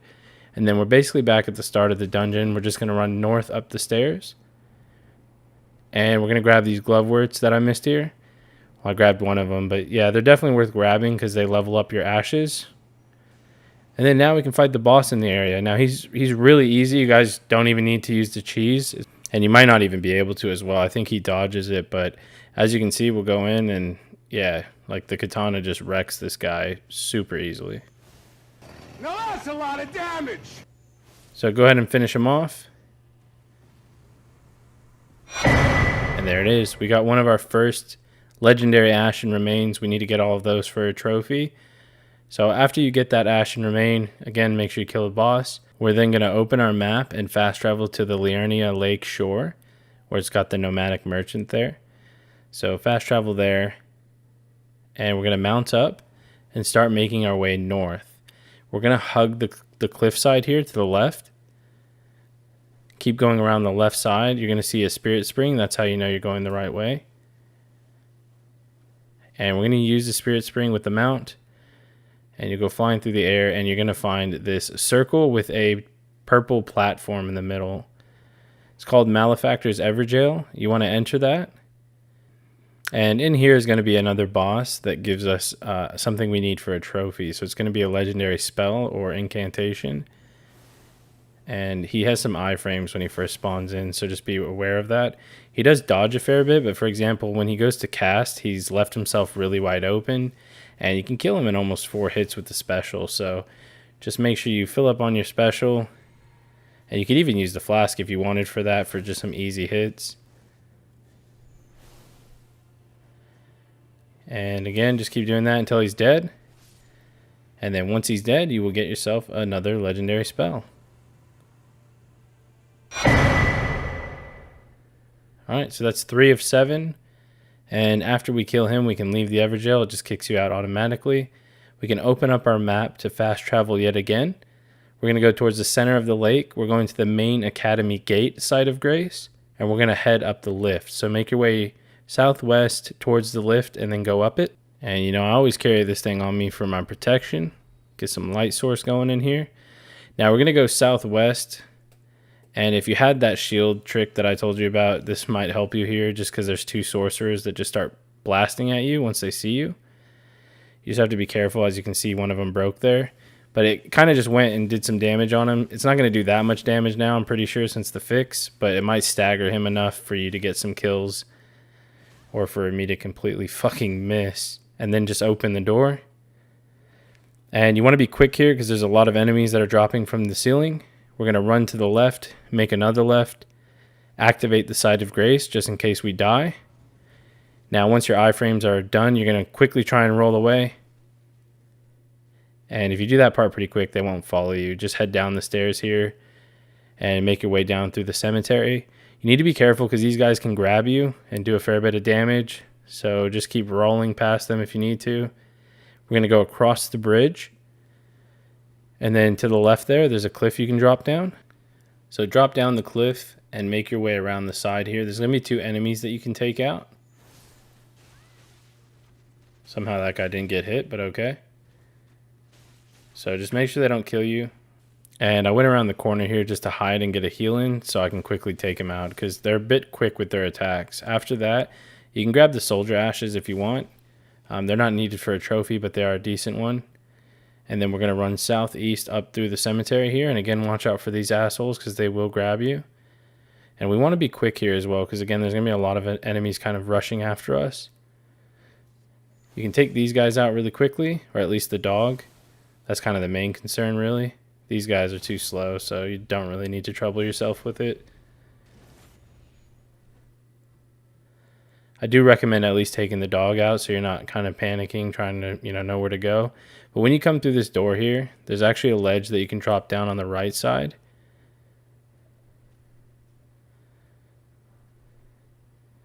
And we're going to make our way around here to the west. Keep hugging the wall. You can see that's where we're going to go after.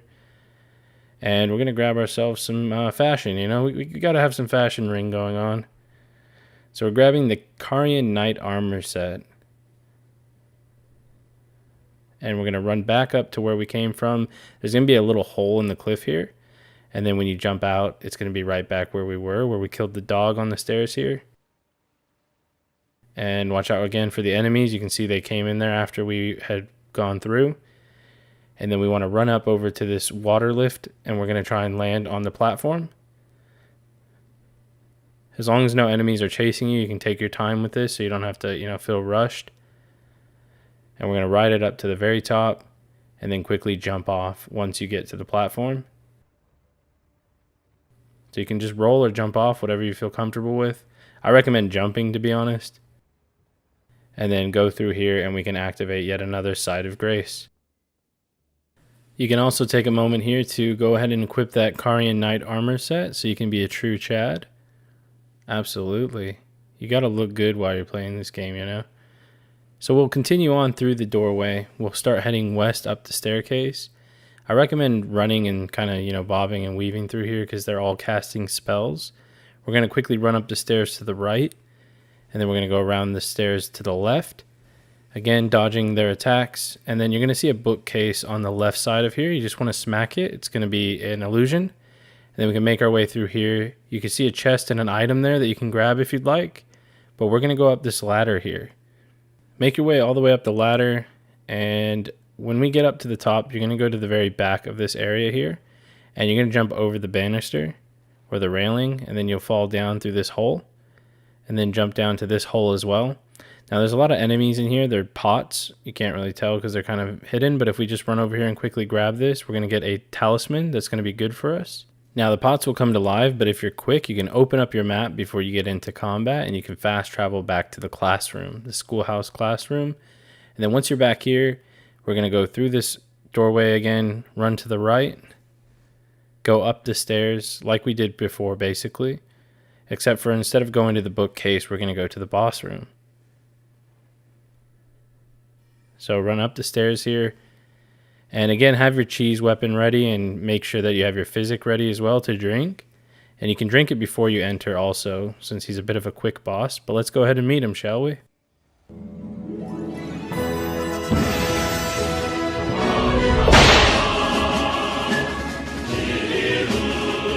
The Red Wolf of Radagon. Now, he's actually a pretty cool fight. You might not really be able to get a cheese amount of damage off on him. As you can see, he kind of ran to the side. He kind of ran into it a little bit, but not much. If you get lucky, you might be able to do some damage there, but he's not too hard overall. Now, you just want to dodge his magic attacks, and then you want to dodge this slam. And right when he slams down, you can get some hits in there as well. So you can see we do a fair bit of damage, and he doesn't do too much damage to us. And his attacks are pretty predictable. Like the magic ones especially, you can just avoid them. Or you can get hit by them if you're trash like me. But yeah, just keep doing that. And as you can see, we're still eating through his health bar. That special attack with the katana just does so much damage that we should be able to slam him out pretty easy. And the range on it is nice as well. Again, he's going to do that slam. I'm going to dodge, get a hit in on him. And then we're going to get ready to back up or, get hit. Apparently I was a bit greedy. And that's pretty much it. Even if you are greedy, it doesn't matter. You're going to get a trophy and you're also going to get a memory stone, which is another slot for our spells. After that, a Side of Grace will appear in the boss room. Activate that, and then we can head through the doorways to our left. So make your way down the hall, and then once you come out on the other side, we're going to turn right. And to the right here, there's actually a railing that you can jump over, and there's a ladder at the very end of this walkway. Climb all the way up the ladder, and eventually you're going to find a shattered window that you can go through. So you can see this window is broken. We'll jump through it and go on the right side, go up the stairs, and there's going to be a chest to our left with another talisman. So that's our second legendary talisman, so make sure you grab the Radagon icon. And after that, if you want, you can go ahead and switch out the HP talisman with the Radagon icon. And that's going to shorten spellcast time, so that way we can get that Comet Azur off quicker. You can then jump over the railing to be back where the boss room was. So as you can see, there's the Site of Grace. We can allocate our flasks, so now I have 8 heals with 2 magic restores. And we're already going to be going to another boss, so instead of the staff, we're going to equip the Reduvia dagger, which was that bleed dagger. And we're going to use that on the boss instead of the staff, because it's a little bit easier to cheese with that. So we're going to run back outside here. There's going to be a fountain in the middle, and there's a stone sword key on the second level of the fountain. So if you just jump up there as well, you got to kind of parkour off of this bit. Grab the stone sword key, and then we'll make our way to the staircase on the right. And the only way to get across is by these little pillars that are holding it. So walk across them. And then there's going to be a giant boulder that comes down the steps. So just be ready to dodge it. Now, I kind of went the wrong way. If you go to the right side, you'll actually dodge it. So don't follow me. I'm trash. And I quickly run through and make it before the next one hits me. And there's an enemy ahead that you can kill. And he drops a Carian Knight shield, which is a better shield than what we have. So if you're doing that one trick with the shield, you can use that instead. So yeah, upon killing him, you're going to get the shield. But then you can just run past and go up the lift. You can do that as well. You don't have to kill him. And then once you get to the top of the lift, we can go up the stairs and we can meet our next boss.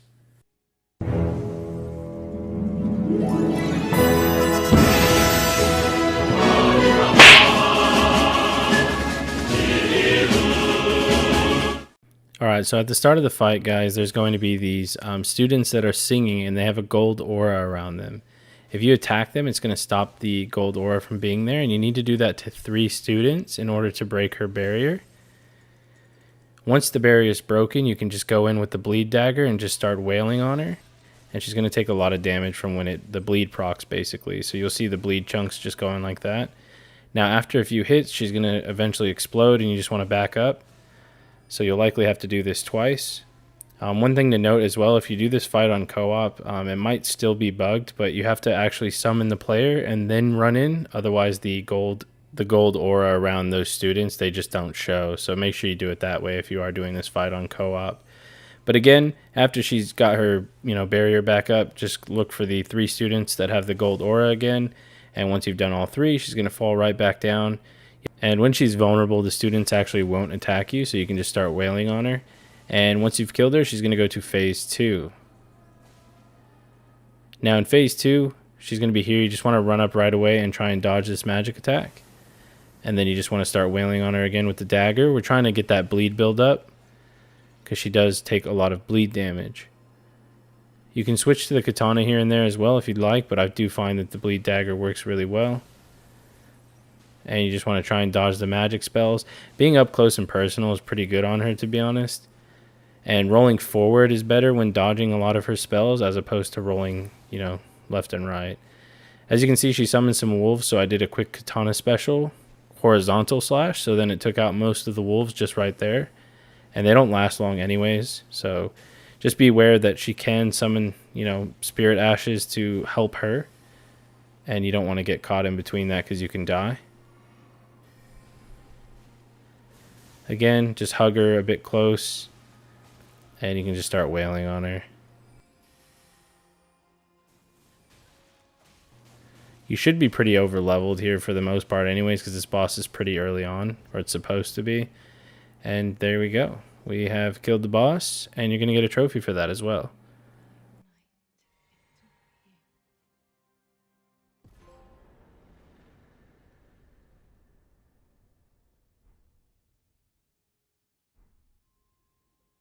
After you defeat her, you're going to be back in her room next to a Site of Grace, and she can actually be used to respec your stats as well as change your cosmetics. But we're going to go ahead and activate the Grace, and then we're going to open up our map so we can fast travel. We're going to go towards the bottom of the map to the right and go to the chamber outside the plaza on the very southeast side. And make sure you equip the staff instead of the dagger again. So we're switching the dagger back to the staff. And speak to the wolf here on the right side. He's the one from that kind of dungeon we were in before, the Siofra River.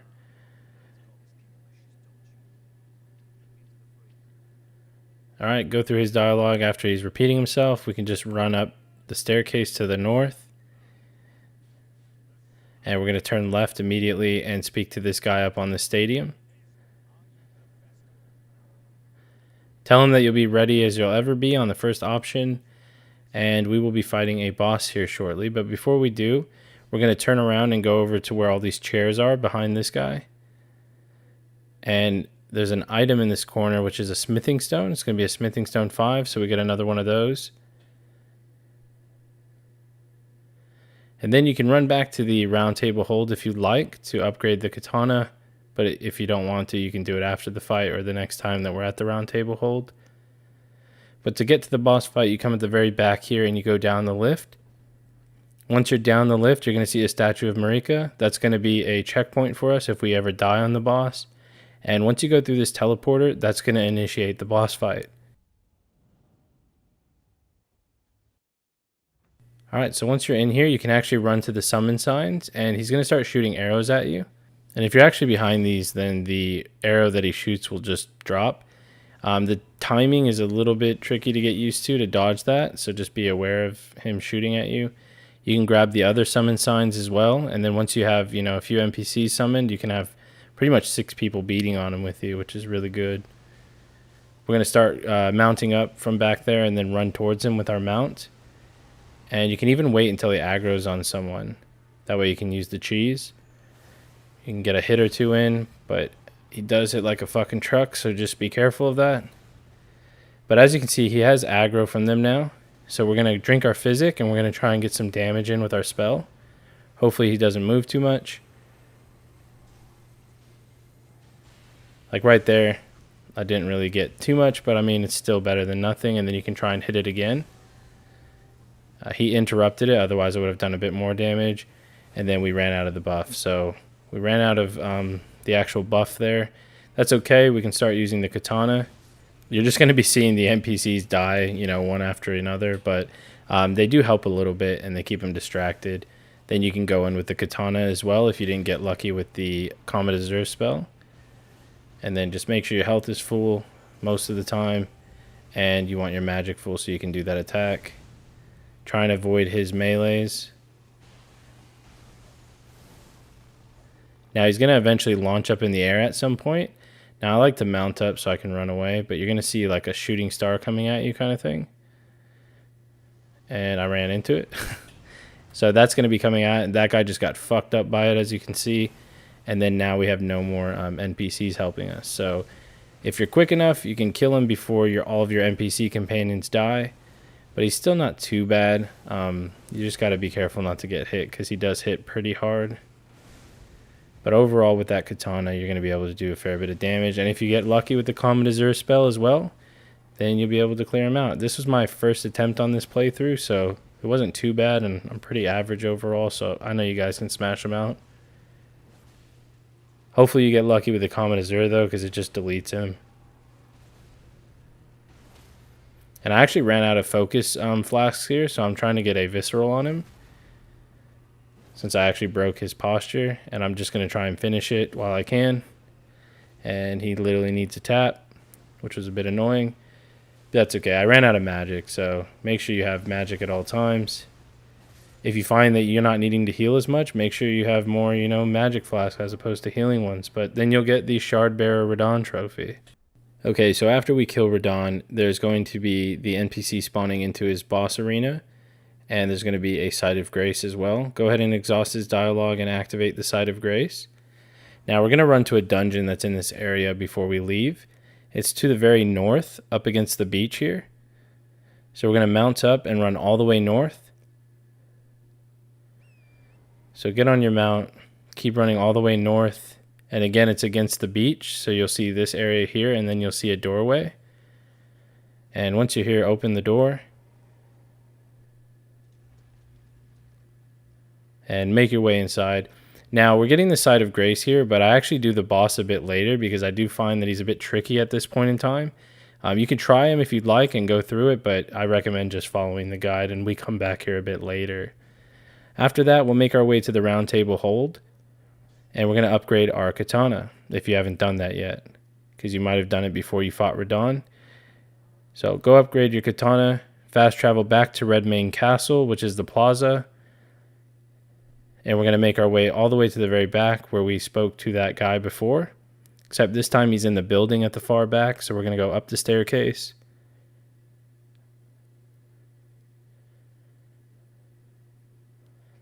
Go all the way straight. And you're going to see him sitting in a chair in this room. Exhaust all of his dialogue.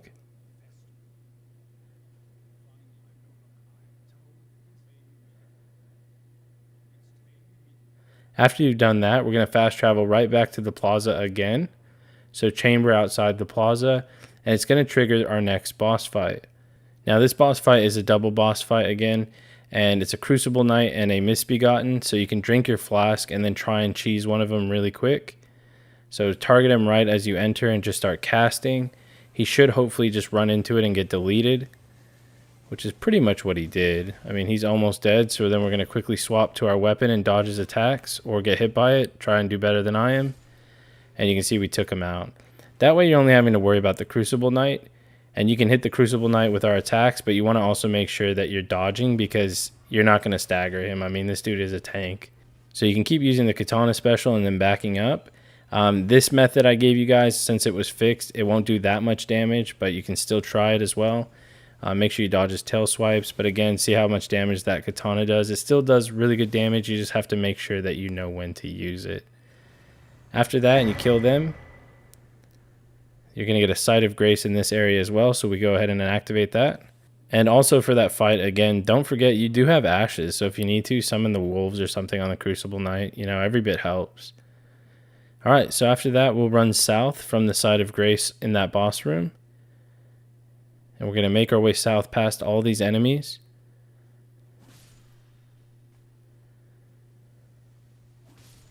And once you go south down these stairs, you're going to see a teleporter. So go ahead and go through the portal.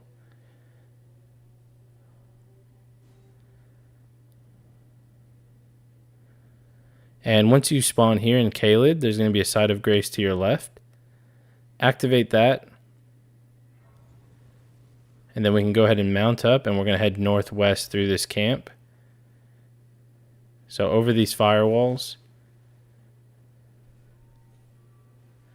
And then we're going to go down the path northwest. You can dodge all of these enemies. You can keep running as well to get past the dogs, or you can try to avoid them entirely. Again, if they aggro on you, don't worry about it. Just keep running. We're going northwest on the path. Okay, keep going northwest, and then sort of to our right, you'll see a golden seed next to a tree. And that's a good reference point as well. So from that tree, we're still going on the path. We're going northwest still.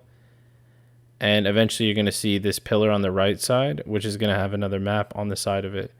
So grab the map, and then we're going to turn left. And you can see once I aim the camera view back again, we're going to the west. So southwest towards the left side. You're going to see a church in the distance. That's where we want to go. So go southwest to the church. And at the church, we're actually going to grab another legendary spell towards our trophy. Again, we can use that cheese thing here if you have it. This is good even just for stagger, not even so much damage. Sometimes it makes these enemies easier because there's going to be a knight right here at the entrance. And then you can just finish them off. So when you come into this cathedral here, there are some items you can loot as well as a Side of Grace. So grab the cookbook and the Side of Grace.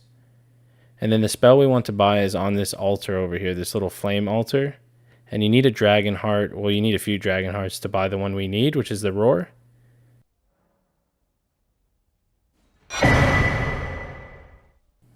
And there we go. We've got 4 out of 7 legendary spells.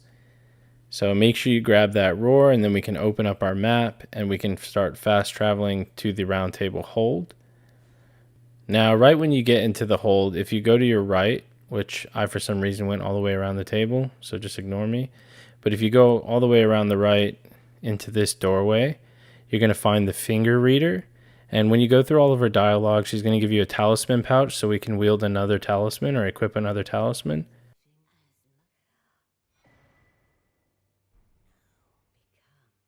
Okay, she wants us to become Elden Lords, so yep, cool. You can go into your equipment now if you'd like as well, and you can equip the talisman for equipment load or whatever you really want at the moment. Doesn't really matter because we don't have the other talismans that we want. And then once you've done that, we can fast travel towards the left side of the map. We're going to go to the Grand Lift of Dectus, which is sort of near an area we haven't explored, so that way it'll make it a bit easier to find. So fast travel here, and then we're going to make our way towards the actual lift, which is up over this way. So head up towards the lift, and we have that medallion from the 2 pieces we got throughout our playthrough. And to activate the medallion, you just need to press triangle on that circle, and then there'll be a cutscene and you'll spawn here. Once you spawned here, go to the right side and jump over this railing. And we're going to make our way southwest towards the cliff, and we're going to just slowly start jumping down the cliff. We're going southeast now, so just keep going down the cliffside, following the path east. And then jump down, and you're eventually going to see one of those purple platforms again. So make your way here. Now this one actually requires one of the stone sword keys. There's not many Evergaols that actually do. So look for the gargoyle statue, which is there to the north. Use a stone sword key to open it, and then the platform in the middle will activate and it'll be purple. And then we can actually enter and then start the fight. So enter the Evergaol.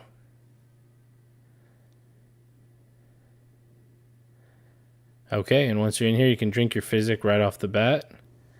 And you can aggro him and then just start blasting him. So as you can see, he's just trying to melee me. So while he's too busy doing that, we're going to just try and do some damage.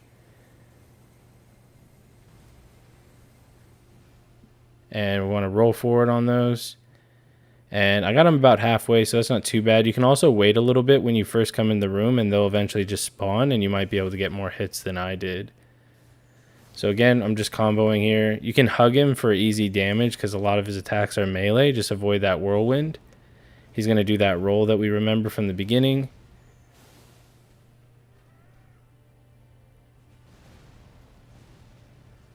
You can back up, and then you can kind of go in with a hit. And you can see like the range on that thing is just ridiculous. Make sure you restore your focus whenever you need to. That's a nice easy dodge. Okay, this is awkward. For real though, guys, that's an easy dodge. So don't be like me. Seriously. You can get some nice hits in there. And you just dodge at the very last second when he does that. And again, those things, like I said, they're probably still fixed. So they won't do that much damage, but they are helpful in certain situations. Just probably not these. You're probably better off just using the katana. And eventually you will kill him. So once you've killed him, this is actually to get a legendary talisman, one that we'll be using as well. So you get the Godfrey icon.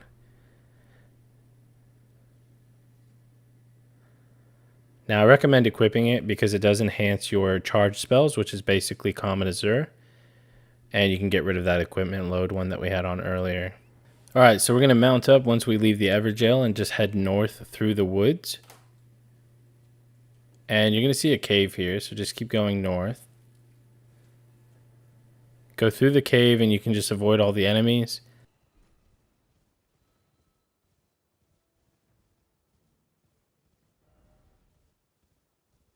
And once you're on the outside, you're still going north, kind of around this cliffside, and then outside of the woods, and you'll see this sort of encampment on the left. That's when we want to go northeast, almost east really, and then through this camp, avoiding all of the enemies, and then running straight up. Now you'll kind of know where we're at in a second, because you can use the path as like a reference point. So I'll just kind of show you there. You can see that's like the main path with the statue pillars. And then as we go east and then back down a little bit to this main path, you're going to see a site of grace off to the left. So you'll see that main path here with all those pillars and those statues and a lot of enemies as well that are patrolling on that road. You want to get the Side of Grace, mount right back up, and then start heading north up the path. And on the left of the path is a golden seed next to a golden tree. And keep going north again, and you're going to see a pillar off in the distance. You can avoid those enemies. And this pillar has a map on the side of it. So pick up the map as well. Okay, after you grab the map, we can go ahead and open it and fast travel right back to the Side of Grace that we got. So that's the Atlas Highway Junction, and then we're going to head east up this giant staircase. You can just see it's a massive staircase. There's a fair bit of enemies on here, but again, just make your way towards the very top. There is a boss at the top, but you can run right past him and then through the doorway. Now this place is awesome because there's going to be they're going to be shitting golden seeds like it's nobody's business, okay? So there's going to be a Side of Grace. You can go ahead and rest there if you need to restore anything or reset any enemies. And there's going to be 2 golden seeds here. And there's also going to be a map. And you're like, oh shit, 2 golden seeds? That's fucking awesome. Well, hold on. Go up this staircase. And when you get all the way to the top, they put some more fucking golden seeds here for you. So make sure you grab both of them because there is 2 here as well. And you just got 4 golden seeds. Look, that alone deserves a like on the video, even though I had no play in that. That's all FromSoft. So we'll head up the path and go north. Keep going all the way north. You're going to run past all these enemies here. There's some enemies kind of sprinkled through this area, but you can just ignore them. We're mainly going to this doorway up ahead. And once you go through this doorway to the north, we're going to immediately go left, stay on the cliffside. And you want to just carefully go through here to make sure you're not going to fall off of a ledge that will kill you or anything like that. And then we're going to start making our way down west. And then you'll see sort of a path that we go on by going southwest and then down a cliff. And then you'll see another kind of dirt path, but we're going to stay off to the side so we don't aggro any enemies. And we're still sort of going a southwest direction. Then we eventually go onto the path once we've passed those enemies. And we're going to keep following this path now, so we're going west. There's a Side of Grace here to the left. We can quickly grab that in case we die or, we just want a checkpoint.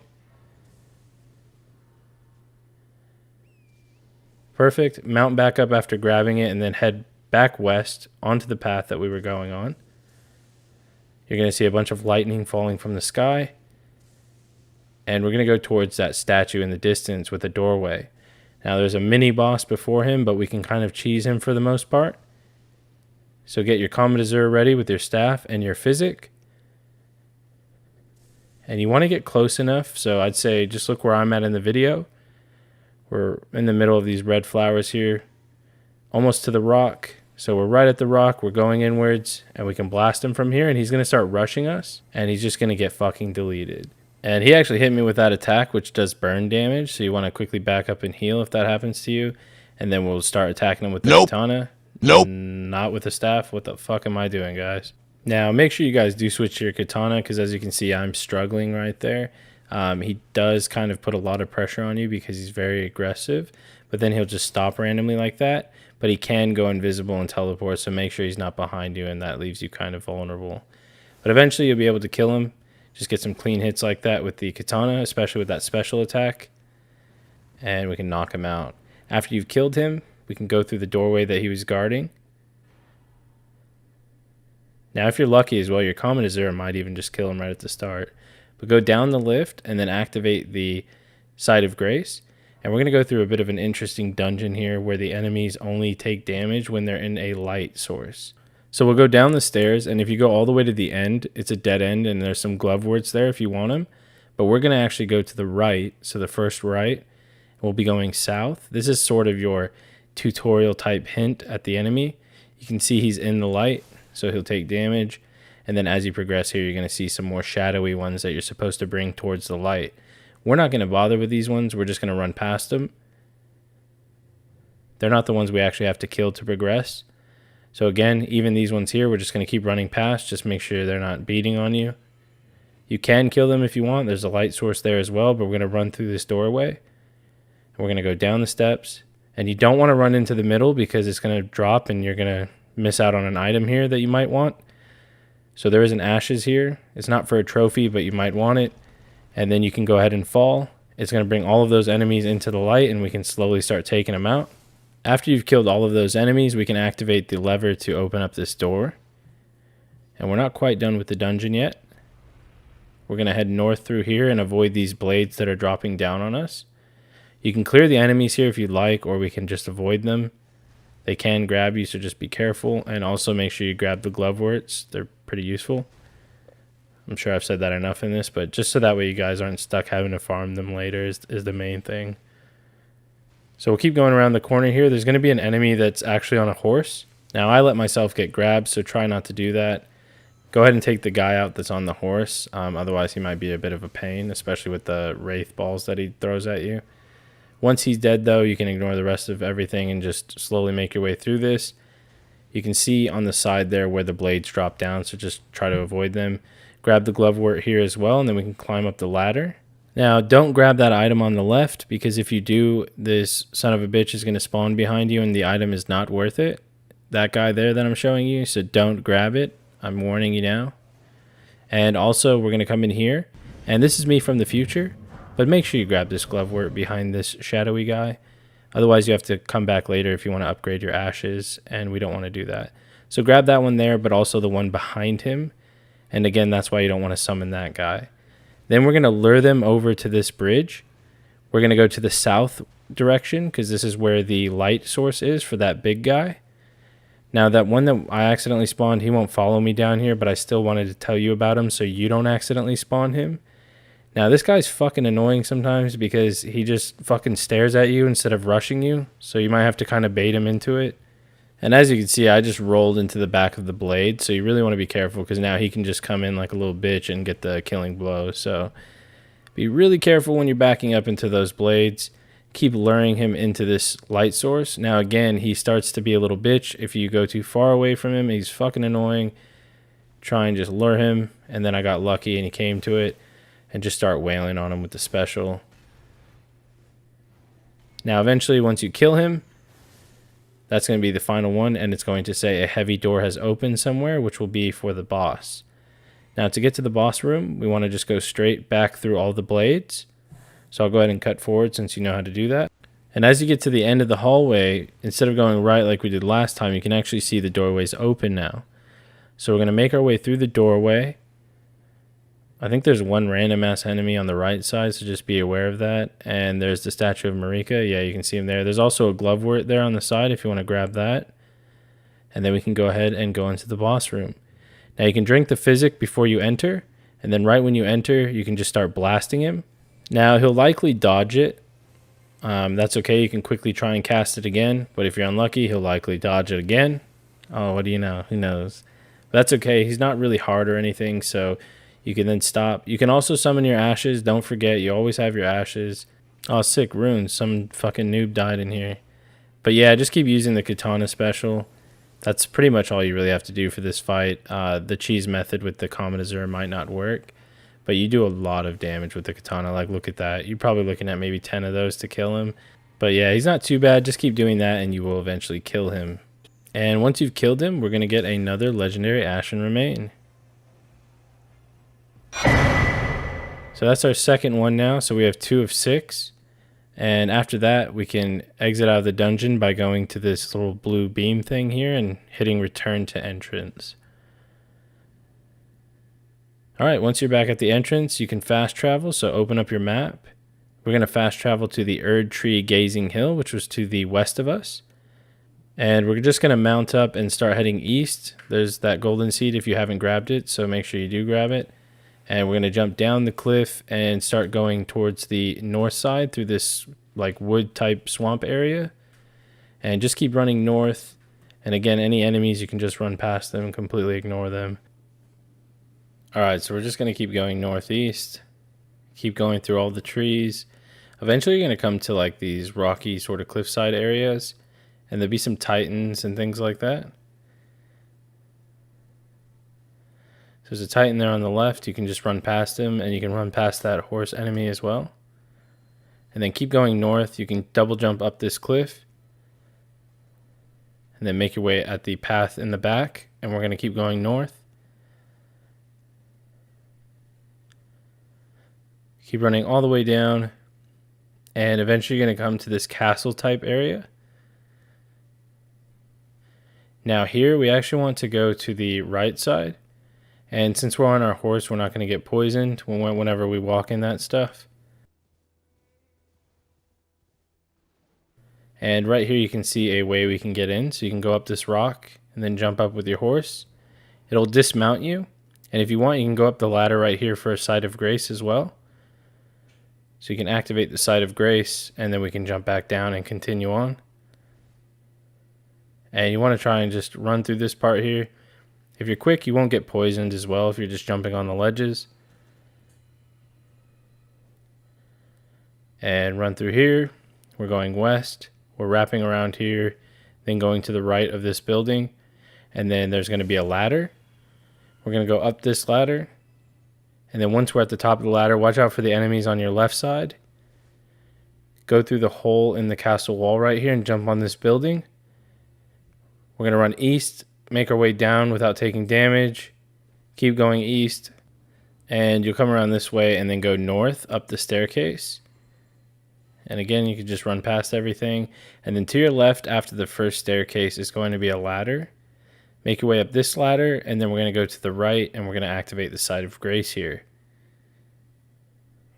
After we've done that, we can then go ahead and use our golden seeds and allocate our flasks. So we have 9 heals and 3 restores, and we've also upgraded our flask with the golden seeds. After that, run north and then make your way to the left. Go up this ladder, and go all the way up to this ladder. There's going to be a fair bit of enemies through here, but we can just run past them all. Go into this building. Watch out, there's quite a few that jump out and ambush you. There's one to the left here as well. Keep rolling. Then we're going to go out onto this bridge. You're going to see a knight, and you can run past her. Then we're going to make our way into this building. Go up the stairs, and then up the stairs and around. Go to your right. There's going to be some enemies here, so just be careful. And then there's going to be another knight, and you can go ahead and bait an attack and then roll past, and then take the lift up towards the top. Now, if you were quick enough, you should have been able to do that without taking too much damage. And then when we get up to the top, we will basically be going to another boss. There's a statue of Marika here as well, so it's a checkpoint. But other than that, have your physic ready and your staff ready, and we can meet the next boss.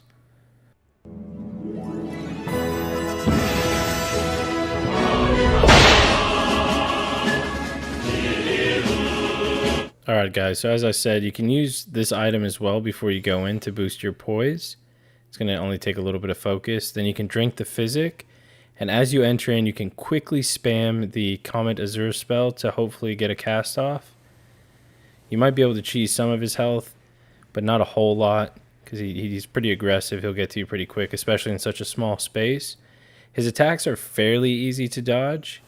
And as you can see, the katana still does put in a lot of damage, but you do have to make sure that you have an opening, so that way you're not leaving yourself vulnerable. Again, don't forget you have your ashes that you can summon. And we're just going to keep going in with the katana. And you can see that shit still did so much damage back then. But you'll be fine with just the katana. You guys can do this. You have more than enough heals, and then you'll get a trophy.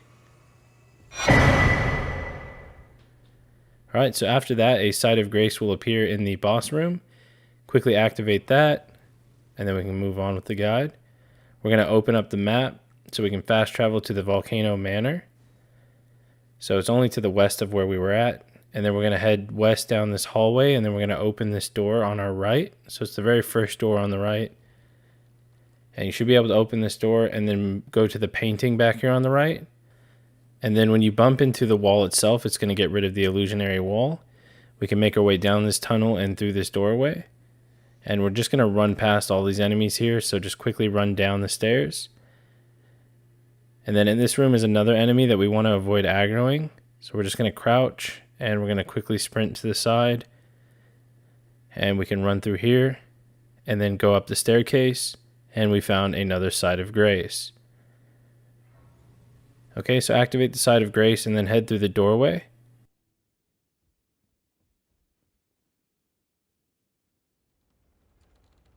And once you've opened the door, 20 minutes later, I'm just fucking with you. Okay, we can start crossing over the rooftops. So we're going to make our way west. And we're just going over the rooftops here. We're going to drop down and then go on this little ledge here. Be careful of that enemy up on top. Make sure he doesn't knock you down. So we're just going to roll by him. And then we're going to drop down off this north side onto a dung beetle. And if we're quick, we can quickly kill him. And he's going to give us a smithing stone. And then you can jump up here. And you want to avoid those guys that are chucking poison. And we'll make our way southwest down these staircases. And then we're going to go south. You'll see one of those snake type enemies in the distance. And we'll go left since we can't go through that doorway. And we'll jump over the railing onto this rooftop. We'll jump over this railing. Then we can make our way into this doorway. Now it's pretty dark in here, so if you have the lantern, I recommend putting it on. We're going to avoid the enemies here and then jump off the railing to our right. Now there's these creepy enemies in here that like spray white stuff at you. I call them semen demons, so just avoid them. And then we can go to the right. And then there's another doorway here that's kind of tucked away to the right, and that has a Side of Grace inside. So quickly activate that. Alright, so after you grab the Side of Grace, we're going to exit back from the door we came through and head to the right.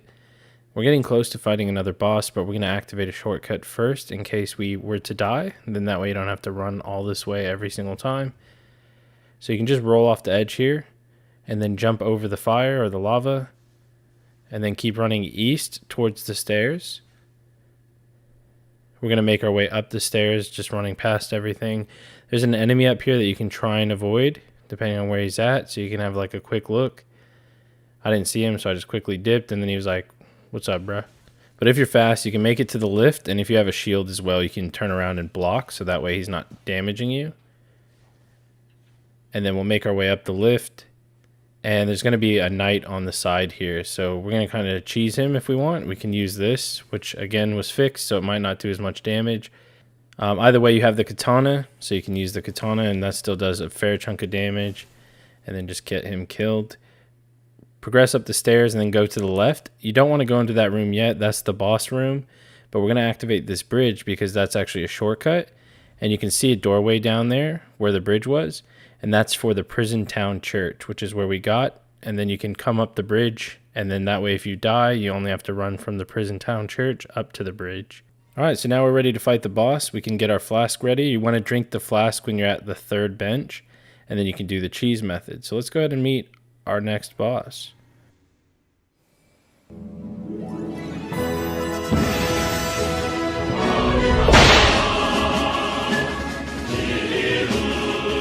Now as you can see, the Comet Azur still did a fair bit of damage, so you might get lucky and you might be able to cast it again, but he threw a fireball at me.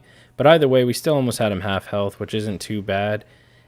After that, we can start using the katana only. If he does this roll move, it's actually easier to roll into him instead of away like I was doing. So roll into him and you actually have enough iframes to dodge the attack. Other than that, we'll just use the katana the rest of the fight. Whenever you have an opening, you can go ahead and do the special. So again, I'm getting a bit careless there. But we're going to run away. We're going to quickly drink our mana flask and then we're going to go back in with a special. Okay, I can't hit through the wall, but he fucking can. That's awesome. And then we're going to kill him and we're going to get our trophy.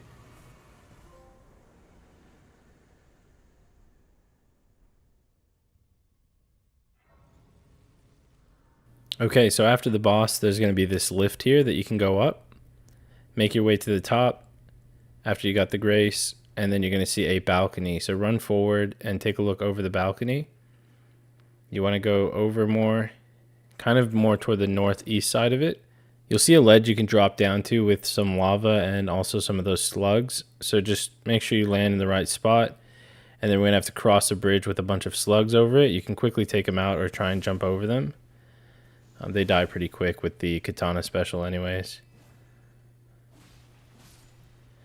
Okay, then we can go up to this ledge here, and we're going to want to drop down to that ledge. You can grab the item over here as well if you'd like. And then drop down, go up this side of the cliff, and then up here, and then we're going to jump over the lava. So jump over the lava onto this little platform. And one of these pendulum dudes are going to come out, so you can just quickly run past him. You want to be quick here and then jump through the window. Watch out for his pendulum thing. And then go through the doorway. Once you're outside here, there's going to be a snake enemy. You can just run past him and go up the staircase. And then we can run to the right side here, out this exit. And we're going to run all the way straight down.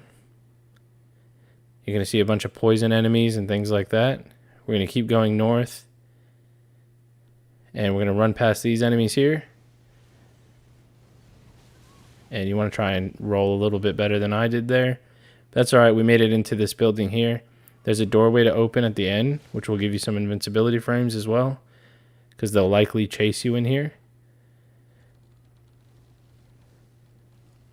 After you open the door, run up the stairs to the left, then go up and then to the left again. And you want to be quick here because the enemies will be aggroed. You want to go out here and there's going to be a portal that you can interact with. Quickly do it before they catch up to you, because as you can see, they were already on my ass. Now this leads to a boss, but we're going to activate the Site of Grace, and we won't do the boss yet because I'm going to get you another item you can use to cheese the boss, which might make it a bit easier for you. We're going to head all the way to the south side of the map to Fort Height West. So as you can see, it's on the southeast side in Limgrave. We'll go to Fort Height West. You're going to see some rock and debris over there in the sky. We want to start heading towards there, which is northwest. You can hug the ledge here.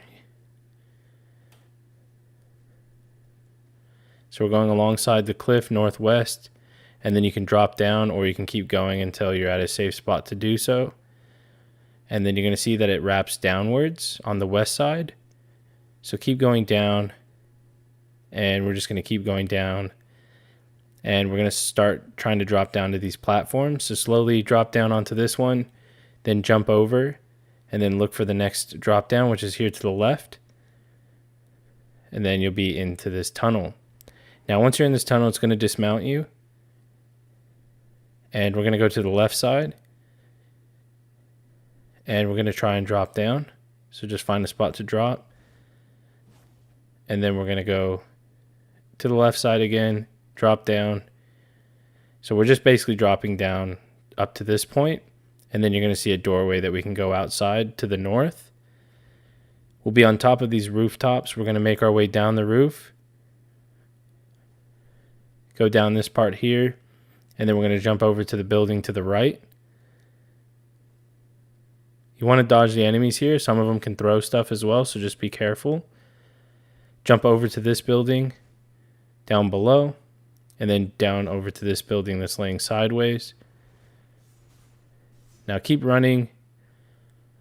Jump onto this rooftop, and then on our left side as you're hugging it, there's actually an entry spot that we can go into. So jump through the window. You'll see we'll be in this kind of area here. And then at the very back as well, if you want, there's a smithing stone. Grab the smithing stone and then make your way back over to the ledge and then drop down. You want to be on the very left side, otherwise you'll fall. And then you can run northeast past all of these guys, and we're going to go into this building here through the doorway, and there's going to be a Site of Grace. Surprise, motherfucker! Okay, and those guys clearly followed me, so quickly if that happens, kill them, activate the grace, and then head northeast. You can grab a bell bearing right here as well, which is for gloveworts, so that way you can buy the gloveworts at the handmaidens back at the round table. Only a certain amount with that level of bell bearing. You're going to head to the east, go down these stairs. It's going to be 2 flights of stairs, and then we're going to go to the right, and then we're going to go down the stairs again. And we're going southeast, and there's going to be an enemy here, so just quickly take him out. There's going to be 2 enemies, actually. And after you kill both of them, there's an item in the middle of this pagoda thing, but you want to be quick because there's going to be blobs that drop down on you. And it's just a larval tier in case you want to respec your character. And then you can drop down, and there's an item behind this rock as well that you can grab. It's a really good one as well. It's a rune arc. Other than that, we can get our cheese item weapon, so get your staff out and your physic, and let's meet the next boss.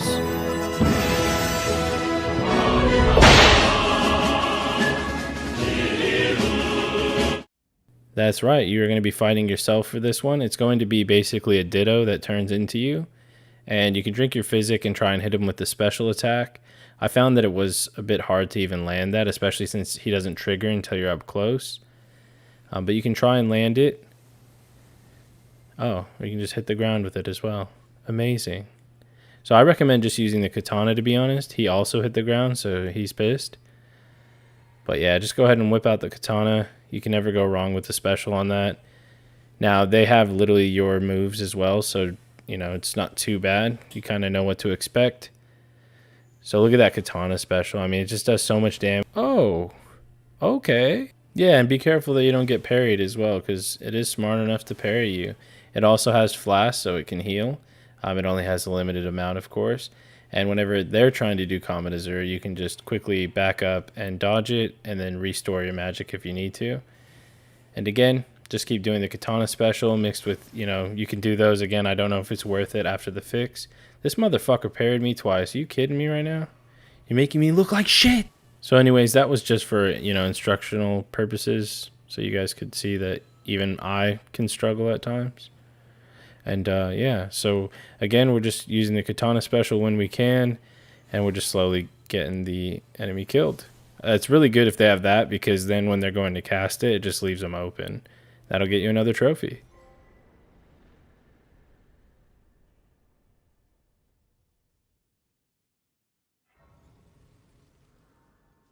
Okay, so after we've killed ourselves, I should probably edit that.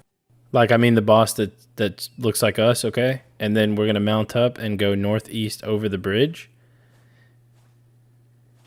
Wow, this is embarrassing. This is fucking embarrassing, dude. So yeah, Smithing Stone, Somber Smithing Stone 5. Again, I was just showing you that even something like a dung beetle could be pretty challenging. Keep going all the way down the bridge, going northeast after you kill the dung beetle. And look, I know it's called a scarab, but I just call it a dung beetle, okay? You'll get to the bridge point where this part's broken and open, and you can run down here. Don't worry about the enemies, you can ignore them, but we have more flames that we need to light like before. And again, you have those iframes whenever you're lighting the actual flame, so go ahead and light that one right at the entrance. Then across from there, going northeast on the cliffside, is going to be another one. So quickly activate that. We're actually above the dungeon where we had to light the flames before. So this is just a top level of it. After you light that one, we'll start heading west. Again, you can skip all of these enemies.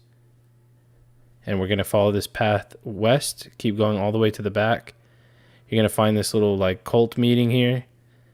And there's going to be a pillar we can light in the middle. So we're going to quickly jump off. We're going to light it. And then we're going to roll out of the way. And then we'll remount. And we'll start going to the west again. Or northwest towards the top and then west. At the very back of this area is going to be another pillar that we can light. And I believe there's rats again. Yeah, so there's some rats, but you can just quickly light it. And they're pretty slow at attacking, so you can roll away, mount back up, and then go southwest. Now southwest behind that tree there to the left is going to be a pillar. And we can light that one as well. We're just trying to light them all quickly so we can just have that part done. Don't have to really explore the area. We're going to remount up and we're going to go north, east, and then east. And that way we don't aggro all those wolves. And then we're going to start going southeast. Sort of back to where the cult meeting was, but towards the right. And you're going to see a pillar up on this ledge over here. This will be our final one, so go ahead and light that. After that, we can mount back up and go southwest. Because there's going to be a site of grace here we can use as a checkpoint. So go ahead and grab that. Now we're going to also rest at the site of grace so we can allocate our flasks. We're going to have 8 heals and 4 restores. And then we'll mount up. And we're going to head to the right. We're going to go northeast where those flames were lit so you can see them in the distance.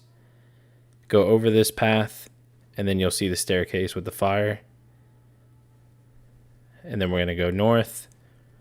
And we're going to run all the way to the end, and there's going to be another one of those ancestral type bosses. We've already fought them before. It's the exact same. There's really nothing different to expect.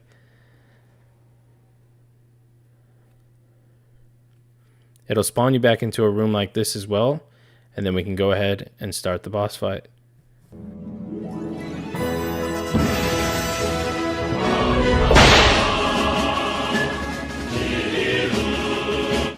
And much like the last time we fought this guy, we're doing the same kind of method. We're going to drink the physic, cast Comet Azur, and hopefully he'll just keep running into it instead of jumping in the air and, you know, charging towards us. But again, he did do that. So we're going to quickly try and stop casting so we can dodge, but we didn't do it in time. And then you can just go in with the katana. So there we go. Just start hitting with the katana. Again, you have so much reach. He's really an easy boss. You guys shouldn't struggle at all. And there you go. So it's just like the other fight before when we fought him, so don't worry too much, and you'll get another trophy. Okay, and after we beat him, we can then open up our map, and we can fast travel back to the Ancestral Woods, which is that side of Grace we ran from. And now this time we're going to mount up again, and we're going to run towards the northeast side a bit, and keep going straight. Then we're going to go north a little bit, and keep running north. We're going to go past these trees, past the cult meeting there on the left, just as a reference point, and you'll eventually start seeing these jellyfish. That's how you know you're going the right way. And at the very end of the northeast path is going to be a ledge you can jump down to. Jump down and then go into this little tunnel, and there's going to be a side of grace up ahead. So activate the side of grace, and after you've activated it, we can remount. And we're going to keep going down this tunnel. I don't actually think it was letting me mount back there for some reason. But now that we're mounted, we're going to jump down. It's going to dismount us here. You want to watch out because there's a knight that patrols there. So just make sure he's not near you. And then you can run past and go out the left exit here. And we want to kill that knight that's up top there. And you can use these as well as, you can just use your Comet Azur on him as well. Might make it a bit easier if you don't want to sit there and fight him with the katana, because there are some enemies from that doorway that come out. So you can use that. You can use the katana as well, but you won't stagger him because he's pretty beefy. But once you do kill him, and again, like I said, you can use the Comet Azur. That's another method if you're struggling with him. But that'll get you a Somber Smithing Stone. So that's our 6th one. We only need 4 more for that trophy for upgrading our weapon all the way. And then after that, you can go back and rest at the Grace or fast travel to it if you need the Comet Azur to be restored. Because we're going to fight another boss right now. And it does come in handy, so I recommend restoring it. So just fast travel back. And then we can come over here. And as long as we have our physic, we can use our staff and have Comet Azur and get ready to fight the boss.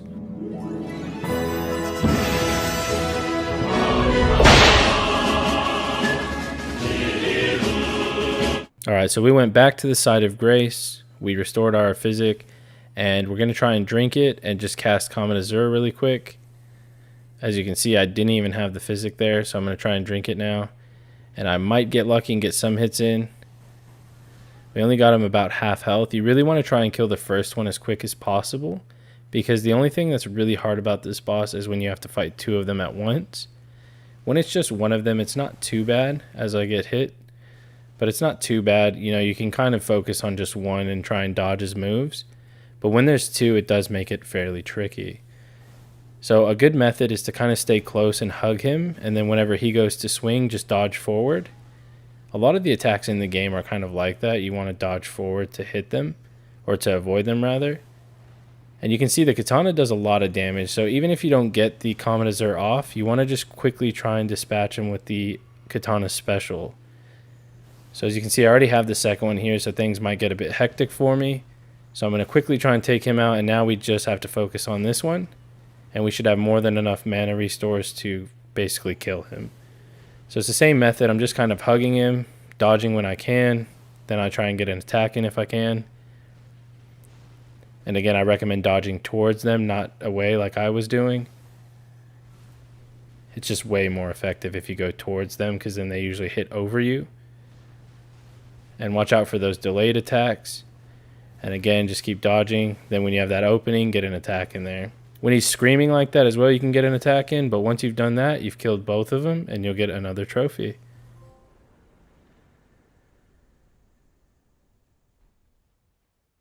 Now after you defeated them, you can head towards the back on the west side, and you can see a Site of Grace in the distance. So we're going to want to grab the Site of Grace. And again, you can use your ashes on that fight as well. Soon we'll have a cheesier kind of ashes to use. But after that, we're going to fast travel back to the Ancestral Woods. And we're actually about to get a better ash now, which is going to make the game even easier. So if you've been struggling, get ready to have that struggle go away a bit. After jumping on the rooftop and going to this ledge, we're going to make our way over here. Some noob fell, so just make sure you don't end up like them. And then head over here, and you want to jump over to this small rounded roof. Then jump down to this roof, and then you want to quickly run away from these enemies, otherwise they will chase you. Make your way down this side and then across the ledge or this side of the building, and then you can jump down on this broken rubble here. Keep running across, and we're going to make our way through the window.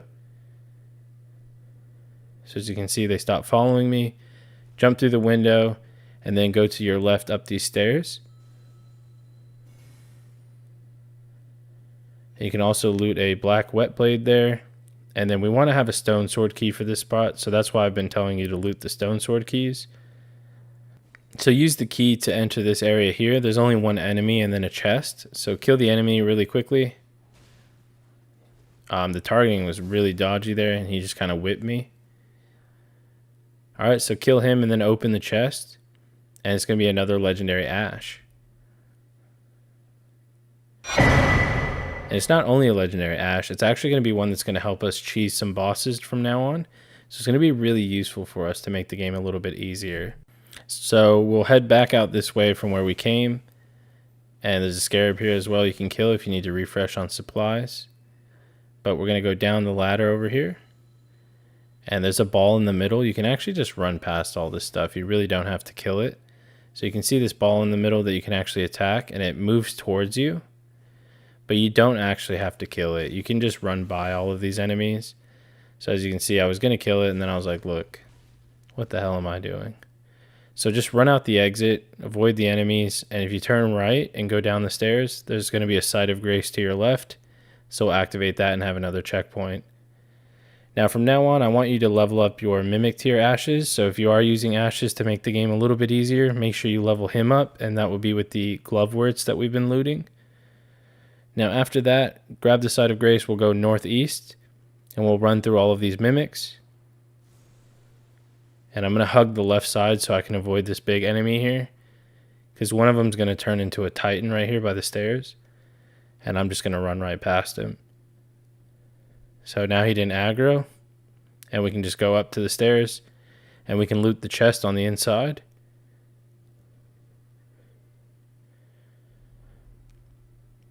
And this is also where you can get a Great Ghost Glovewort, which will max out your ashes basically, so it's a really good one to grab. Then we can fast travel to the Rountable Hold, and we can start upgrading our ashes. So you can come here to upgrade ashes, and we can just start upgrading the Mimic. So we should have a few of these from looting them within the dungeons, and you should be able to get him to level 5. That's already going to give him a lot of health to make sure he survives. And then now we can head over to the audience pathway, which is on the top left side of the map. Okay, so once you arrive, you want to be equipping this talisman, this Shabiri one. It's going to basically make sure that you keep aggro. We're going to allocate the flask to mostly heals, so I have 10 heals and 2 restores, and then we can fight the boss.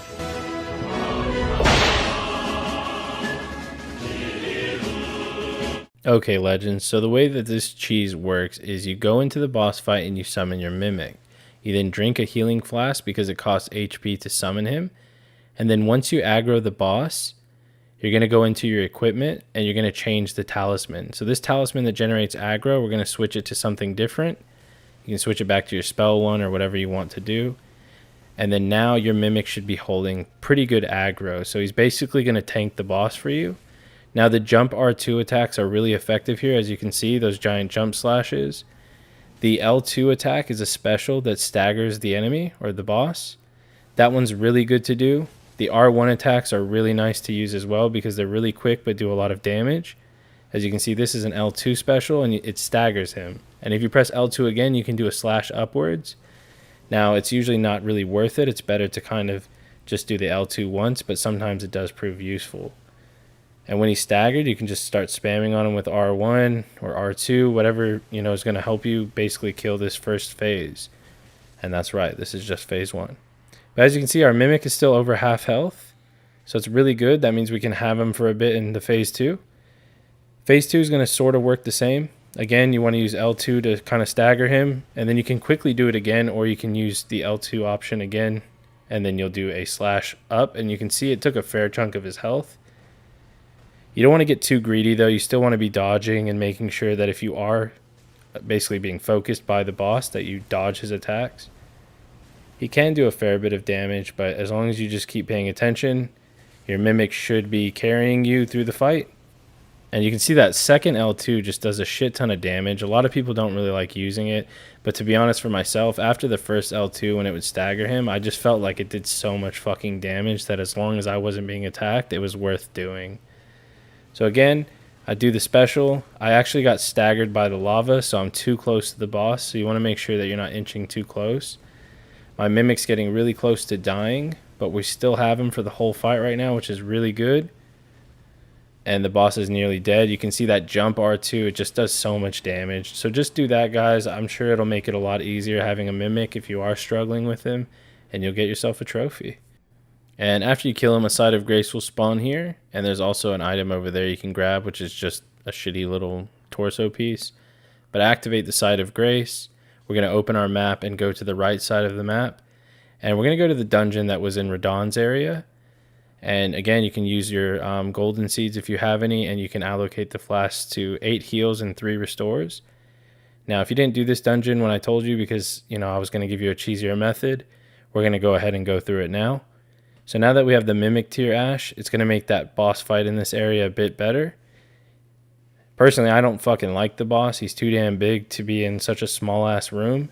But we're going to go up the staircase at the very end. Wrap around. We want to avoid this archer by running into here really quickly, and then there's going to be another fucking archer, so we want to avoid him as well. And then we can make our way down. Just keep dodging, avoid his arrows. Okay, and then go right. Excuse me, I've done way too much commentary. So we're going to go to the right again, and you'll see these windows. This is the wrong window we want to go through.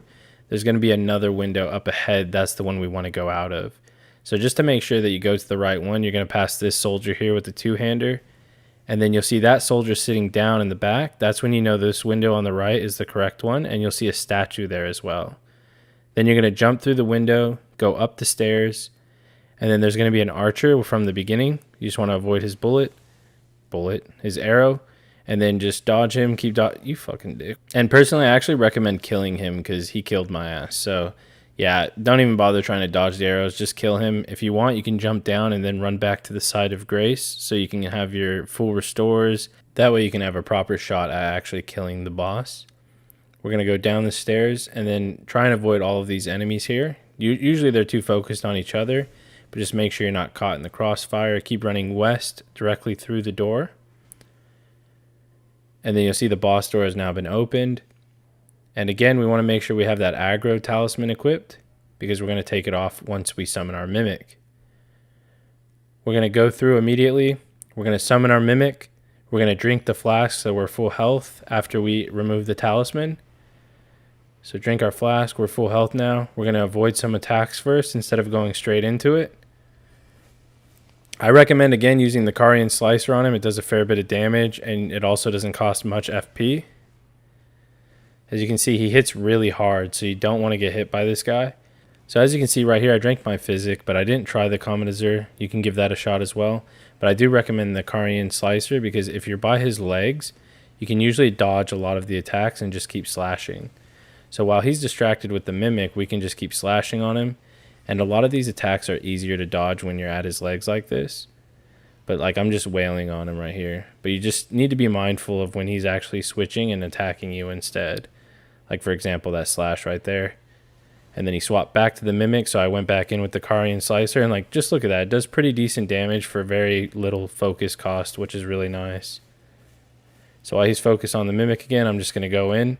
Another thing to watch out for is at half health, he'll do an explosion, which can give you Scarlet Rot. As you can see, I have Scarlet Rot on me, but that's okay. I ran out of magic as well, so that's why I said to use the Carian Slicer instead of the Katana. It just seemed to kind of last a bit longer. You can still try the Katana, but yeah, I've ran out of heals and everything. He can still be a bit difficult, but I know you guys got this. And you can always over level and come back. It's not a missable trophy. And if you do manage to defeat him, you're going to get another legendary Ashen Remain towards the trophy. But yeah, if you die on this fight, you're fucking garbage.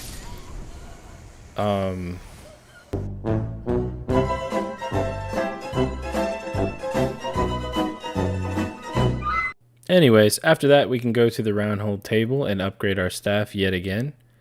And then we can fast travel from the Roundhold table to Ranni's Rise, which is on the west side of the map. We're going to make our way up Ranni's tower, and we're going to speak with her. She's finally awake, and she will give us a Carian inverted statue, which we're going to use here shortly. Exhaust her dialogue yet again, and then we need to go to the Mausoleum compound, because we want to go down over here to this bridge and that tower. So on the east side will be the Mausoleum compound. Go there and then get on your mount and head east. We're going to make our way down this ledge. You'll likely take damage. That's okay. We're going to keep going east. You'll see all these like broken columns and stuff like that, so you know you're going the right way. And then once you can't go that way, you'll start going south. And as you can see, we're making our way all the way down, just so you can see that we're sort of on a path. Keep going south through all of this rubble and broken statues, and then fall down the ledge. And then eventually you'll come down to more of a mainstream path. Keep going all the way south through the woods. And there'll be a bear enemy up ahead. We can just run right past him.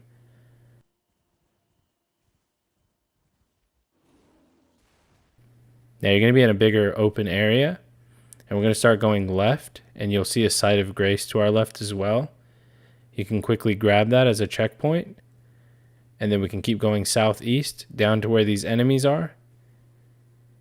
We are going to run past these enemies as well. We're going to make our way right, keep going southeast, and then it'll go to this road on the south side. Again, we're running past those enemies, making our way to the tower that's to the south. You can see it in the distance now. We're going to keep going past these enemies here as well.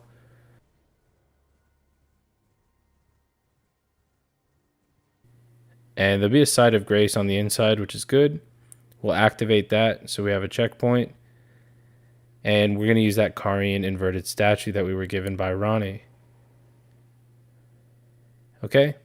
Activate the Grace. Go over to this altar.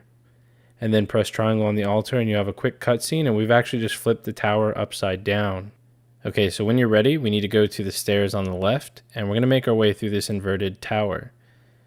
I put on the light source as well because it's a bit dark. You want to jump to the side here so you don't fall all the way through. Now we're going to make our way through the doorway and then just watch out. There's a fair bit of hands in here. They drop the Somber smithing stones, which are, really good. Make our way around the right side so we can drop down to the ledge. Now watch out because there is a NPC there that's a magic user. So he can hit you from afar. Quickly take out the hands so they don't, kind of surprise attack you from the back. Now, I was using this to try and, at least stagger him a bit. It might not work well. As you can see, it kind of hit the wall. But there are some, night ghost people as well. So you want to take them out. And you still want to just avoid the sorcerer. So I took them out really quick. He kind of just sat there for a second, so I was like, maybe I could hit him with this. But then he started moving again, and then it went to the fucking hand anyways. But yeah, just start wailing on him with the katana and restoring your magic whenever you need to. And make sure you dodge his attacks. Once you get him to a low enough health, he's going to teleport down to the ledge over there on the south side. Once he's done that, we can go ahead and make our way over here. And there's going to be another ghost knight for us to take out.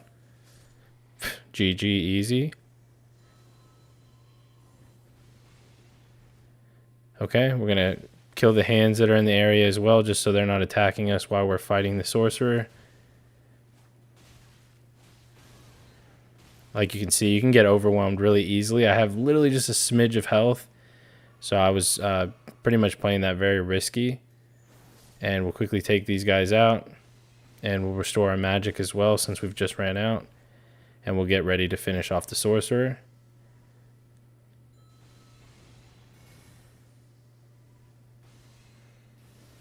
Okay, we had the iframes from the jump, and that worked. And he's almost dead, and we got him.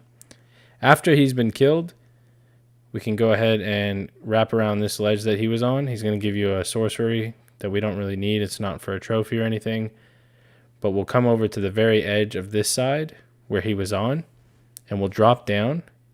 And then you're going to see all these wooden beams. Now we want to line ourselves up so we can drop down to this one.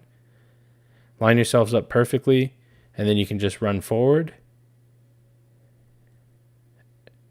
Then you can jump down to this wooden beam, just line yourself up, and then jump down to the lift and then activate the lift. Okay, so after you go down the lift, it'll open and there'll be a doorway in front of you. Again, the building is still upside down, so it just looks a bit funny, but that is a door. Go and open the door, then you'll come out here to a site of grace. We're then going to mount up and start running east. Now, a copy of that Godskin Noble is going to spawn here. We don't have to kill him, we can just run by with our horse. So keep running east. We're going to go up that giant tower up ahead. But there you go, you can see the thick boys there. We can just dodge right past him. Now, a quest item that we need is actually at the top of the tower, so this is why we're going this way. So again, keep riding your horse. At least you can use the mount at this part, which is nice. So it's a bit of a run. And then, of course, you open the door, and then inside the door is a lift, and just take the lift up to the top. They do love these long door animations, don't they? We're going to take the lift all the way to the top. There's a site of grace up here as well that you can activate.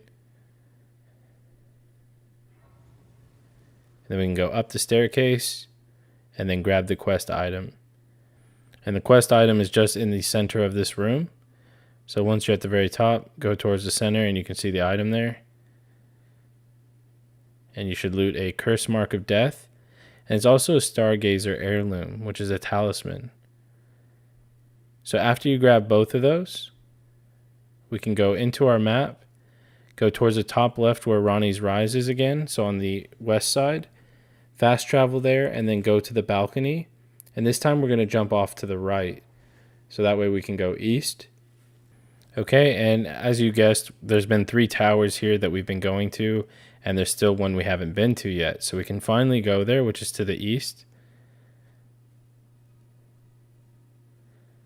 So we had Ronnie's Rise, Celivis's Rise, and this one should be Renna's Rise. You can actually climb up here at the back, going up the cliff, and then you can go around to the front of the tower, and that's how you can enter. So we're in Renna's Rise. We're going to climb up the ladder. Behind the ladder, once you get up top, is a chest. And inside that chest is Ronnie's outfit. So go ahead and grab that. And then we're going to make our way to the top of the tower. And at the very top is going to be one of those portals. So use that so we can go to the next area.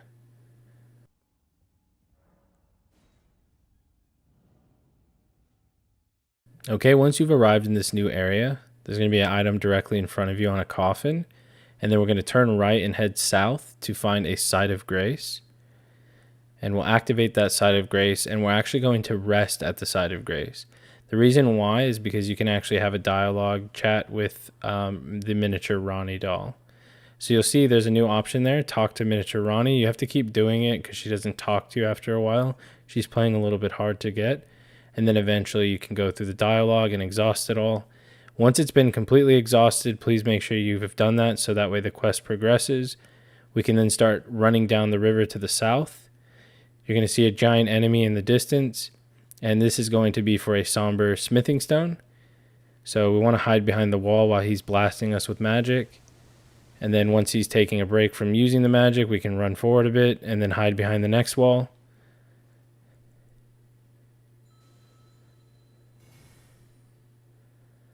And you got to get his attention again, so he won't cast until you do that.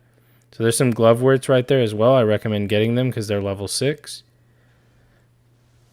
And then after he does this magic attack, we'll go ahead and rush in.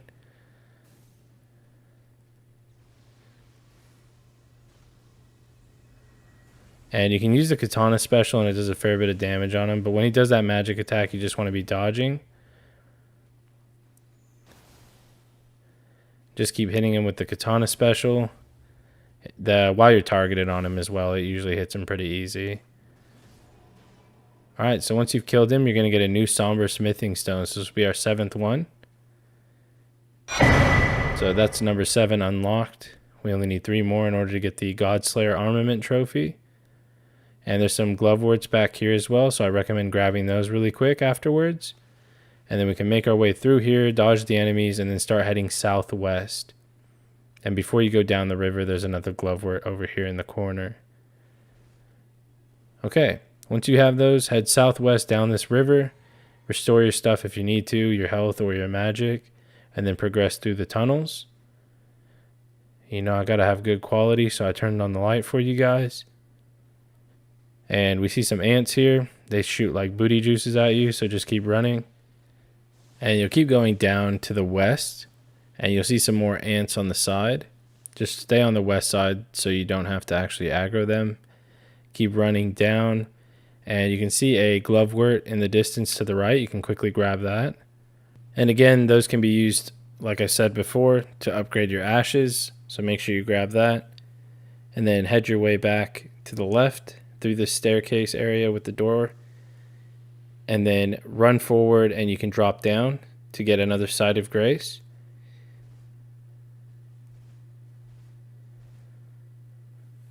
Now, we're not going to do this area just yet. Just make sure you grab the Side of Grace. We're going to turn around from where we dropped down, and there's actually a ladder on this left side to go back up. We want to go up the ladder, go back up to where we came from, and we're going to go back towards the ants that were on the left side when we were coming down. And we're going to go this way first so we can, fast travel a bit easier. But you see the flying ant here, you can just go south, run past them. This one should aggro and then kind of unblock the hole rather, and then you can go through. Make your way through the tunnel. And we're going southwest. You can see this guy T-posing. I'm not sure what the fuck that's about, but go ahead and just destroy him from behind. There'll be one more on the right side. Just take him out really quick. Avoid this guy's magic attacks to the left. You don't want to get hit by that, so just keep rolling. You're going to make your way down and then start climbing this ledge. So make your way up the top. Then jump down again. Keep rolling again so you don't get hit by that. And we're going to go around the side here. There's going to be a platform you can jump up on. And we're going to make our way to the very top. The magic can still hit you, so just be careful. And at the very top here is going to be another smithing stone that we can grab. That'll give us a Somber Smithing Stone 6. We can then run over here to the west. There's a chest up there as well with an item in it, but we don't need it. We can just drop down. And then from here you can drop down again without dying. You will take damage, but you won't die. And then when you're ready, you can quickly take out this guy here, the guy that's been casting magic at you the whole time. So just quickly take him out. As you can see, the katana has some fucking great reach. I know I keep saying that, but I just love that attack. Alright, that's going to restore our flasks. And then after that, you can also just run past them, really. So if you've watched this part, you can just run past them. And you can drop down, because there's going to be a Side of Grace here anyway, so you don't really need to kill him to restore your stuff. And we'll go down under here, and we're going to grab this map. And the map's next to the merchant here. But you can grab the map, and it's just going to be a map of the area here, so that way later on we can fast travel. But for now, we're not going to do that yet. We're going to keep going south on the side of this cliff. We're going to run down, and there's going to be this tunnel here to the right. So just drop down and grab the Site of Grace. Almost forgot what those are called, even though I've said that probably like 40 times through this fucking guide. 40 sounds kind of low, actually. Maybe it was more. Either way, we'll jump down from the Side of Grace, grab the Glovewort, and then head southwest through this tunnel. You're going to see more of these ants, but if we go on the right side, we can just avoid them. There's going to be more Gloveworts in here as well that you can quickly grab. None of the ants really aggro on you, so you can just run past them. And then make your way down this tunnel. and keep running down. We're going north now. And when you come down to this area here, there's like a fork in the cave. And you can go to the right. And there'll be another glovewort right here on the side. And then we can go through this tunnel that was next to it. Run all the way to the end. Alright, so we're going to be fighting a boss here in a second. You'll come through this tunnel, so you kind of want to make sure that you have your Physic ready and your Comet Azur ready. As you can see, I had the wrong fucking spell equipped, so I went to do a Carian Slicer. I am trash, correct. You can also summon Ashes if you need to, but let's go ahead and see this boss. Alright, this guy wasn't ready, okay? Like, you guys are so close to becoming Elden Lord. You guys are boss now. He just wasn't ready. So that's going to get you a trophy. If you guys don't land that, he's still not that hard. Just to give you some tips, you can be within melee range and just use the katana. Or even the Carian Slicer as well. But you should be able to land that. And if you don't, you can just retry until you do. After you kill him, though, you can run forward and then open the chest that's under this sort of throne room. And this chest has a great ghost glovewort. I don't know why they named it that. That's terrible to say. But then we can fast travel to Noxtella, the Eternal City. And those glovewort means we can increase our ashes twice. So we can have 2 of them at level 10, which is really good. But we'll go up this way. And we're going to go to the very top of the stairs. So keep going all the way up. Now in this clip I did kill all the enemies just so I could show you. But then we go left. And in this room there's some enemies. And you can quickly take them out if you need to, or you can just run to the chest. So there's a chest in the background. I'm just going to run to the chest because fuck killing those guys. And you can grab a bell bearing. So that's to upgrade the ashes, so you can buy them from the twin-headed maiden at the Roundhold table, which is good to have. But after that, we can run back through this area here, and there's likely going to be enemies. So I can show you in this clip, for example, and then we can run through this hallway and then up the stairs. Now we're going to be crossing a bridge here, and when we cross this bridge there's going to be a boulder that kind of rushes towards us. So I put on the Carian Retaliation just for some more DPS, but again it won't do as much damage as it does in this clip. But you can just use your katana to kill it as well. So just avoid it as much as you can. And the katana still does a fair bit of damage, and it also knocks it back a little bit, so if it's rushing you it should be able to stop it. But after you kill it, you can grab the larval tier. And then we can just make our way up the stairs. And there's an item on the left here if you want to grab it. It's a golden rune. And then we'll go through this doorway here. Now there's a lot of enemies in here, so just be ready for them. There's a ball that's on top of the ceiling. I'm going to speed it up because there's quite a bit. But there's a ball on top of the ceiling. You can try and use your katana special. If the ball comes down and it comes towards you, you can block it at the doorway. You can use Comet Azur with the flask or the physic, but as you can see it doesn't hit me at the doorway either. But after you clear all that and you open the chest, you'll get a Somber Smithing Stone 7, and then we can make our way to the right. So the right from the chest is going to lead us up this giant staircase. So make sure you have your magic and everything like that in case you need it. There's going to be a scarab here. And that scarab actually gives us something good too, another Somber Smithing Stone. And in here you can actually sneak past these enemies. So what we're going to do is we're going to hug the wall to the left so we don't have to fight them. Because those 2 mimic tiers turn into some actual enemies, and then you have to fight 3 enemies. So if we hug the wall while we're crouching, we can make our way around the side. This has become a stealth game, obviously. We're going to jump up on the ledge, crouch again, make our way inside this doorway, and then we're going to loot the chest for another legendary talisman.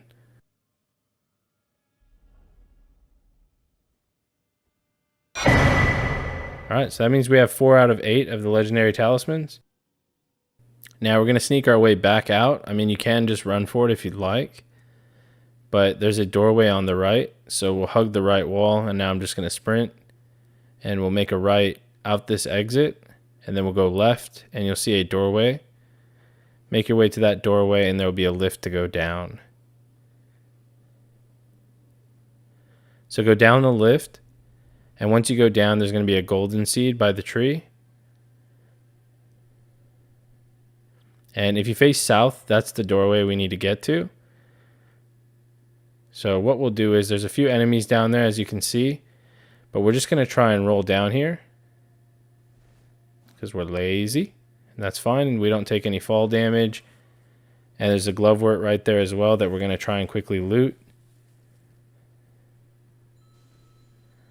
You just want to avoid the soldier riding on the ant, because you don't want to get fucked up by him. But grab the glovewort, which is an 8, and then we can run towards the building towards the south that I mentioned, which is up these stairs. And then that's going to be another lift that we can take. So that's going to take you down. Once you go down, there's going to be a Side of Grace right there ready for you. And in the back over there is another glovewort. So you can quickly go grab that and then come back to the Side of Grace. And that's a glovewort 9, so that's a damn good one to grab. And then after that, from the Side of Grace, we'll just go south through this tunnel. And you know I got your back with the lighting, don't even worry about it. We're going to get our cheese attack ready, the Comet Azur with the physic and the staff. We're going to grab this item and then run away from those guys.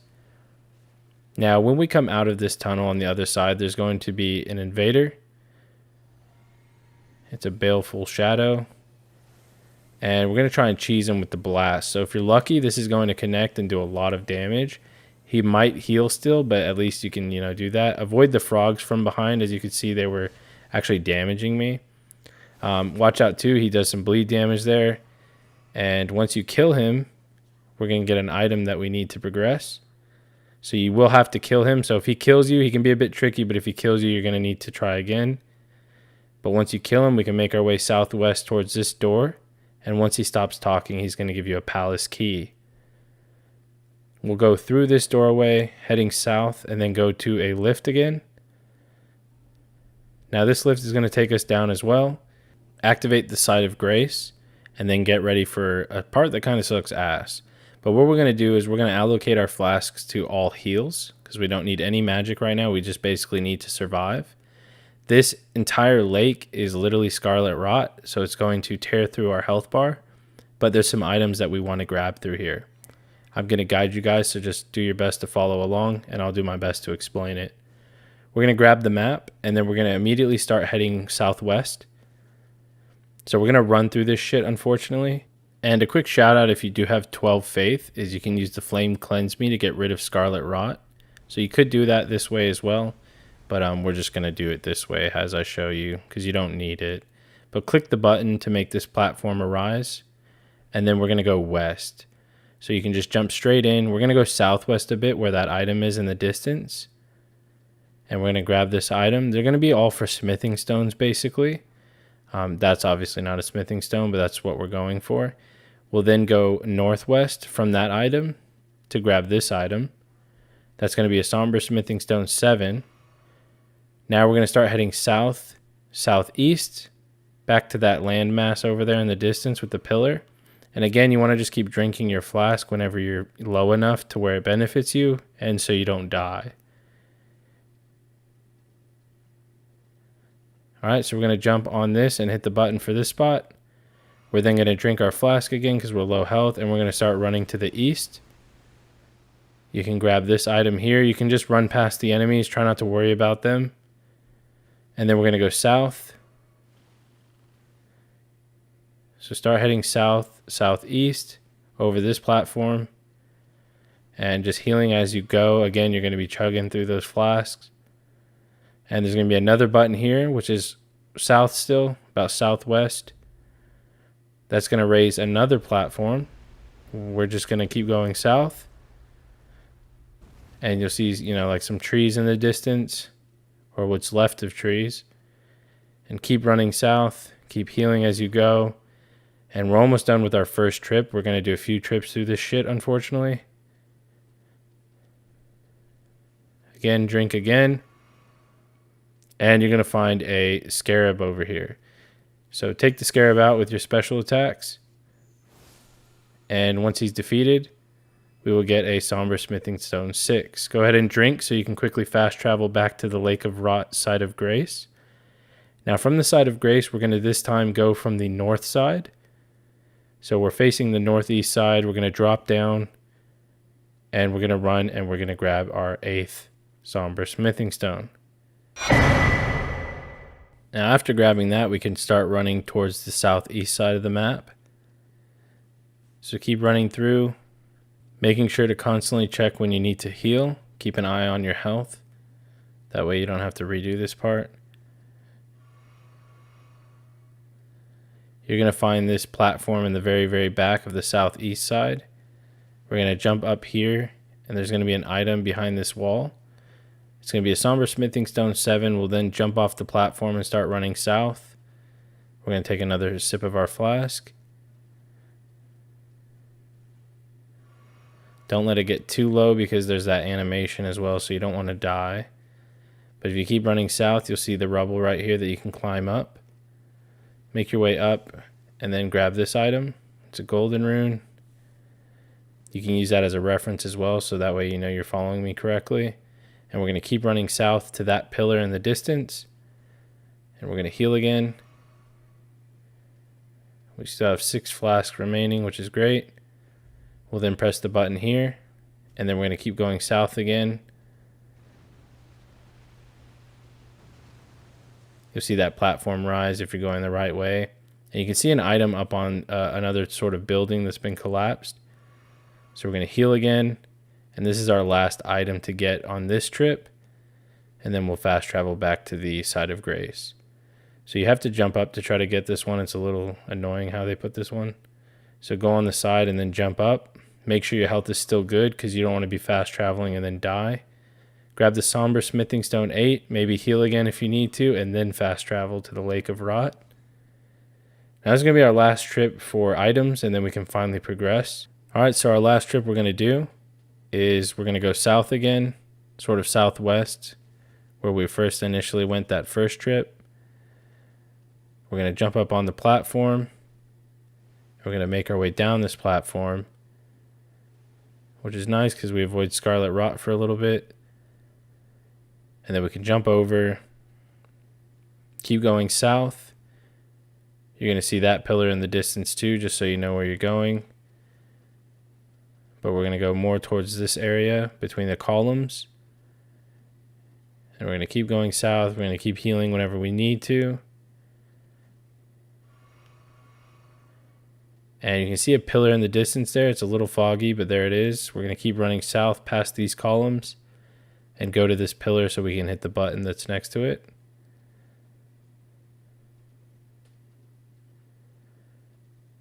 Alright, so activate the button, which is behind the pillar.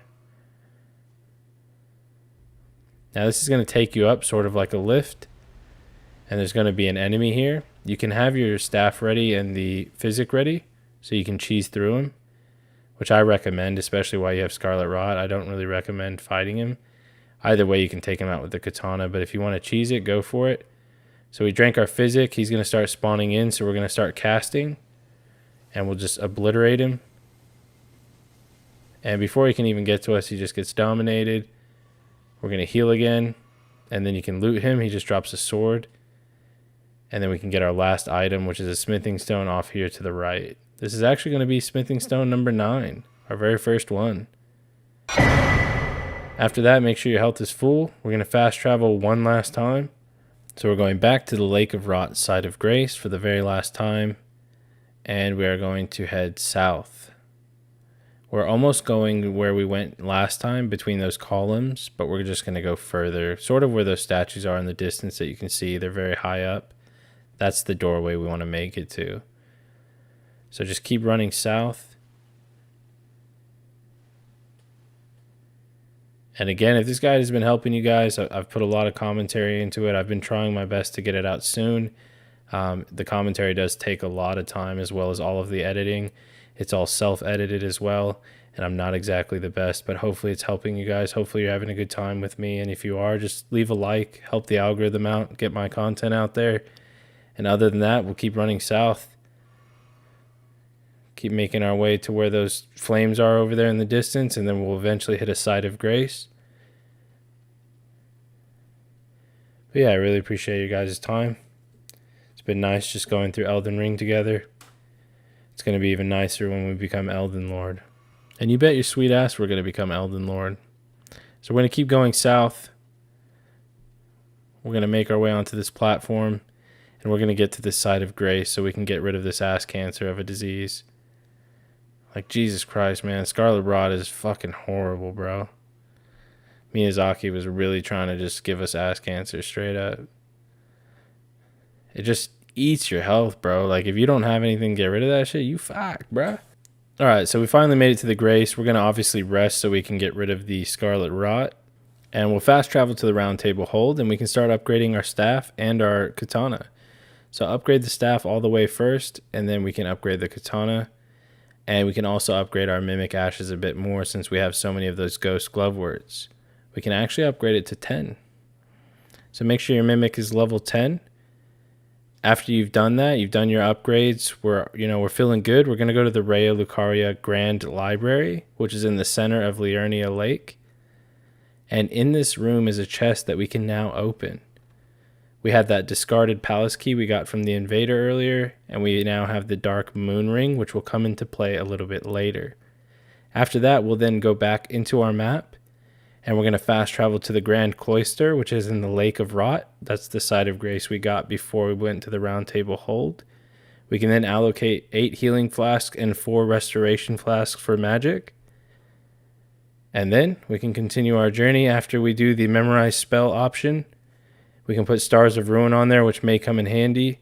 Now that we have so many memory slots, we can have some extra magic on there in case you want to use it. In case maybe, you're fighting something that's fucking you up, you can at least attack it from a distance. We'll immediately start running west. We're going to make our way down these pillars and just keep dropping to each ledge. You want to try and avoid the enemies if you can. They shoot like strings of semen at you, and they're fucking annoying. So avoid them, go southwest, jump over the lake, and then keep hugging the wall so you don't aggro anything. And then at the end of this area here, you're going to see a waterfall, but there's also a coffin that we can go up to and press triangle to rest in it. And it's going to have a cutscene, and it's going to bring us down into this area here. Now we're getting ready to fight another boss here. This boss is going to be new. There's a statue of Marika here in case you die, so don't, be intimidated about dying. And we are going to use our Mimic tier, of course, so you just want to make sure when you get to the fog wall that you have the Talisman equipped that generates aggro. So you can go into your equipment, make sure you have that equipped, and then your ashes, make sure that's accessible. So then when you go through, we have a level 10 Mimic now, so we'll go ahead and summon him, and then we'll drink our health potion. We'll probably try and dodge that first, yep, and then drink our health potion. And now we can try and take the equipment off once we get a second. I didn't want to get hit by his ability, which he actually missed, but there we go. We can take the talisman off. And once the Mimic gets aggro, we're going to try and do the cheese. See if we can get some good hits on him. You want to dodge his tail attack. He uses magic as well as his tail. And here comes the Mimic in, ready to tank the boss for us like an absolute Chad. And we're going to drink our physic and just start blasting. Okay. We're going to try and redo that again while our physic is active. Okay. So as you can see, he just swung right into it. So we're going to get some damage here. And that can happen. It can line up pretty good like that. As you can see, he's almost dead already now. So we can drink a cerulean flask to get our magic back. And then that way we can at least finish him off with the katana. He does do a grab move as well when you're really close to him. So something to be, kind of mindful of. When he does this, you can just keep rolling to dodge it. But yeah, when you're close to him, he can do a grab. And if he hits you with that, you're likely going to die. It does do a lot of damage. But other than that, he's pretty easy. He doesn't do anything too crazy. He's actually a really pretty boss in a weird way, considering he's kind of fucking creepy. But yeah, we'll just keep hitting him with the katana special. And since we got lucky with our Comet Azur, we're going to kill him and we're going to get a trophy.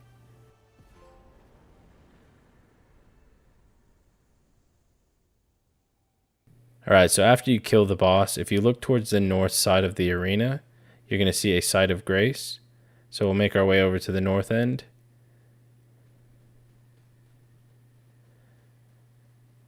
And we'll just head north. Again, if you have any extra runes, it's the same with at any point while you're playing the game. If you have any extra runes, you can always use them to level up. You can always level up intelligence. That's always a good thing to level up with this build if you are following the guide. And then we can go north through this tunnel.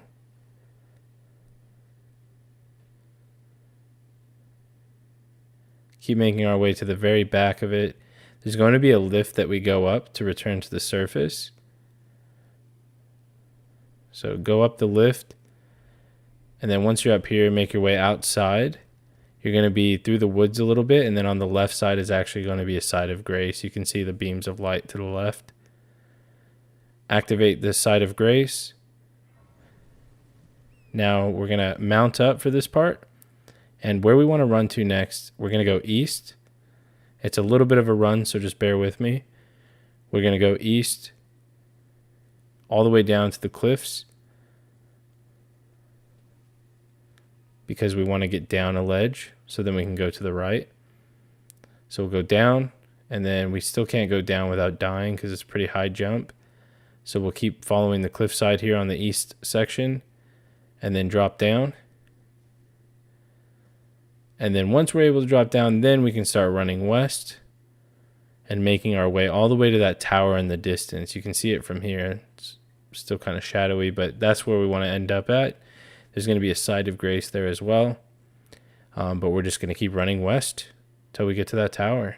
So just keep running west until we get there. And again, I hope you guys are bearing with me through this. I do commentary really late, like it's almost 3 a.m.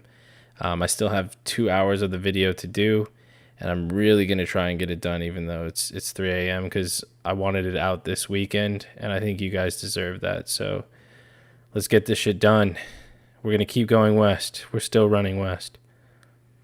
We're going to jump over these cliffs or these rocks. And then now you can finally see the tower a bit clearer. So we're actually getting to where we need to be. You can see the pretty purple flowers. And then we can finally see the side of grace. Now, there is a puzzle that we need to do to get into the tower. So we'll activate the side of grace. And then what we want to do is actually go in our equipment and equip a longbow. That way we can have a ranged weapon. So equip the longbow and make sure you have arrows as well. You should have some from when we were farming way back in the beginning of the guide. Read this little book here to start the puzzle. And it'll say seek 3 wise beasts. So we're looking for 3 turtles. There's actually one hanging off the ledge right here. So you can just, smack them in the face with one of those. And then now we're going to run all the way back to the east. And I'm going to show you where it is on the map. We ran all the way back east. I didn't want to have to, show you guys or, me run there and you watch the whole time because you'd be like, dude, this guy's kind of a dick. So again, it was in that corner there. And then you can actually fast travel to the Moonlight Altar for the last turtle that we need, because he's towards the west side. So if we mount up and go west, you want to sort of go northwest just so you can avoid all of these dragons. As you can see, it's a giant pit of dragons. But we're going to make our way down this path. So yeah, there's a dragon sleeping there. And yeah, you just want to avoid them at all cost. So that way you don't have to deal with that. Make your way down. And then you're going to see this path here. And then it's going to be northwest straight into the forest. Now, I will say, I think fast traveling does glitch this turtle out because he's up in the air. He's on the spirit spring, so the things that shoot you up when you're on your mount. And I think he's invisible if you fast travel. If you don't and you actually run all the way here, then he won't be invisible. But even though he's invisible, I still ran up to the spirit spring to try and hit in that general area. And it still hit him. So it said the seal has opened. So as long as it says that, then that's all you need to see. So I went in the middle of it, I jumped up, and I hit something because it says the seal on the rise opened. Now, if that happens to you, you might not need to fast travel.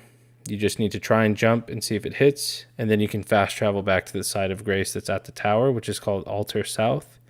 And then we can run up the stairs, and we can be in Colonna's Rise. We're going to make our way all the way up to the top where we get another legendary spell. And I cut out going all the way to the top because by now you should know how to get up these towers since we've done about 19 throughout the game. After that, we can fast travel back to the Moonlight Altar. And then we can make our way over to this circle area here, which is northwest, if I'm not mistaken, which I'm not. I'm never mistaken. Come on, guys. There's a lot of times I'm mistaken, by the way. That's a disclaimer. All right, so we're going northwest, pretty much the same route we went to find that turtle that was in the Spirit Spring that you had to jump up and hit. It's actually directly through there, and at the end of it is going to be another Everjail, and we're going to do the fight that's there. And that fight's actually good because that fight will not only give us another legendary Ashen remains, but it's going to give us what I feel like is the best ashes you can summon. So just keep going northwest. I just did the jump for, a little bit of flare.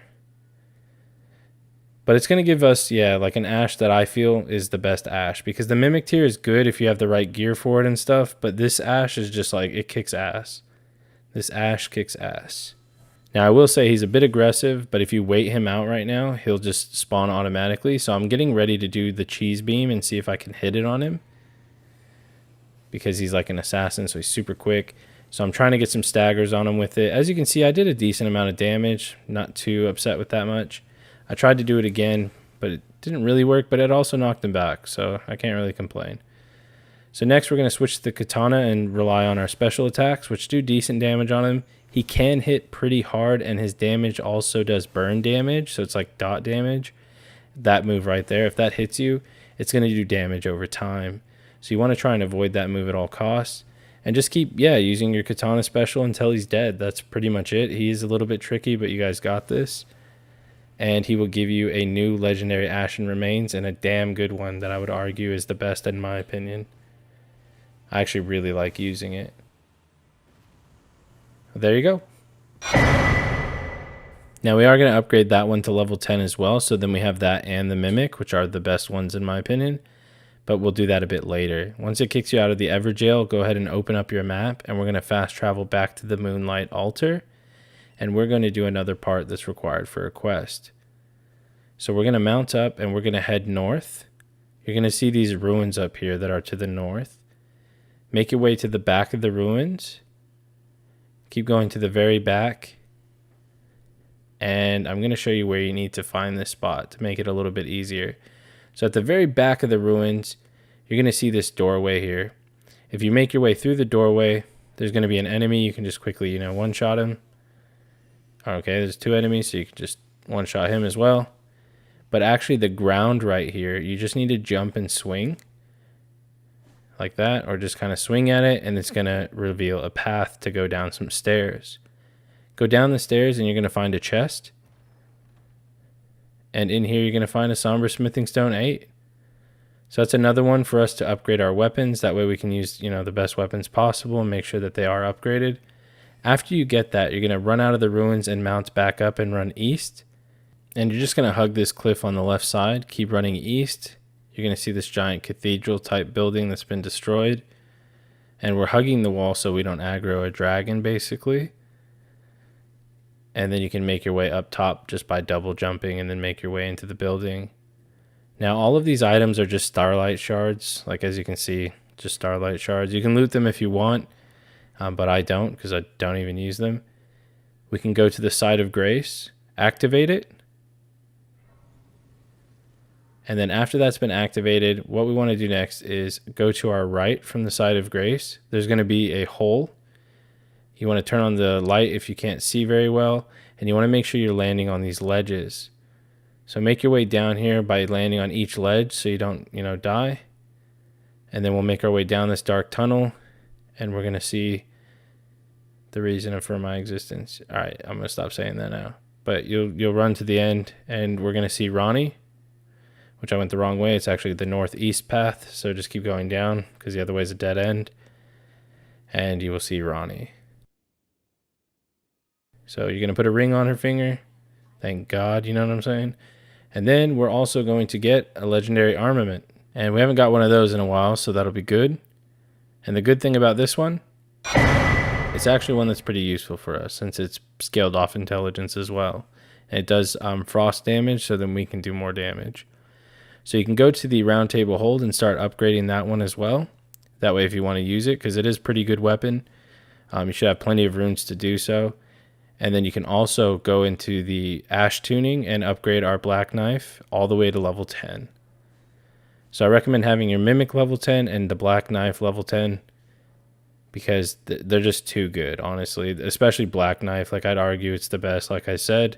After you've upgraded your weapons and your ashes, we're going to fast travel back to the dungeon that had the Great Waterfall Basin, which is where we killed the gargoyles. So again, Great Waterfall Basin, and at the base of this mountain is going to be another coffin that we can go in. So rest in that. It's going to have a cutscene, and then we'll be here. And then you just want to activate the Site of Grace. And then from there, we're going to mount up, and we're going to start heading to our west.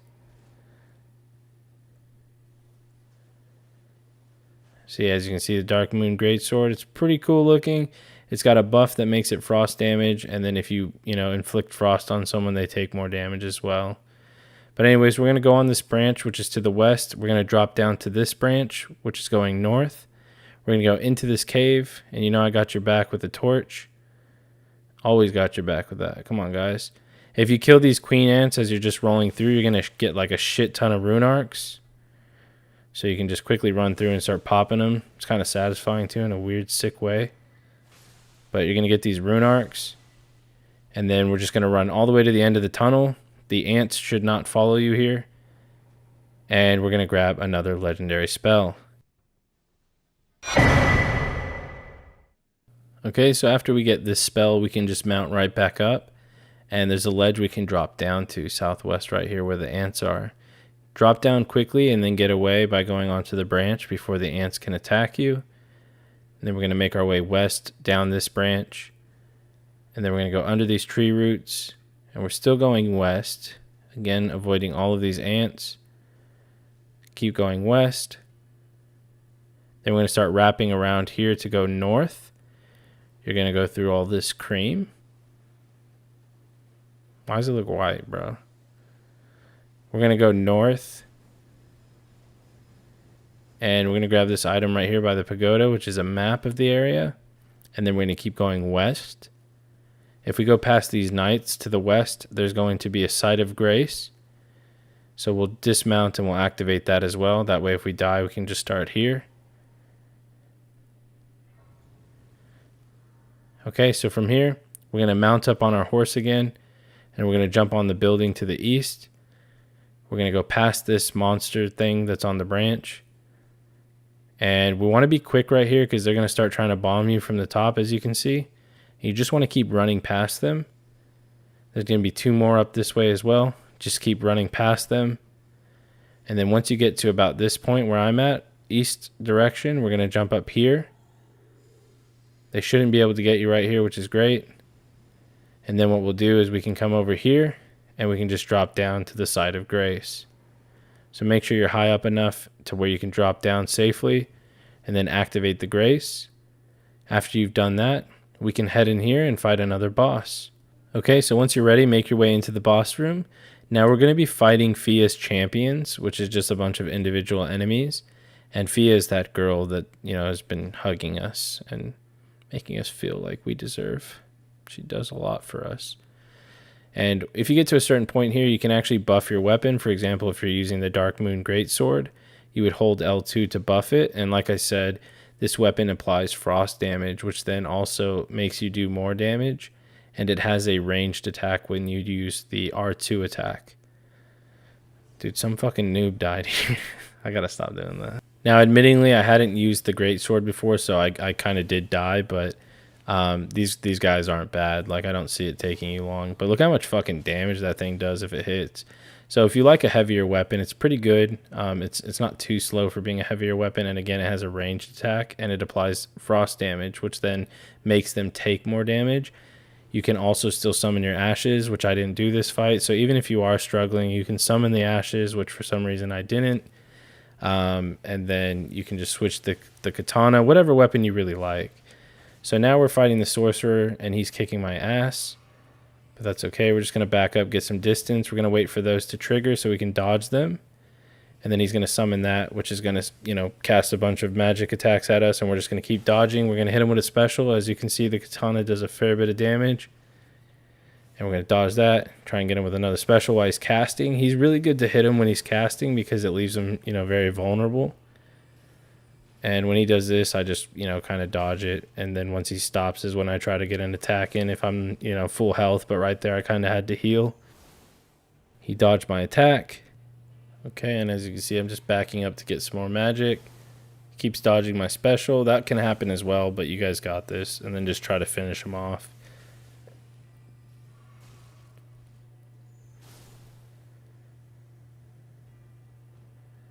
Okay, after I killed him, now there's going to be 3 enemies that spawn at once, so you just want to be ready for them. This is why I save my special attack for this part, and then I try and just blast one of them if I can. It didn't really work there, to be completely honest. I tried to do it again, and it actually did work decently there. I got a fair bit of health off. And what we're going to do is we're just going to try and back up, and as you can see, that guy just got deleted, and we're just going to try and pick them off one by one. So dodge the skulls that are coming at you. And then again, you want to try and get a swing in there when you can. Like for example, I just did over 700 damage. That just one-shot him because he was squishy. Oh, he still has health apparently. But as you can see, they're almost dead. If you can get them lined up as well, your special is going to hit both of them, which is always good. This motherfucker just copied my move, you know what I'm saying? No, but he's got the Moonveil Katana as well. And he knows how effective that is because he just smacked us with it. But we finally killed him. Now we only have to worry about Kung Fu Panda. Kung Fu Panda. Nigga stay sipping on that Fanta. Okay, we're just going to keep dodging him. He'll occasionally do that skull attack and things like that. And yeah, once you just keep dodging here and there. You can dodge forward on these as well. That works really well. And then you can pull out the katana and hit him with the special. And there you go. Once they're gone, hit him with that special. And finish him off. Skadoosh. Alright, I'm done with the Kung Fu Panda shit now. Okay, so after you kill them, you'll see the Hug Mommy over here. And go through her dialogue and basically, again, just let her know that you really need to be held. And as she's doing that, you're going to have all these dialogue options, like give a curse mark of death to her. We want to make sure that we give that to her to progress this quest. We're going to activate the Site of Grace here.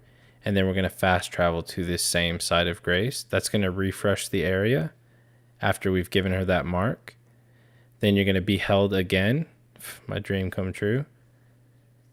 And again, through all the dialogue, she's going to talk about bearing a child. And then we're going to fast travel again. And you can do it during the hug animation if you want to save yourself like 15 minutes of just hugging. So you can fast travel after the dialogue. Now you want to get ready for the boss fight. So you want to have your Comet Azur ready, your staff, and your physic, because right when you go in there, you want to kind of run to the right here, and then you can line yourself up, drink the physic. He's going to just keep roaring, and we're going to just try and blast on him. Now, if you're lucky, he could just keep running straight into it. Sometimes he charges you, or other things like that. But as you can see, the fire kind of hit me as well, but we actually just destroyed him with the Comet Azur, and we got our trophy. Now, if you don't get lucky enough to do that, if you die, you can just keep trying, or you can just, hug him and use the katana. That's the best way to do it. But after you do beat him, you can see Fia's body is here, and we're going to grab the Mending Rune of the Death Prince, and then we're going to use the teleporter that's near her now that's been activated. Now, when you arrive here, you can loot the item behind you and then run to the south up the stairs. And we're in a new area entirely, so we're going to run all the way down. Keep running south. And then we're going to turn right. And through this doorway is going to be a Site of Grace. And we are going to rest at this Site of Grace because it's going to restore all of our stuff, but there's also going to be a bit of dialogue. So once you've activated it, go ahead and rest. Go through all the dialogue options so then we can progress with the story. Okay, after that, we're going to open up our map, and we're going to fast travel to the left side over here. We're going to go to Manor, upper level, which is again on the west side, and we're going to go down the lift. And once you're down the lift, you remember this area here where we ran past all of those kind of ghost knights that were spawning in? Well, we're going to go around to a secret to get an item. So we're going to run back. And again, just run past all the enemies. Watch out for the crossbow bolts and things like that. Just keep bobbing and weaving. Look at that. Skillful dodging as I got hit. We're going to turn right at this area here. Go over this bridge. And then we're going to go right again. Now you're going to see that area down there. If we jump over to it, and then you can see the walls broken on this north side, we can jump down, and then we can jump down again, and you won't die. But in here is going to be a chest and another legendary armament, so we can get another one of those. Alright, so after we grab that, we can go ahead and open our map again, because we're going to fast travel. We're going to go south to the lake over in this area, which is the Temple Quarter side of Grace. You remember we ran past this dragon before because we grabbed a key way early on in the guide. Instead of going that way this time, we're just going to run north. And we're going to keep going north. And again, just run past all the enemies. We can disregard all of that. And then we're going to stay on this right side. And we're going to start going east. And there's going to be this dungeon here. Or, you know, a place where you can use the stone sword key. I've got my light on for you so that way you can see. I've been doing a Dark Souls 3 guide as well in the background, and you can see how many times I press X to interact with like things instead of triangle. So yeah, sorry for that. And we're just going to run through this tunnel here, or this crystal cave, and there's going to be a site of grace here. Okay, so go ahead and activate that, and then afterwards we can make our way through the cave. I'm going to turn on the light again for you so that way you can see. Now there's a lot of rats here, and then further on in there's those sorcerers, so we just need to be careful because they can do a fair bit of damage to you as well. But we're going to go east to our left, and you'll see them there. We're going to run around the right side, so just follow the same path I'm going. We're going on the right. We're just trying to dodge all of the spells that are being shot at us. There's going to be 3 that aggro on you, unfortunately, so keep rolling. We're going to go around this right side here, which is through a tunnel with a little lantern hanging on the ledge there. And then we're going to go this way. You're going to see a doorway. Open this door and then run through. You're going to see 2 more enemies. You can just run past them. And then if you're quick, we can make it into the boss room and not have to worry about them. Now summon your mimic for this fight. And then heal up after you've summoned your mimic. And these guys aren't too bad, to be honest. They don't even really do much damage. You're going to not really do any damage on them at first. So as you can see, like my special attack, it's not really doing any damage. And the reason why is we have to break their poise.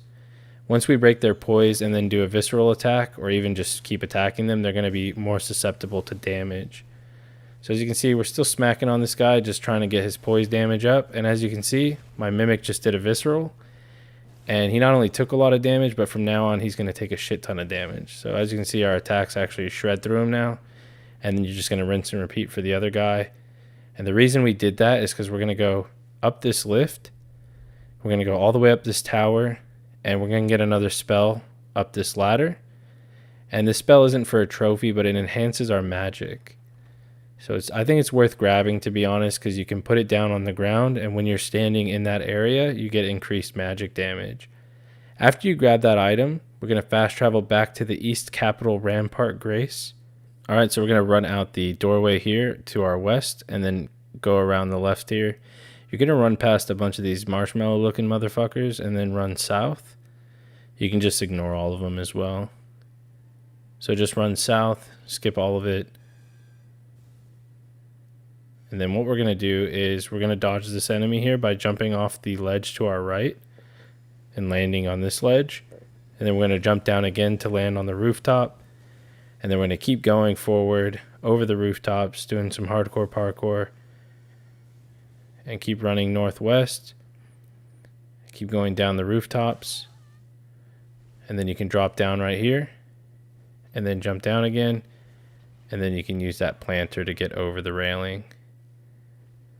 Then we're going to head to the left, and we're going to go southwest, and there's going to be a boss that spawns here, or like, it's not really a boss, it's a mini boss. So you can see it's like those Erdtree mini boss avatar things, but you can just run through and avoid it, or get bitch smacked, whatever you prefer. But make your way through the doorway, and then activate the Site of Grace. Okay, so after you've activated it, we can go to our next area, which is down the stairs here. And we're going to exit out of this doorway. Now there's going to be an archer. You just want to try and avoid his arrow. And keep running northwest to go past him. And again, we're just dodging his arrows. Then we're going to climb up this dragon's wing. So keep jumping up. Making your way all the way to the top.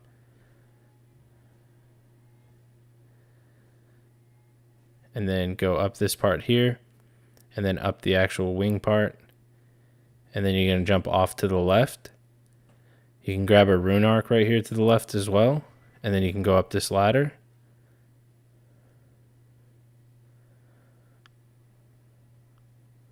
Once you've made it up the ladder, you're going to go up the staircase. You can use this item to boost your poise. There's going to be a fair bit of like knights right here that do a shit ton of damage. But if you're really quick and you stay to the right, you shouldn't get hit. Just keep running. Avoid the enemies. He did a lightning magic spell, but it didn't do too much damage. And we're going to activate the Site of Grace really quick. Now, likely they're going to still try and attack you, so you're going to have to kill them. After you kill them, rest at the Site of Grace, so that way we can ensure you have your Comet Azur. And then sneak up on this gargoyle. We're going to drink our flask, and we are going to cast Comet Azur. You can use Terra Magica as well if you have it equipped. But as you can see, we're just obliterating him. It just makes it so much easier than trying to fight a fucking gargoyle, in my opinion. And then by these marshmallows, you got the golden seed. So we can just take those guys out. And then you can run back to the Site of Grace, so that way you can rest and restore your flask and things like that.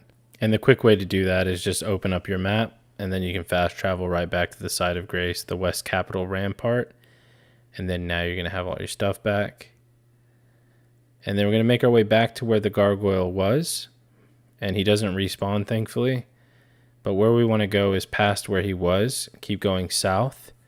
You're going to see a tree branch that you can run up. There's going to be some enemies up here, but we're just going to run straight past them.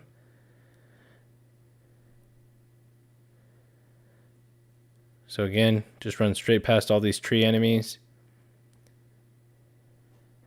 And make your way down this branch here on the south side. And then jump over and start going up this branch. At the very top is going to be another boss battle. So get ready for the boss. We're going to quickly jump over to this balcony and then go into the boss room, so that way none of the enemies follow us.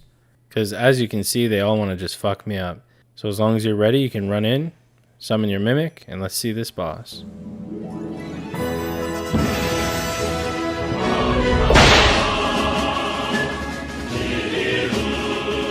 Okay, so now with this boss, he usually focuses on the mimic pretty well, especially if you have that talisman that, generates aggro. So once he's on the mimic, you can try and drink your physic and then start blasting him. So as you can see, I'm not really quite getting him, but I kept doing it, and then I just decided I may as well recast it. So now I'm recasting it again, and it's just deleting him. And thankfully it was right as I ran out of magic. So he's pretty easy to cheese with the mimic, and even so, you can just bounce back and forth with the katana special with your mimic and yourself. But that'll give you another trophy, and it also gives you another talisman slot, so we can equip the Stargazer heirloom, which raises your intelligence. And again, activate the Site of Grace, and then we can head west outside the door. And then we want to head down the steps and then into the door on the right. And inside here is going to be a lift. So we're going to make our way down the lift. And once you're down to the bottom, we're going down a lot of steps again. So go down the stairs. We're going to grab a missable legendary armament. This one is missable, so you have to get it right now. If you don't, then you can be locked out of the trophy. So you'll come over to this area. You'll see this giant stone kind of statue spear looking thing. And I don't know who the fuck even thought to do this. But you can jump down onto it and start working your way to the top, just walking. It's a little bit dodgy, but just try not to fall. And then you can grab it. And that means we only have 2 more legendary armaments that we need for the trophy, and we got another missable out of the way. After that, fast travel to the Erd Tree Sanctuary where we killed the boss. And then this time we're going out the exit to the east, and you're going to see a tree root or branch. Climb up that branch. and make your way to the top balcony here and then go to the right.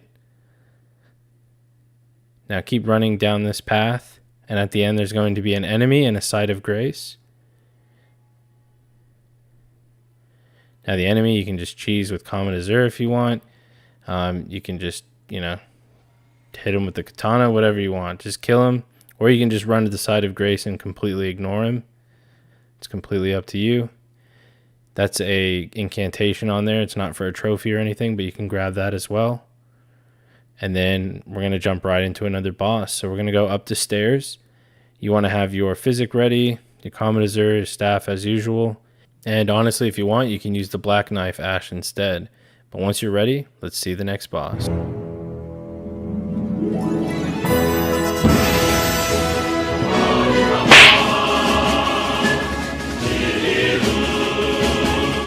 Okay, that smash screen was a little bit lazy, but that's okay. Alright, so as long as you have your Mimic tier summoned or the Black Knife, which again I recommend Black Knife instead because of her damage is just crazy and she plays very aggressively and my Mimic is getting fucked. But that's perfect. We just need the Mimic to tank because we're going to try and get our cheese blast going. And while he's doing shit like that, if you can get that spell off, it's going to do so much damage. Like, look at that. We're just melting through his health bar. And we ran out of our buff, so we have to use the rest with the katana, which is fine. And we're just going to switch between, you know, our Mimic attacking and myself attacking. Try not to get too greedy. And when you're up close, you can just do the dodges. As you can see, we do so much damage with the katana, so you should be able to kill him pretty easily. Now that I could have easily dodged if I wasn't being greedy. So again, just make sure you're not being greedy like myself. And then there you go. You will kill him and you'll get another trophy.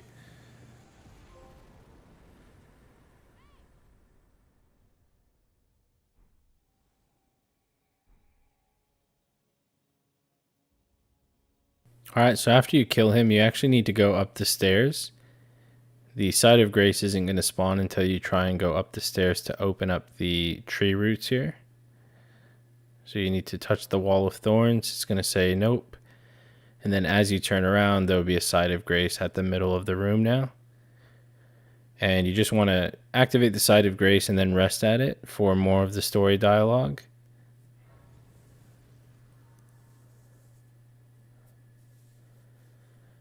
Okay, she's going to give you a rolled medallion, which we're going to use to go to a different part of the map. And after that, you can use all of your remembrances that you've been getting throughout the game and get all the souls from it and use them on intelligence or whatever skills you want to level up just so you can be even more overpowered.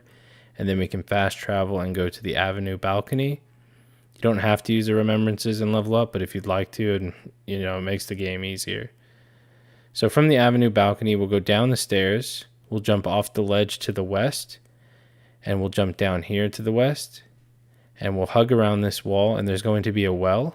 You just want to jump down into the well, and then there's going to be a doorway to the left here. So you can grab the rune arc and then open the door.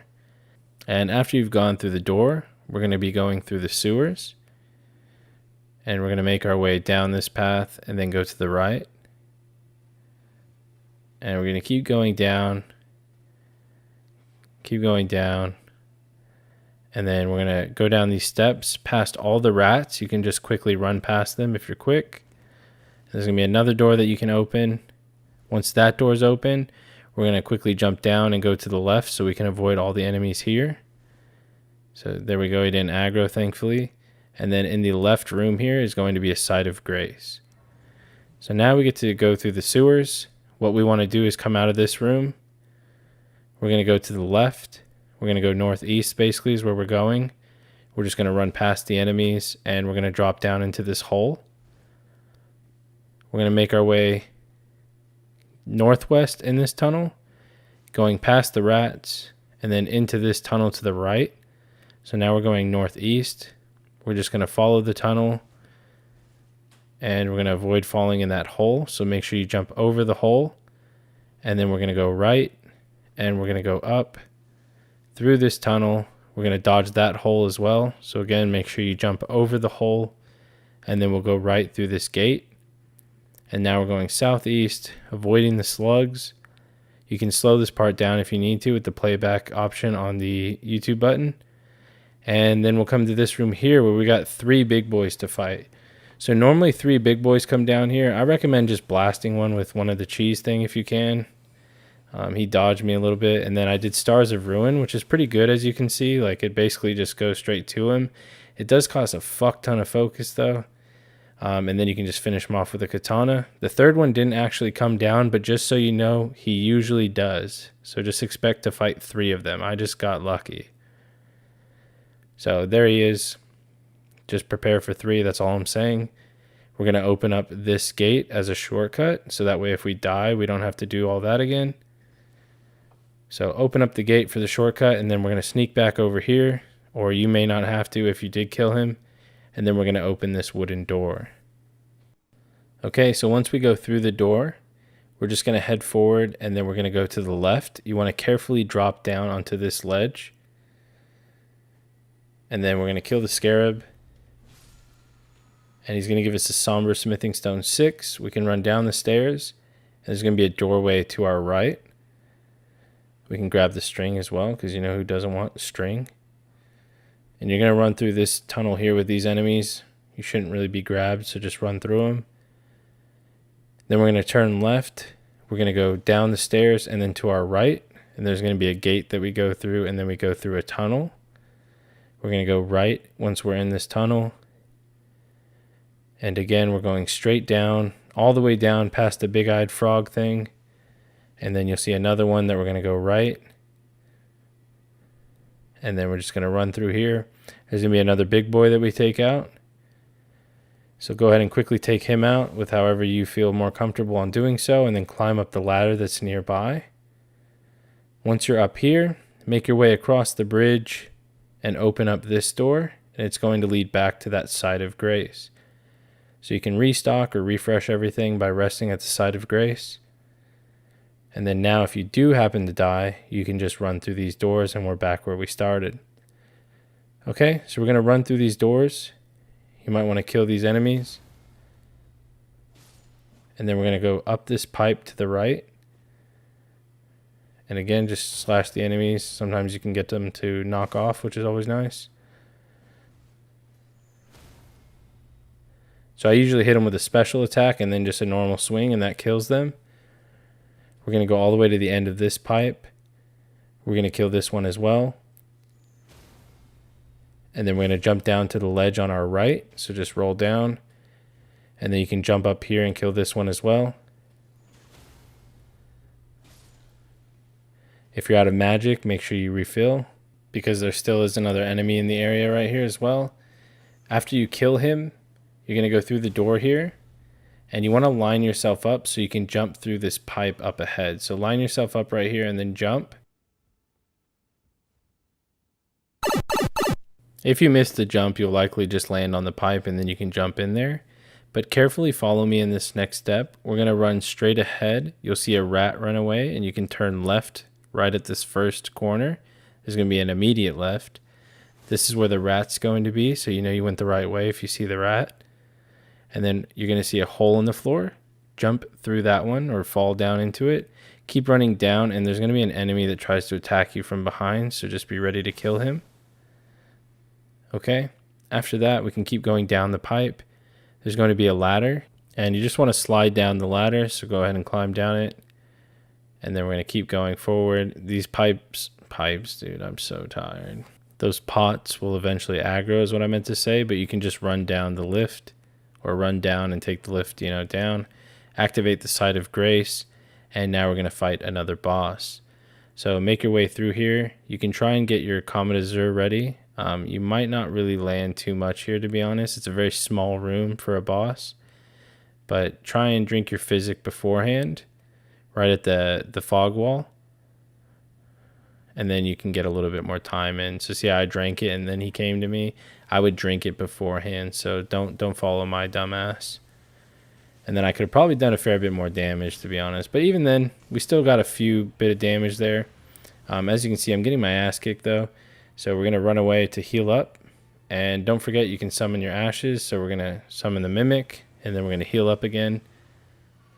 And that's another thing, too. If you have that Talisman on, you can do that. So I went ahead and casted that, and that didn't work for me. So I'm going to heal up. I'm going to switch to the katana and fill up my magic. And then we're just going to go in with the magic special, or the katana special rather. And whenever he's focused on the mimic, I'm just going in and doing some damage. Or if I feel like I have an opening, I'll do a quick little hit. Dodge his blood shit, because it's just going to raise your bleed damage. And then you'll take some bleed damage in general. And yeah, just keep swinging on him. That's pretty much it. He occasionally gets pissed off at you when you hit him, and he'll aim the attack towards you instead. But just keep doing that, filling up your magic when needed. And then dodging his attacks. He doesn't really do anything too intimidating. And then eventually you'll kill him. You'll also get a trophy for killing this guy as well.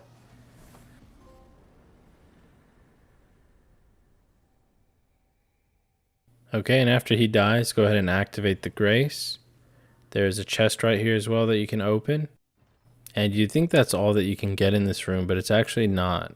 So there's a secret path here. If you jump towards the altar thing here, it's going to go down, and then a staircase will be revealed. Make your way down the staircase. We're just going to unlock this area because it's used for one of the ending trophies. So what you do is you go on this wooden beam, you go to the middle of it, and then you jump over to this side here on this big kind of, piece of wood.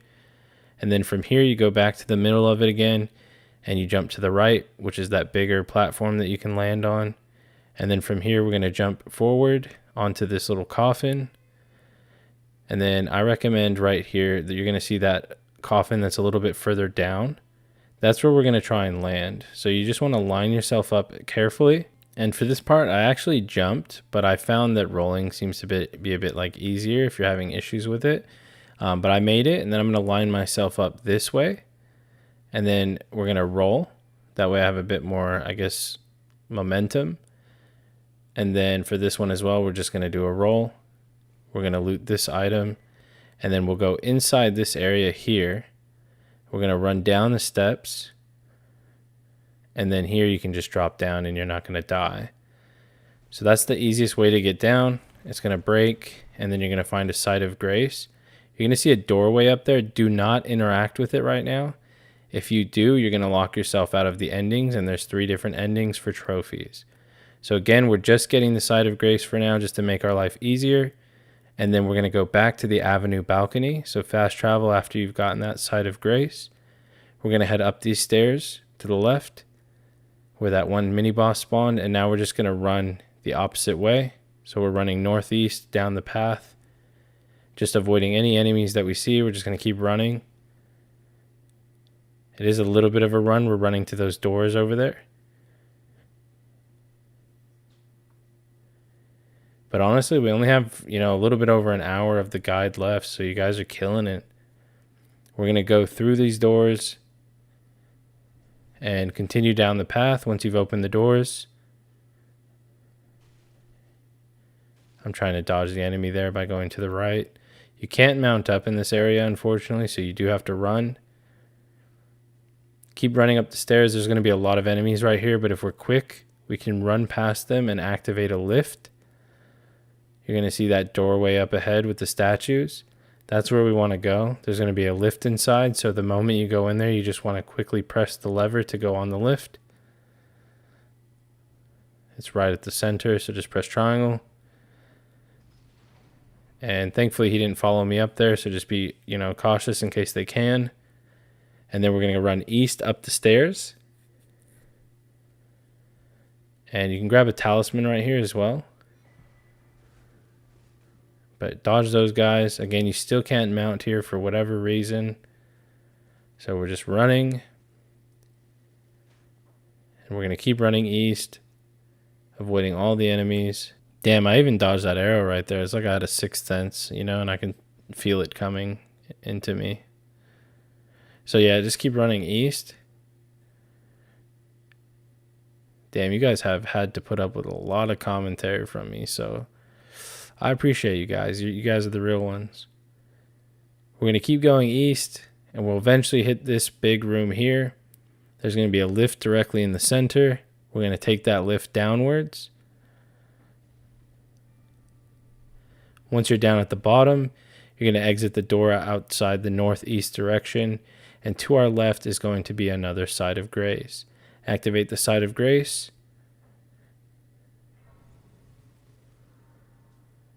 And from here, we're going to open up our map. We want to go kind of where that red, lift is, basically. That's the main objective. So we're going to go northeast. We're going to run through like all of these enemies. You don't have to worry about any of them. Just be cautious of ledges in case you're going to fall off a ledge. And we're just going to keep going northeast. I've got my light on for you guys. I'm always over here trying to take care of you. It's just how we do it. Now up ahead is going to be a jump you have to do or you're going to fall. So you want to jump. And then you also want to jump again. So just be careful there so you don't fall. It'd be a shitty way to die. Keep going northeast. And down the path, you're going to see a lot of scarabs in this area. You don't really need to worry about those ones. And eventually you'll come to these pillars or these columns and then a cliff. And that's when you want to go left and then northeast again, back up the path. And you'll know you're going the right way if you see a golden seed. Grab the golden seed and then progress up the mountain by going north. And we'll keep going north. And there's going to be a boss that comes down here. What do you know? It's another fucking gargoyle. And you can just run past. So run straight past him. Fuck fighting that guy. And then there's going to be a Site of Grace inside here to the right. So go ahead and activate that. You can rest as well if you need to. Okay, so once you've made it in here, we can use that medallion that we were given to go up towards the center. And we can press triangle to hoist that medallion. So it should say hoist medallion, press triangle, you'll have a quick little cinematic. And then when we come out of here, you just want to go north. And we're going to start going northeast down this path. And there's a map right here we can grab on our way down. And then there's a Site of Grace just a bit further up. So grab the map and also grab the Site of Grace. After we've done that, we're going to mount right back up. We can ignore that NPC. We're going to go up this cliff. We're going southeast right now, so just jump on over. And I'm just going up the cliff just to avoid a lot of those enemies down there. You'll see a pigeon there. You can just avoid the pigeon. And we'll keep going northeast. And then around this cliffside. And you just want to make sure you don't fall off. Keep going there. There's going to be a statue of Marika here if you do fall or if you do die. But we're going to go north off this ledge. Or on this bridge, rather. I don't know why I said ledge. Probably because it's 3:30 a.m. And we'll keep going. And there's eventually going to be a giant that's going to aim his bow at you. He doesn't do it until you're at a certain point on this bridge. And if you see him in the distance there, you can see he's trying to load his bow now. So what you can do is you can drop down right here. And then that way he doesn't even hit you. Because he's just going to shoot the wall. There we go. And then we can quickly run through while he's reloading the bow. So really you only have to dodge one attack and it goes behind a wall. So you're pretty safe on that part. Now up ahead, you're going to see it in the distance. There's a scarab there. We're going to kill it for a smithing stone. Just make sure he doesn't hit you with an arrow from behind. So try and use the rock here as like a cover. Quickly dismount and do your katana special. Perfect. Once you kill him, you're going to get a smithing stone 8 for that, which is going to be nice for our weapons. And then we can go up this hill here to our right and then start going north again. We're going up the mountain to the north. And you can see a Site of Grace there if you want to grab it. So grab it right there if you want. And then we can keep going northeast. I recommend grabbing it if you feel like you're going to die, honestly. It only takes 5 seconds. But where I'm going is going to be pretty quick. There's going to be not really any enemies. So you should be okay. We're going to make our way down this frozen river all the way west. You know you're going the right way if you see these archways. And you'll see a bunch of bats fighting some enemies over here. So while they're fighting each other, we're just going to kind of slip past them, go around the left side on the cliff, which is southwest, and there's going to be a spirit spring that we can jump up on. So use the spirit spring to jump up, and then once you're up here, we can even double jump if you get fancy with it, and you can just come up here. And as you can see, we're right here. We want to go to this bridge. So I showed you on the map really quick, just so that way you're in the right area. And we're going east over this part. And if you hug the wall there, you can see that the bridge is there. And it's going to be the right bridge because there's an item on a dead body here, which is a Somber Smithing Stone 9, which is beautiful for our weapons. We're going to keep going east. Okay, we're going to keep going straight until we hit the cliff. And it's this cliff on the right side. And we're going to use it as like a reference so we don't get lost. We're going to keep going northeast. And just follow alongside the cliff. And you're going to see that kind of castle in the distance. But keep hugging the right side. And then that way you're following the cliff itself. So then when it turns around this area where that castle is, when you go left, you're going to see a bridge. And that's the bridge we want to go over. So see it there? Just to make sure you guys don't get lost. Because a lot of the area kind of looks the same. And then we'll go ahead and jump down over this area. So northwest off the bridge, we're going to do a risky jump. And then we're going to go to the Grace. You can go all the way around if you feel a bit safer. That's fine as well. But there it is. We're going to activate the Grace. Now from this Grace, we're going to go get a Legendary Sorcery. So we're going to go northeast once we're mounted up. Just run past all these enemies. You're going to see some enemies on a broken bridge. And we're going to jump over to this rock. And then go onto the broken bridge. Now there's actually an invisible wall or like floor here. So we're going to run up until about this point. You can see because of the blood stain. You might not have those depending on if you're online or not. So you kind of just have to follow my path. If you're quick, there's 2 enemies in here. But if you're quick, you can go up the stairs. And then go up the lift before they even get to you. And then there's one enemy right here, right after the lift. You can just take them out really easily. And then you can go grab yourself a new Legendary Sorcery. It's also going to be our last one, if you've been following the guide. So pat yourself on the back for that one. That's another trophy knocked out.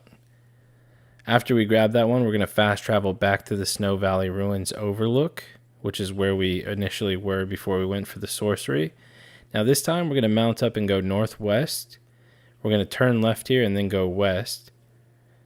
And we're going to make our way down. You'll know you're going the right way if it says the Beast Eye quivers, and if you see all of these gravestones and then these skeletons popping out as well. So these oversized skeletons will come out and they'll start trying to blast you. Just keep running to avoid them. They take a while to cast, but they can do a lot of damage. Go northwest to drop down the ledge. You'll know you're going the right way if you see a summoning stone there, or a summoning pool. And then look for a spot where you can drop down here, which is northwest again. And then make your way down. We're going to dodge the lightning, and we're going to head northeast towards this fort, or this castle. And we're going to keep going until we see the Site of Grace, which is just located outside of that fort. We're going to dismount, and then we're going to activate the Grace. Now, if you want to kill these 2 lion enemies easily, you can just rest, get your Comet Azur, and then just blast them. And then for the second one, you can do the same, just re-rest the Grace. Or you can trap them at the doorway. They don't follow you through the doorway, so as you can see, he's going to start rushing me. Okay, I missed. That's okay, but yeah, see, he's going to rush me, and he can't come through here, so I'm just going to blast him. And then you can just rest, get your other one back, and then kill the other one as well. So there's 2 of them, just remember that. So that way you don't just run in and the other one wrecks you. After you kill both of them, we're going to make our way up the stairs to the back. And then we're going to go up these stairs as well. And we're going to run north, past the wolf, and past those enemies as well. We're just going to completely skip them. We're going to go into this building here and go to the right up the staircase. We're going right through the door, and we're going to go run straight again, just avoiding these enemies. And we're going to go straight through this doorway. Watch out for the Knight. And there's going to be a Site of Grace. You can see the beams of light to our left. Now, if you are quick, you can rest before they get in there. But they do teleport. So as you can see, they just kind of came in and fucked me up. Go ahead and upgrade your flask. And we're going to grab another legendary armament. This will be our second to last one if you've been following the guide. Okay, so after you've got that, we only have one left, which is great. That'll be another one knocked out for us. But once we grab that, we can go to the Roundtable Hold and upgrade our katana if we want. And then we can head over to the Church of the Eclipse, which is back where we were at. So if you don't go to upgrade the flask, you can just continue from where we grabbed that item. And then you're going to head out this door to the left. Now we're going to go straight ahead through this door. We're going to go up the up the stairs. Guys, it's almost 4 a.m. now. Just bear with me. We're going to go up the stairs. And we're going to run through here. And we're going to make our way to the boss room. Now you have to run past a lot of enemies to get in here. But the good news is we can really cheese this boss. We're just going to enter the boss room. We're going to drink our physic. And while he's busy summoning his knights or whatever you want to call them, we're just going to start blasting him. They're going to meet at the center. And we're just going to have this triple beam of fuckery. And it's just going to start destroying all three of them. And then you're going to get a trophy. After you kill the boss, you can activate the Site of Grace. If you don't kill him that way, you can always retry until you do, because he can be a bit tricky since he has that help. But you guys should be able to do it. Now make sure you have the Comet Azur equipped as well as the Terra Magica. So you want to have at least those two equipped. You don't have to have the Stars of Ruin, but you can if you'd like. Terra Magica and Comet Azur. We're going to head towards this area here and go up the lift. Now once we get up to the top of the lift, there's going to be an item that we loot. Now the item is a secret medallion, and if you remember, we got another one of those earlier, which was the right half. So what we'll do now is we'll fast travel back to the Snow Valley Ruins overlook, and now we're going to go northeast. So again, this is back where that bridge was with the invisible path, but this time we're going past that. We're going northeast. We're not going to use the secret medallion yet, but it's good that we got that because now we don't have to backtrack. Make our way down the path, again, still going northeast, running past all of the enemies. And then you're going to curve around the right side here, and you can see where you can drop safely. And there's going to be a Site of Grace here. I recommend grabbing this one just in case you die. It's just a little bit less of a run back. Because we're going to have to cross over this frozen lake, and a dragon will spawn. You should be able to run past him. There is some big lobsters and other enemies, so you just want to be careful when you're crossing. I recommend just hugging the right side of the wall. And then that way you can kind of keep on the same side as me. So all this side with the jellyfishes and things like that, you can just run straight down southeast. We're on the very right side. So keep running through. Eventually it's going to get, very stormy and hail and all of that, and the dragon's going to spawn. So there he is. But we're going to be like, peace. And we're going to keep running. Again, we're like, because you lose the compass when you're in combat, but we're on the right side of the map. And we're just sort of hugging the cliff. And as long as you're doing that, you should be able to navigate out. You might see a lobster come out, but we can just avoid him, and we can go around these cliffs. And eventually, we can see a bit better as well. And then you're going to see a church in the distance. That's how you know you're going the right way. And then eventually you get the compass back. So we'll be going southeast again. We're going to make our way into this church, which will have a sacred tier as well to upgrade our flask. There's a bell bearing outside, and there's also a Site of Grace. And make sure you grab that tier for the flask upgrade. Grab the Grace. We're going to remount up, and then we're just going to start heading to the west. There's a path that goes around that cliff over there to the west, so just keep making your way west. And you'll know you're going the right way if you see some dogs, like that dog there on the path, and then you'll start seeing some bigger dogs like those. Like these are Scrappy Doos, and then you start seeing Scooby Doos. Dude, I feel so bad for you guys. So yeah, just keep making your way west past the dogs. Okay, and try to avoid the dogs as best as you can. We'll keep going northwest, and we'll just get past these dogs. And you can see a Site of Grace there up ahead. So we'll try and activate that before they end up killing us.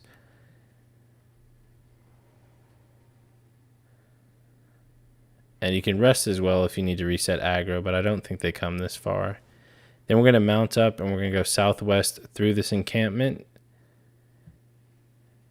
And again, we're just skipping past all these enemies. We're going to go to the very back. So again, just jump through. Nothing's really attacking us there, which is good. So you shouldn't have an issue running through there. And then we're still running southwest. And then we're going to run over this giant chain. Once you get to the other side of the chain, there's going to be this map that we can grab. And then also a Site of Grace. Perfect. After you've done that, activate the Site of Grace. We're going to mount up again and we're going to start running southwest. So now we're in giant territory. And we'll keep running southwest. We're kind of hugging on the left side. And then keep going forward. Still southwest. And then we're going to go left a bit more south. So now we're more going south. And you'll see this cliff here on the side.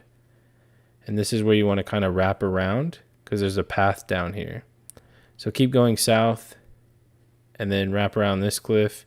And jump to the right. The reason you want to jump to the right is that giant ass hand is going to like fuck that bird up. And that hand is like a damage sponge. So we're just going to quickly avoid it. We're going to activate the Site of Grace that's just past it. And then we don't have to worry about it. Okay, so after we grab that Site of Grace, we're going to start heading towards the next boss, which is northeast from the Grace. And we're going to use the Comet Azur, but we're going to use it on phase 2. That's when it's going to be most effective. So run down this chain and then go through the fog wall. So head through the fog wall and prepare yourself for a boss. This is the fire giant. You can summon an ash for this boss as well if you'd like. If you do, again, I recommend Black Knife for the bleed damage or the dot damage. Now when you run in, he's going to right off the bat do that like flick move, or he might jump at you. So how he jumped at me like that, or he might flick like rocks at you. But what you want to do is roll up to him, avoid his stomp right there, and you want to be smacking this weak leg right here. So you can see he has kind of like a makeshift splint on his leg. You don't want to roll into the stomp like I did. But once you hit him enough, he's going to kind of stagger from that. And if you keep hitting him, you can get him to stagger again. I don't think I actually capitalized on that very well, and he rolled away. But if you're like really quick on it, you can keep hitting him and you'll end up staggering him and he'll fall down. And then you can get even more damage in on him. So we're going to just run up with the horse. Keep doing that until phase 2. Now with phase 2, we're going to try and cheese it. So you got to be quick. What you want to do is drink your physic. Put Terra Magica down so you do more damage. And we're going to be behind the boss. So then he puts his back right on our beam. So he's going to be like, oh yeah, give me that back massage. And you're just going to start fucking him up. And it's going to feel glorious, trust me. The fire giant can suck my ass. Now, we didn't kill him, so we're going to quickly drink a magic potion and then finish him off. And you'll get another trophy.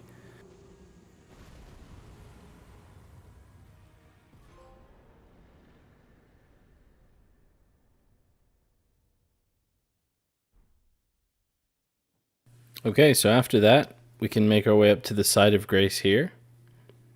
And you can activate it. And then we're also going to head up to that giant bowl over there. So mount right back up, head northeast, and then you're going to go up the chain. Now it feels a little bit dodgy to climb up this thing, so just be careful. Especially right at the end when you need to jump up, it just feels like you could fall pretty easily. So we're going to make our way up the chain. And then once you get to the very top, just carefully jump onto the head part of the statue. And then we want to make our way around the left side. You don't want to fall in there or you're going to die. And we'll just keep going around the left side until we hit the Site of Grace at the very end of the path. Now we're going to activate the Site of Grace and don't interact with the Grace at all. It's going to eventually progress the story, and we just want to basically have that Grace open for us to travel to for when we need it. So what you want to do is open the map, and we're going to fast travel to the Grand Lift of Rold, and then we're going to head up towards the lift area, so you can mount up and go towards the lift. And when you're here, if you actually look at the D-pad control, you can switch action, and you want to make sure it says Hoist Secret Medallion, and then press triangle. You'll have another short cinematic, and then we'll be in this area here. And you just want to head north through the door. We're getting really close to the end of the guide, guys, so just stick it out with me. We're nearly there. Okay, and there's a statue of Marika right there, so that way you can, have a checkpoint. We're going to go through this door here, so open the door. Once it's open, there's an enemy on the staircase here to your left. So just try and target him, which it was not letting me do, which was kind of AIDS. So I just casually waited, and then we smacked him and finished him off. And then where we want to go is up here. There's going to be another enemy. Try and kill him quickly as well. Okay, after you've killed those two enemies, we're just going to run straight past. And we're going to go to the staircase in the back here. And you can just run past all the enemies. Just keep rolling, and then run past all these enemies as well. Go to the right, and then activate the grace. And instead of resting here, just keep running outside. So you want to keep rolling so you don't get hit, and then just run outside. There's going to be another grace not too far from here, so there's not really much point of, resting at the other one. We're just going to go north. It's going to be very hard to see here, so just bear with me. I'm going to try and guide you. So again, going north, you're going to see the grace off to the side. So grab that one. Yeah, this place is terrible to navigate.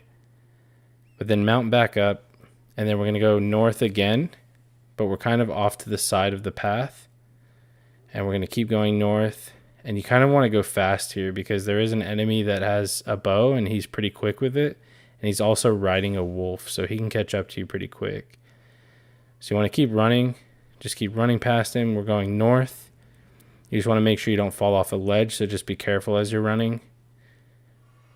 And we'll keep going north. Now we're going a little bit northwest. And then you'll see a ledge. Once you see this ledge, you want to start going west or southwest. Drop down. And then go north. And then drop down again. And then go northeast a bit past these spirit balls, and then line yourself back up to go northeast. And then if you followed me correctly, you should see another side of grace, and also it'll start to be a bit more clear in this area as well, which is great because the other area sucks to navigate. So from here, we're going to go north, and we're going to grab a map of the area. So up ahead there, you can see the pillar in the distance, and that's got the map next to it. And we're just going to quickly grab that map. And then we're going to turn around and we're going to go south. And then we're going to start going southeast. We're going onto the frozen river. And we're going to start going east down the frozen river. So again, make it to the frozen river and then just go east. And we're going to go all the way down. And you'll eventually see a ledge or a cliff here. And we want to jump over. And we don't want to get stuck by the crab. We're just kind of hugging the left side. And then keep going on the left side. And you're eventually going to come to an alcove with a cave. And there is an enemy there, but if you're quick, well, I got hit, but if you're quick, you can try and get some iframes off of using the stone sword key. So use the stone sword key, you're going to have those iframes, but then you want to start spamming roll so you don't get hit. And then make your way into the cave. Now we're just doing a little side kind of thing right now for a trophy. So what we'll do is we'll activate the grace in here. And we'll try and skip a lot of the enemies in here as well, just to make it nice and quick for you guys. And if we head east through this cave, just follow the exact same pathing as I am, and you won't really have to fight anything at all. We're going to come through here. We're going to still be going east. So it's just east through the cave, and then we're going to go left, which is starting to go more north. And then we'll go north, and then through this area on the left. And then once you're in this area, you can climb up the back over here. There's kind of these steps. And then you can jump over to this ledge. You can start making your way down carefully. Make sure you don't fall or you can die. You can drop to this ledge, and then you can drop from here. And you won't take any damage. You can then make your way past these angry jellyfish. These ones will attack you. That's why they're red. So just roll past them and keep running. You'll come to a hole in the middle after these guys here. There's some items here, but nothing really good, to be honest. So I'd just honestly ignore it. Go through this way over here, and then this is where you'll find a hole in the middle of the room. You want to carefully start making your way down the ledges, so that way you don't die. Safely go down. And again, there's some items there, but they're pretty useless. And then once you're at the very bottom, you're going to fight another boss. Okay, so when you're ready, we can go through the fog wall. Just make sure you have your staff, your physic. I would drink your physic first before going through as well, because it's a misbegotten, so they're pretty fast. And then start casting the Comet. And if you're lucky, you'll do a fair bit of damage. As you can see, I almost killed him. But you do want to back up, give yourself a chance to heal. And we're going to get a legendary armament here. And you want to just use your katana special after you've done your Comet at the beginning. And whenever there's an opening, just keep hitting him with the special. And once you kill him, again, just dodging, waiting for it, and then bam. And he's going to drop our last one. That's actually a pretty fun sword to use as well if you're looking for a great sword, or if you ever do another build or anything like that. But then after killing him, we'll use the return to entrance option. And we will open up our map right when we're at the entrance, and we can fast travel to the inner consecrated snowfield. We're going to remount up, and we're going to start heading northwest. We're going to go to a little village up northwest. And again, there's going to be some of those wolves, but there's also that guy that's on the wolf that uses the bow, and he's pretty intimidating, so I'd try to avoid him. We're not scared of him. He's just, he's a little bitch. There you go. You can see him right there. So I'm just going to, conveniently go this way. So we're going northwest, jumping over the rocks here so we can try to avoid him.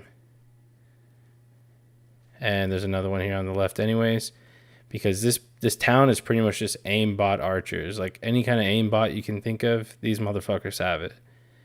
But anyways, come here to the north, and outside of the town is going to be a site of a grace. Now you definitely want to grab this one because the likelihood of you dying is pretty high here because of the aimbot. But I'm going to try and make this as easy as possible. This is where that thing that was fixed that I told you about may come in, handy right here.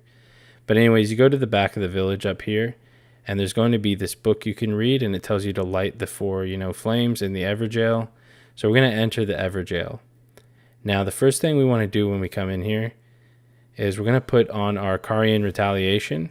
This is what I recommend. You don't have to do this, but we're going to jump down, and we're going to go through this path here, and we're going to make our way over here. There's an invisible assassin right here, and this kind of just shows where he's at.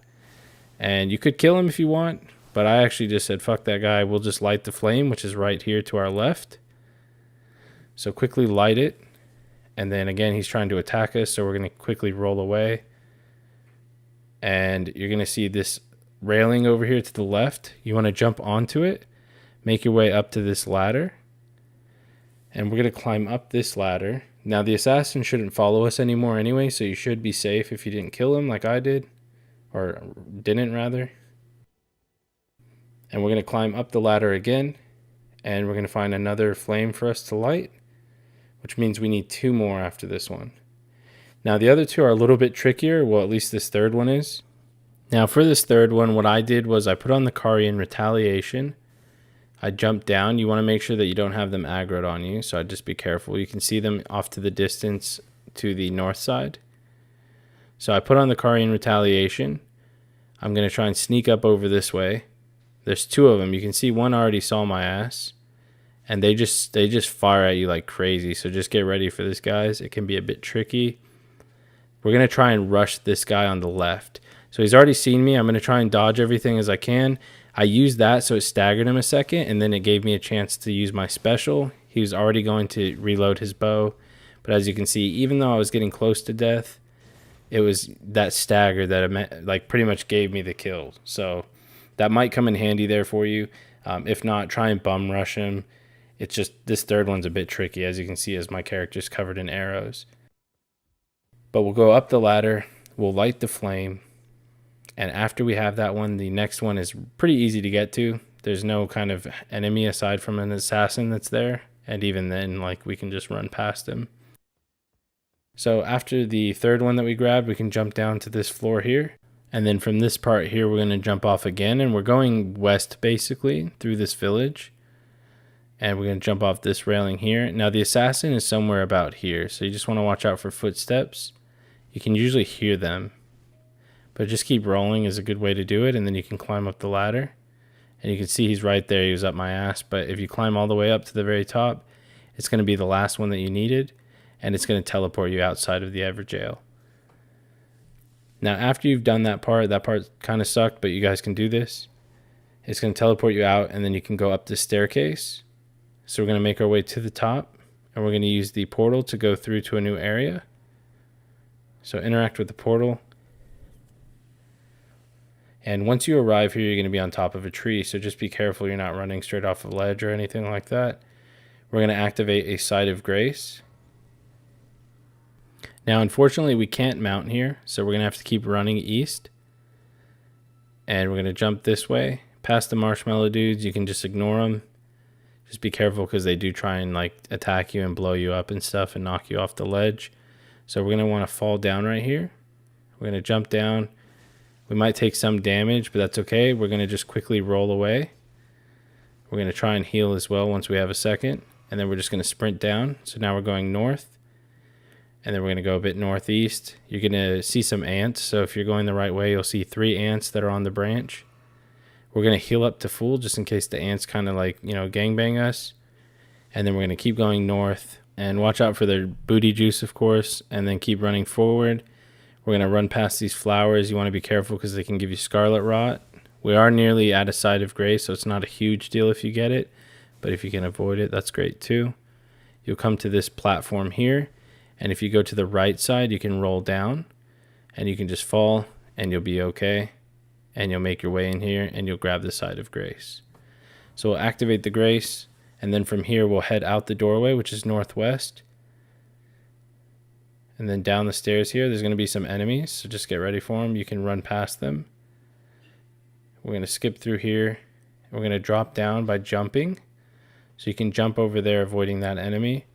And then we're going to try and avoid this enemy too by just running by the ladder and then jumping from where the ladder is onto this platform. That helps us skip all of those enemies there.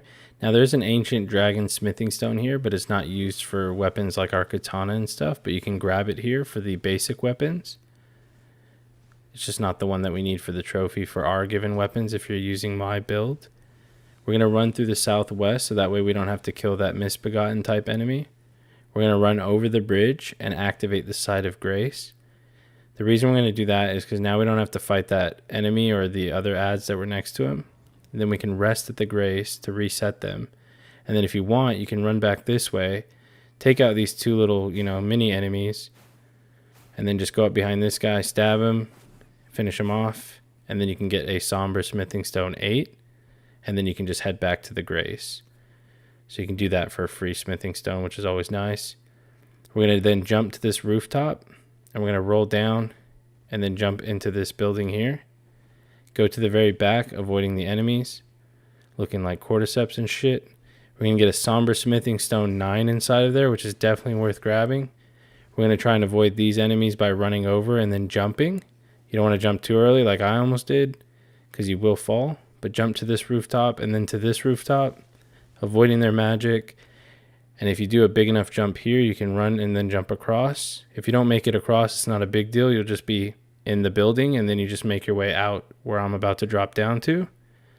And then you go down the bridge, and I recommend opening this shortcut so then if you die, you can try the boss again. So you want to make your way down this bridge. Just keep rolling because there's a lot of magic being tossed at you. But I recommend getting this lift because it's a shortcut to this Site of Grace, which means you don't have to run all of that again for the boss. You can literally just go down the lift and try again. Just in case you die, it's just a nice way to have, you know, a way back without having to run all that. And then we can go to our left. And when we're ready to try the boss, we can have our physic ready, you know, and our Comet Azur and all that good shit. And we can take on the boss. Now the boss is literally just a clone of the Royal Knight Loretta. They're the same thing basically, same attacks. So you can spawn your Mimic, and then while your Mimic has aggro, that's when you can do the, the cheese Comet blast. But we want to dodge the magic attacks, dodge the melee attacks, and then hopefully my Mimic gets aggro, and then once that happens, we can put down Terra Magica, which is going to increase our magic damage, and then if the enemy stops moving, we can hopefully get in some attacks. So right now, the enemy is just out of range, and then it started getting like actual hits, and then he came up to me. So I didn't really utilize that too good, but we did still get her to about half health. So you could probably do a lot better than I did there. And now what we'll do is we'll just fight with the katana, just doing that special attack, and then also using our Mimic to our advantage. You can see the fight's nearly over, and the Mimic's still at like just under half health, so it's really good to have those ashes. And there we go. Then you get another trophy, and we can move on.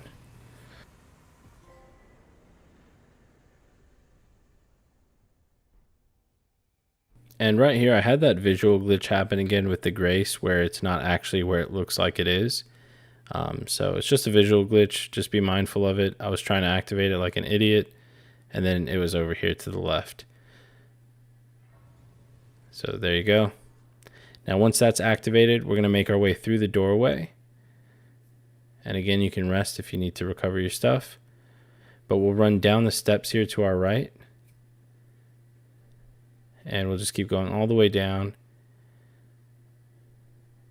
And then there's going to be a ladder that we can slide down. There's going to be a chest down here as well. So the way to get it is to go up the staircase after the ladder. And then once you're up here, you can run all the way at the back, and there's going to be a chest. Now in that chest is another ancient dragon smithing stone, which upgrades the normal weapons. So again, if you're using my build, it's not really useful for us, but it's still nice to have if you decide to change builds afterwards if you're still going to play the game. After that, make your way inside here and go down the lift. Once you're down, you can make your way outside here, and there's going to be one enemy and then the Side of Grace. If you feel that you won't be able to take out the enemy, you can always cheese it and use Comet Azur, which is what I tried to do. And then I just took her out. After that, go ahead and activate the Side of Grace in this room. And after you've done that, what we'll do is we'll open up our map, and we're going to press R3 to go down into the dungeon type view. We're going to go over to the Siofra River, and we want to actually go to the other Grace here, the Dynasty Mausoleum entrance. And then you can't use your mount here, but I'm going to put on the light for you guys because we're going to go through a dark tunnel soon. You want to just avoid these enemies. They give you blood loss. They don't do crazy amount of damage, but they do just start like suicide bombing you like that. So just avoid them. And we're going to keep running through here. And again, this guy's just running out to suicide bomb. And we'll just keep running up. There's going to be a giant blob. You can actually jump over him. So if you go around the right here, you can just jump over him. And then we're going to run past all these enemies. We're going to go into this dark-ass tunnel. Thankfully, we have a torch. There's a statue of Marika there as well. So that should activate. Now, once you're inside of here, we're going to go west, which is to the left. And then when there's a fork in the road, as you go up, you're going to go right. And then you'll see this rune here as well. You'll see a Lord's rune. That way you know you're going the right way. You're then going to hang a left from the Lord's rune, go up the stairs, and then go right. And then you should be able to see the outside from here. You want to quickly run because there's a few enemies that are coming up behind you. And if you're quick, you can activate the Grace and they won't even catch you. But if you're not, then you might have to kill one, which isn't a big deal. But just so you're aware so he doesn't catch you off guard. So you can see him right there. He was pretty far up my ass. But I managed to rest and reset him. Now after you've done that, we are going to cheese these guys up here. So we're going to drink our physic and we're just going to blast through them.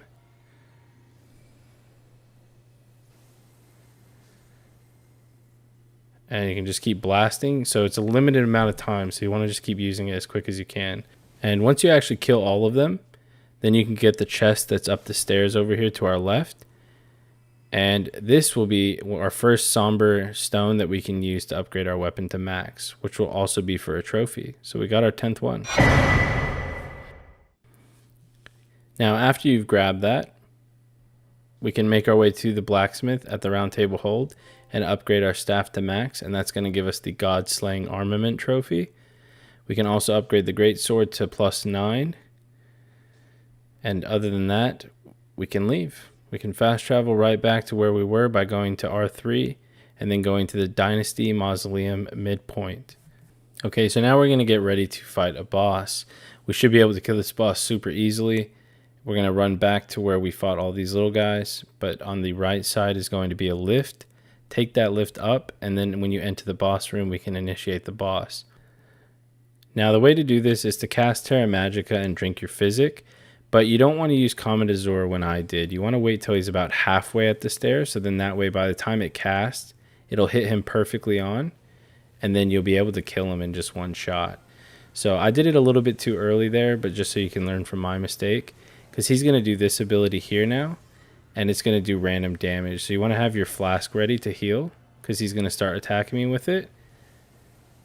And it might get me. So yeah, as you can see, it got me there. And we want to quickly heal before he does his last one. And then I'll heal up again, and then I just finish him off with the katana and dodge some of his melee attacks. So he pretty much does the same moves as that one guy we fought in the small room. His name was also Moog. He's pretty much just a copy of the boss. And don't forget, you also have your ashes. So if you do mess that up and you're struggling, summon your mimic or summon the black knife. Again, I recommend black knife, and then you guys will smash it out. You guys are beasts. You got this. And that'll be another trophy.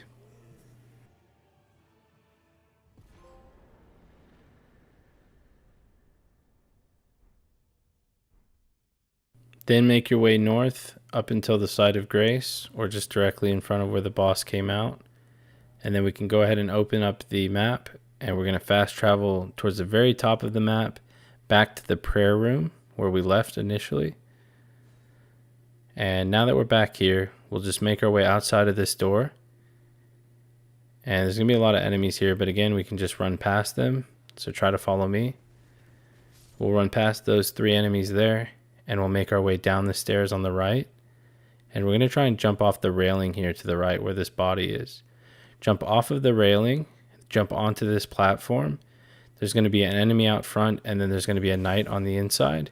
Take both of them out, and we will then have a chest we can open, and we're going to get our final legendary Ashen Remains. Okay guys, so after we grab that Ashen Remains, we can then make our way outside of the door from where the chest was. And we're going to go back on that ledge we were on to the right. So jump over to it, and then jump onto that pillar, and then make our way down onto that trail where the Erdtree avatar is. And we're going to try and cheese her. So all you have to do, it's not an actual boss, it's just, like a mini boss version. So get close enough to where you don't aggro, but get Terra Magica going. Drink your Physic. And then cast Comet Azur. You should be able to hit her. And you should be able to wreck her as well. There we go. Just dodge the magic, so that way you don't get fucked up by that. And as you can see, that magic actually did a fair bit of damage. So make sure you do dodge that if she gets that off on you. And the reason why we wanted to kill her is so we can come down this way. And we're going to get another talisman. I'm going to show you an easier way to get it by going this way. There's also going to be a smithing stone here, another somber one, which will be for our katana, which is great. But if you drop down right here, you can actually, kind of just drop down here. You want to be very close to the wall, or you'll spawn an enemy that's annoying to kill.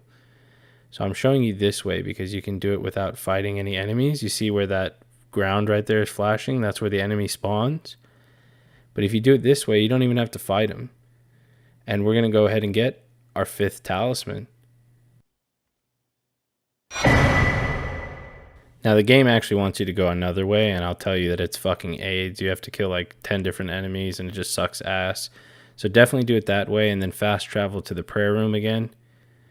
That way we'll start right back up on top. We'll run past all these enemies again.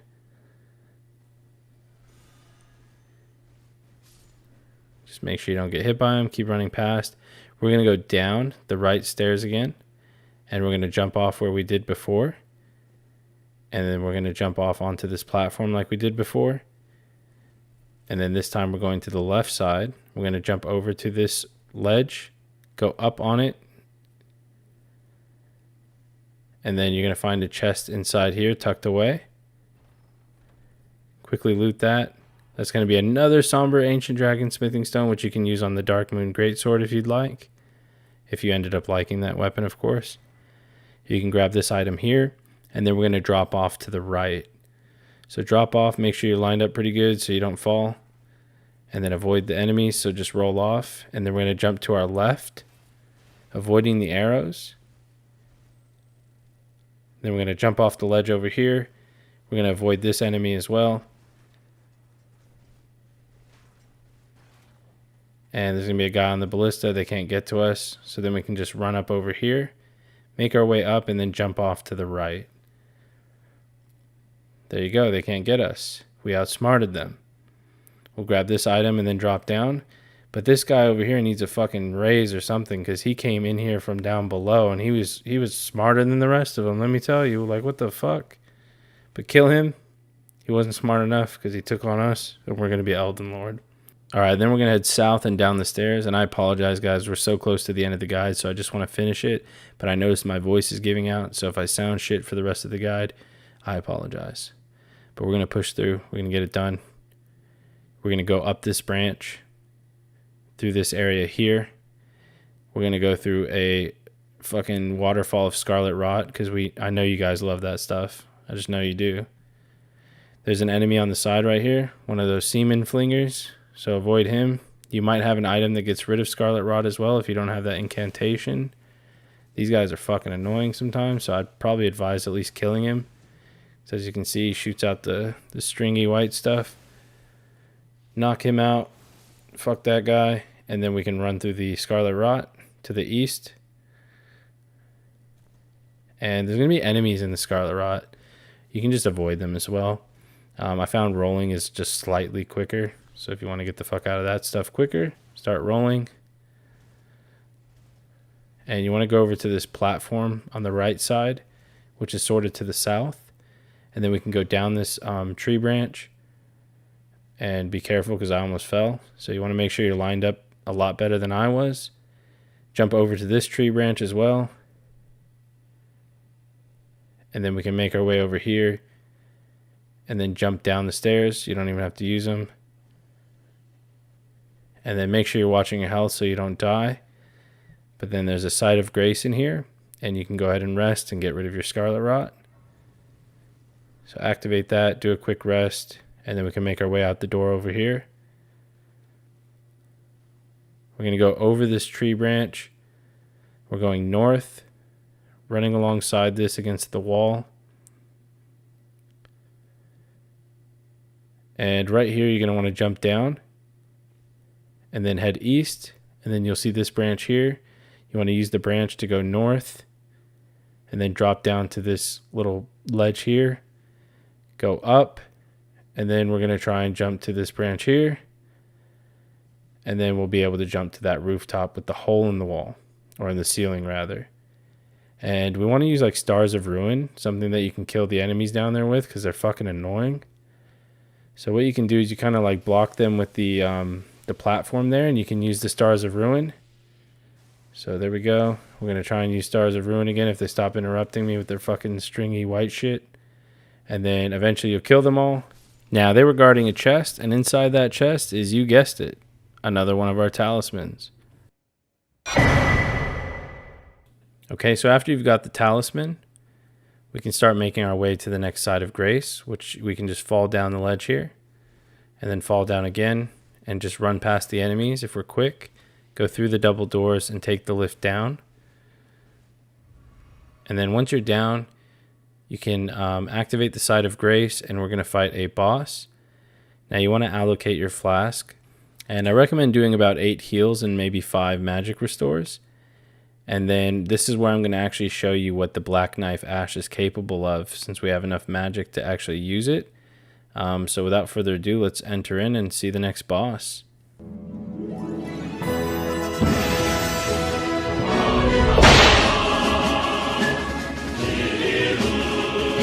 Now, the vast majority of the community have said that she is the hardest boss in the game, and she definitely can be because she heals and so much other bullshit. But with Black Knife, as you can see, Black Knife's already going in. Like, Black Knife don't give a fuck. And whenever Black Knife's doing that, you want to capitalize by getting that Katana special in there. The only other really big move that Malenia does do that you have to kind of watch out for is her, like, swirly dance blade shit. And if you dodge towards her at the last possible second, your iframes will cover the entire attack. Or if you run back and dodge the first two, then you only have to worry about dodging the last one. Now, just keep doing that until you get her to phase 2. Now, when she's in phase 2, if you're quick, you can just start drinking your physic and then cast Comet Azur. So you want to save it for phase 2 so we can just start destroying her.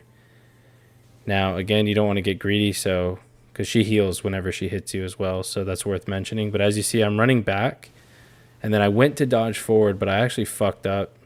So the timing's pretty unforgiving there, so make sure you give yourself enough, leeway on the actual dodge for it. And then now I'm just using my pure magic just to do it. So I drank my magic, and then used Comet Azur, and then I did it again. And then we finished her off. So once you kill her, you get another trophy. But again, use your Ash, use your magic, use all that to your advantage, and you got the trophy.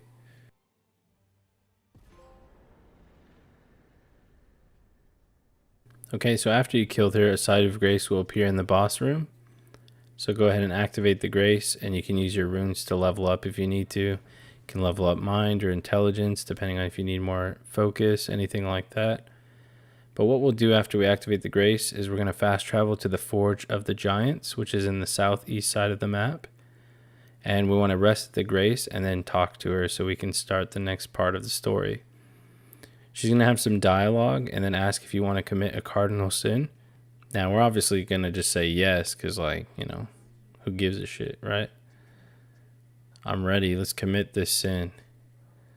So hit I'm ready. You're going to have a cutscene with her. And then afterwards, we will continue on with the guide.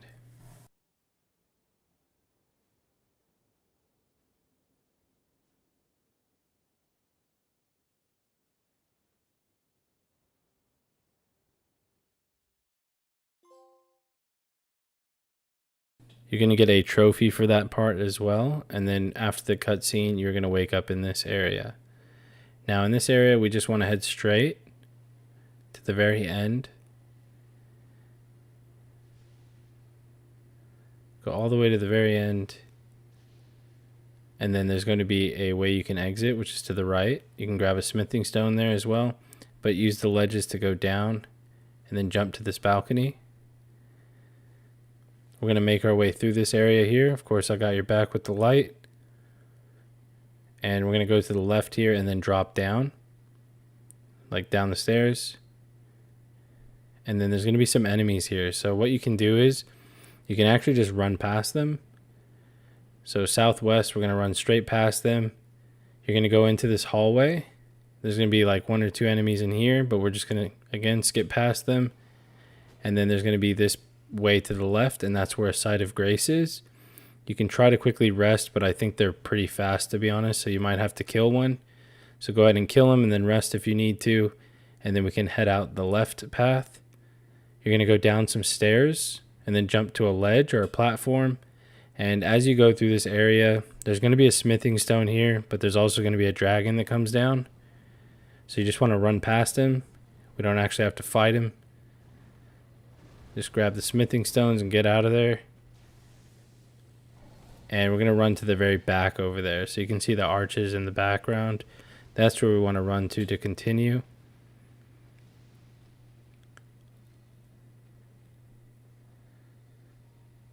And you can grab another smithing stone there and then get the Side of Grace. So activate the Grace here. And then we can go through the doorway. And then we can make our way to the left past these enemies here. Just run past them. Go through the doorway. And then go down the steps. You can make your way to the right down the steps. And there's a prayer book in the middle if you want to grab for some incantations. It's not required for any trophies, so you can just run past if you don't want it. And then northeast is going to be where this Side of Grace is. You can activate it and then rest. But they're probably going to be beating on you, so I'd probably just run. And then you can run down these ledges here. And we're going to jump over to this ledge. And then jump over the gap. And then we're going to go on this right side here so we can jump to this bit. And then jump over again. Make our way down, avoiding the enemies. And then go down this column. And then make our way all the way down to the next bit of like ledges. And then go all the way down, dodging the archer. Go to the left a bit here so this guy doesn't jump out and hit you. And then we'll keep going straight. We're going east now. There's a Somber Smithing Stone 9 right there that we can grab. And then we can grab the Side of Grace and activate that. Okay, after activating the Grace, we're going to run to the next boss. So have your staff ready. You can have your Physic ready as well, and have your Terra Magica ready. When you turn the corner here, you actually want to dodge through so that knight doesn't smack you in the face like he did to me. Then we're going to make our way right. You don't want to go through that fog wall there. You want to come down this way. Go down the stairs. You want to be kind of quick because the knight should still be chasing you. And then when you go through this fog wall is where the boss is going to be.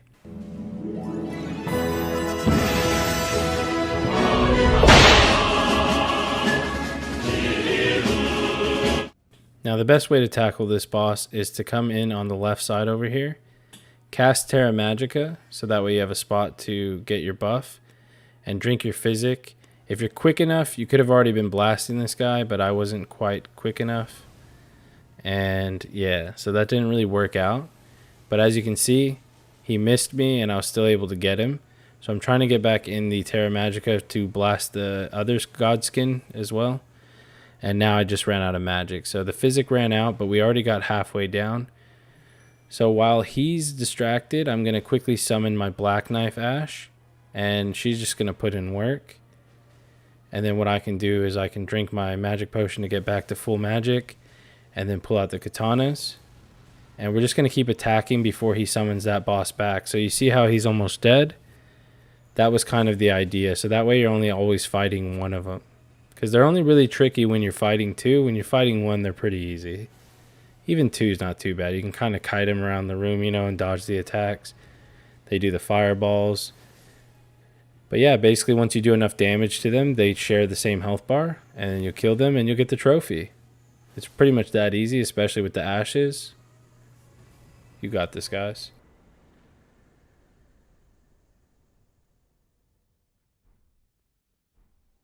Okay, after that we can activate this Side of Grace. And then after activating it, if you look to your left, there's going to be a doorway. So it's to the north. It's a bit dark again, so you can chuck on your light if you need to. And what we're going to do is we're going to run over here to the left and then roll down. There's going to be an enemy here, so you just want to try and roll away. And we're going to go down through this doorway. And you normally jump out the windows to the left, but we're just going to do a super jump over here. And there we go. So yeah, if you just run and jump over here, you should land on that pillar. Kind of show you where it's at. Or you can go through the window and then off of those ledges there to the left. And then we're going to run over here, go to our right. And then quickly jump down the ledges so that enemy doesn't follow us in case he aggroed. And then we'll go down. You can grab a talisman here if you'd like. It's not for a trophy, but in case you like it. And then we'll run back onto this path going north. We'll go through the doorway. And we're going to keep going straight. And you go out this doorway here. Now you see an enemy in the middle of this room. But you can avoid him completely if you just hug the right wall. And then you can jump over this railing. There's going to be a Side of Grace here as well, so then we can activate it. And this next part is pretty much just going to be a running simulator, because we're going to dodge a lot of enemies. We're going to walk around the ledge here, and then roll down so we don't take any damage. There's going to be some pigeons that we want to avoid, so we're going to jump down onto this roof. And we're going to keep rolling, and then we're going to jump down to the ledge below. Once we're down here, we're going to keep running. And we're going to drop down to the next ledge. And then keep avoiding the lightning and the pigeons.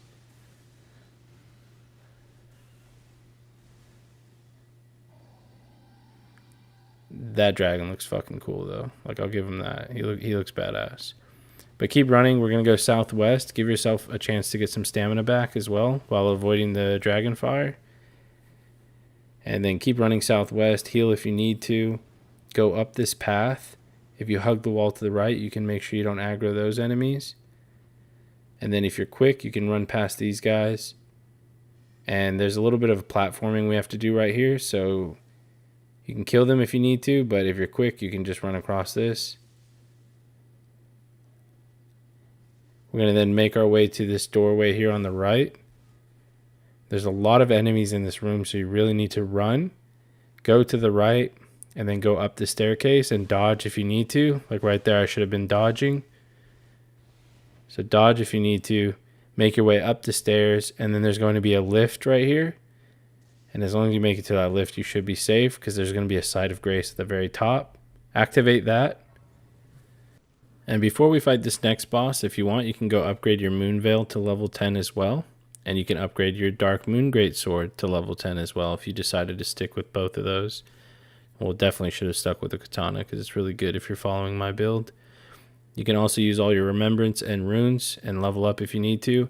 And then we're going to fast travel back to the beside the Great Bridge Grace. We're going to run down past this room where all those enemies were. And then run outside here. And actually go outside the room to the west.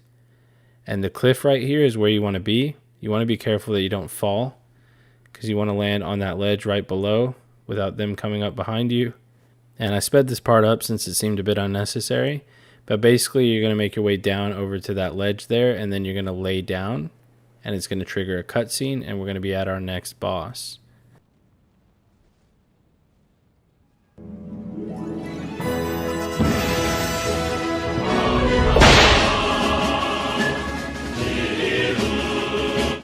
Okay, so this boss, when you first arrive, he won't aggro until you're close enough. So this is a good chance for you to summon your Black Knife, drink a flask to get your magic back. And then what we can do is we can run into the fight. And when he's not paying attention to us and he's paying attention to the Black Knife, we can try and do a Terra Magica and Comet Azur combo. Or you can try the Mimic as well with the Talisman that holds aggro, so that way he stays on them. But once we think that, you know, we can kind of get this off, we're going to put down Terra Magica, we're going to drink our Physic, and we're just going to start blasting him. And thankfully he's casting a fire attack right now, so he's just going to sit there and let me like blast on him. And as you can see, we're doing increased damage as well because we're in the Terra Magica circle. And then he started to fly off, but you know, we ran out of magic anyways. And you can see the Black Knife's bleed damage is just going nuts while he's flying in the air. So he'll do this swipe attack. You just want to dodge at the last second. And then he'll do that where he reappears and kind of does a slam. And that's pretty much his move. It's like a fire, a slam, and then he flies away and lands on you kind of thing. So that's pretty much it. You can see he's almost dead, so I just kind of run up and do the katana move. And I do that twice, and then he's dead. And you guys will get a trophy for that.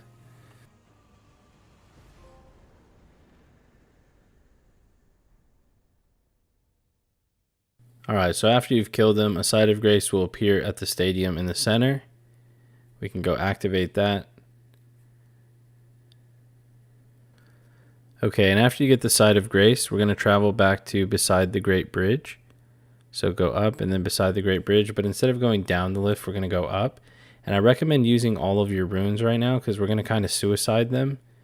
So we're going to go up the bridge or the stair path here and then to the left. So we can go north down the bridge. If you kill the enemies in the area, you don't have to suicide the runes. But if you want to just quickly grab the talisman and get out of there, then we're just going to suicide. It just makes it a bit quicker. And the runes are kind of, they're good for leveling, but with all the farming we've done and stuff, you don't really need them. So we'll come through this area, go down the stairs, and then go right. And on the outside here, you can grab a smithing stone as well if you'd like. So number 8, Somber Smithing Stone. Then you can go down the ladder, or you can just jump off. And then as you go down, you're going to see all these dead bodies. And then there's a doorway up ahead and a chest in the middle of the room. There's 3 enemies guarding it. So if you kill them, you don't have to suicide. But we're just going to run in there. We're going to grab our talisman and get out.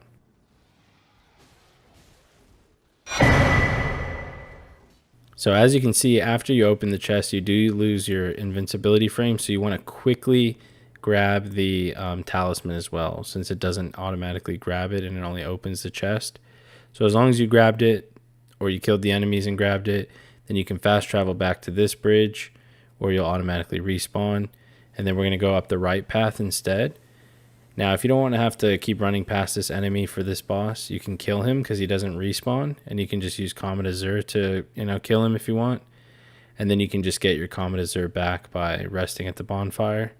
The Site of Grace, which is the same thing, let's be honest. I'm surprised I managed to say Site of Grace this whole time. So there's a Somber Smithing Stone at the top of this bridge as well. And then we can go into the next boss room.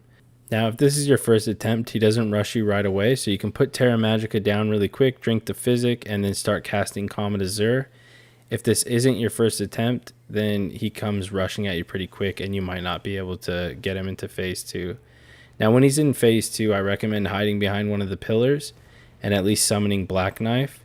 Black Knife will do that bleed damage on him as well, and you can see it just eats away their health bar. Like, it's ridiculous how much damage it does. And she's at half health too, so she's still living. And then what you can do is you can use magic, and even though you don't have infinite magic, you can still blast, or you can try to use the cheese method there if you didn't use it in the Phase 1. But again, you can kind of hide behind the pillars and use them to your advantage. And he does a few type attacks where they're ranged, but you can dodge them fairly easy, like this one here. So you just want to dodge them. And then eventually he's just going to die. The Black Knife does some serious work here. So if you're struggling, use Black Knife and you're going to get a trophy.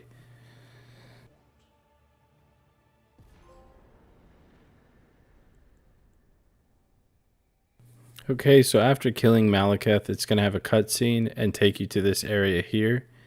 We're just going to activate the Site of Grace here.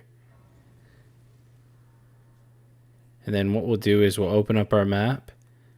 And we're going to fast travel all the way to the east, which is the Forbidden Lands.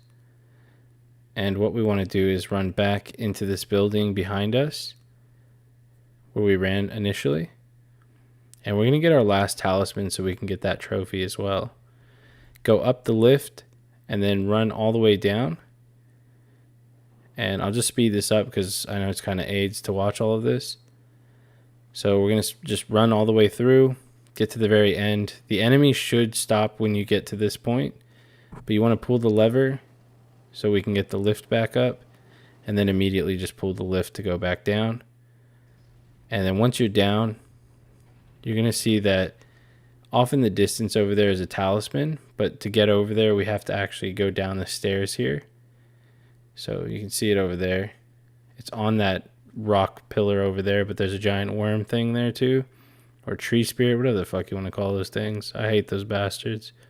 But you want to just run down here. You can jump down once you think, you can jump down without taking, a lot of fall damage. And then we can just crouch, kind of run our way back here so we don't aggro him. And run all the way down to the south end. Skipping all this stuff.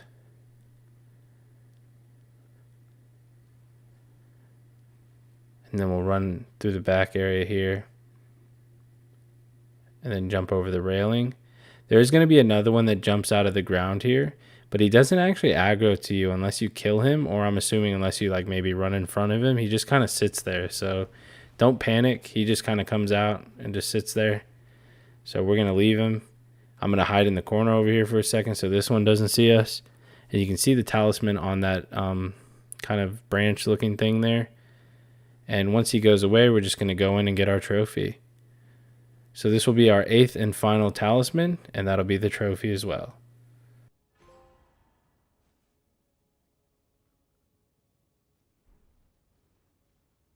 Okay, and if you're quick, you can open up your map and travel back to the capital of Ash before he aggros to you. And then now we're just going to run south. And then as we run south, you're going to go past all of these buildings. And there'll be a stairway that we go up with a lift. So we'll start making our way there. And there's a rune arc right here as well that you can grab. Then we'll go around the building here and then to our right. And you can see the stairway there now. That's where we want to go up and then ride the lift. I'll turn on the light. So I think it's dark up there off memory. But either way, we'll go up there. The light makes us glow, and we're that much closer to being Elden Lord, guys. We have like literally maybe 10, 15 minutes left of the guide. But go up the lift. We're going to go up this staircase and up this staircase and then into this room. And actually, when you come into this room, you can have your, cheese ability ready. And now you can find out what the boss does.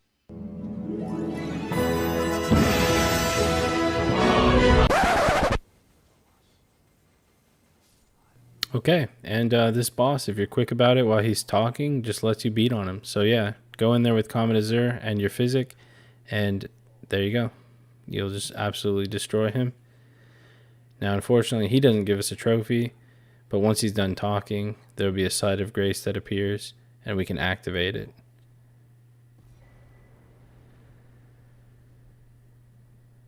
So he doesn't think we're worthy of being Elden Lord, but I mean, we literally just annihilated him. So, okay. We're going to listen to you, bud. All right, so we're going to go east. We're going to go outside, and this place looks familiar to you, hopefully, because this is the branch we went up before. But now it's a bit different after we lit the Erd tree on fire. And we want to go up this balcony. We're going to go all the way down the path. There's not going to be an enemy at the end this time. It'll just be straight into a site of grace. And then we'll go up some stairs and we'll fight our next boss. Getting really close to the end of the guide, guys, so thank you for sticking through it with me. We're going to grab the site of grace here. You can tell I'm struggling. It's 5 a.m. right now. Like, fuck, dude. Okay. Get ready. We're going to go up the stairs. We're going to have our black knife out. She's going to put in some serious work. So why don't we go ahead and meet this boss.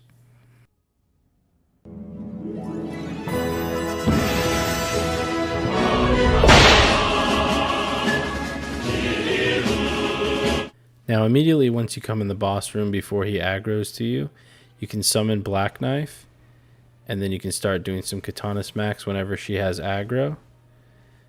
And then, of course, fill up your magic whenever you need to. So we're not going to use the Comet Azur at this point in time. We're just going to keep using the katana. I recommend trying to do as much damage as you can during this first bit of his health, because he eventually starts doing this annoying stomp that AoEs the entire area, and you have to actually roll or jump over it, and if you don't, you take damage. And it might be a bit tricky for some people to dodge, and it's this one right here. So as you can see, I actually dodged it, but he's going to keep doing it until we get him to about half health, and then we'll hit him some more and he'll go into phase 2. Now his phase 2, he'll try and grab you, so make sure you keep your distance, keep rolling back, and if he's on you, I wouldn't really risk it unless you really feel like you have an opening. And you might want to get out of that stuff as well. If you keep rolling, your iframes might save you. And he's going to keep trying to grab me. He's pretty intimidating in this phase. It's a pretty cool fight, to be honest. But just keep running back. And you'll see Black Knife is going to do some damage from behind. And Black Knife actually finished him off as well. So if you're using the Ash, you'll kill him and you will get your trophy.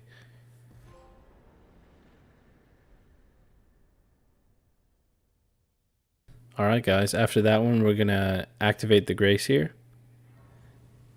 And then what we'll do is we'll head up the stairs. And we're going to go fight the final boss of the game. Now, after we kill this boss, we're going to be using save scumming. So make sure you have access to either PS Plus, or if you're on PS4, you can use a USB. Can't do it on PS5 for some reason. But at the start of the fight, all you do is just run up to him, start attacking him, summon your Black Knife. Black Knife's going to go ham on him as well. You'll start learning the way to dodge the attacks. Like that. You can see dodged. And then she'll pull aggro off of you. And then you can get maybe a swing in. And then you can watch out for that attack. So you can see I use the iframes from the jump to dodge it. And we're just kind of trading blows. So Black Knife is attacking, getting aggro, and then we're kind of alternating. If you want to cheese him as well, if this isn't patched by the time you're watching this, right when you enter, if you just run straight up to him, He just like admires you. He thinks you're really pretty and you should be the Elden Lord. So what you can do is you can then just use Comet Azur and you can blast through his health, or you can actually use you can just like drink your magic. Don't use your physic on it. I don't really think it's worth it, since, you know, he's gonna die. But if you have like a few magic potions to spare, then you can do that. You can use the Carian Slicer as well, but you have to like take breaks in between, otherwise you can stagger him and it'll break him out of his like trance. And then right at the end you can just start hitting him normally, finish him off, and then that way you can save your Black Knife for the second phase.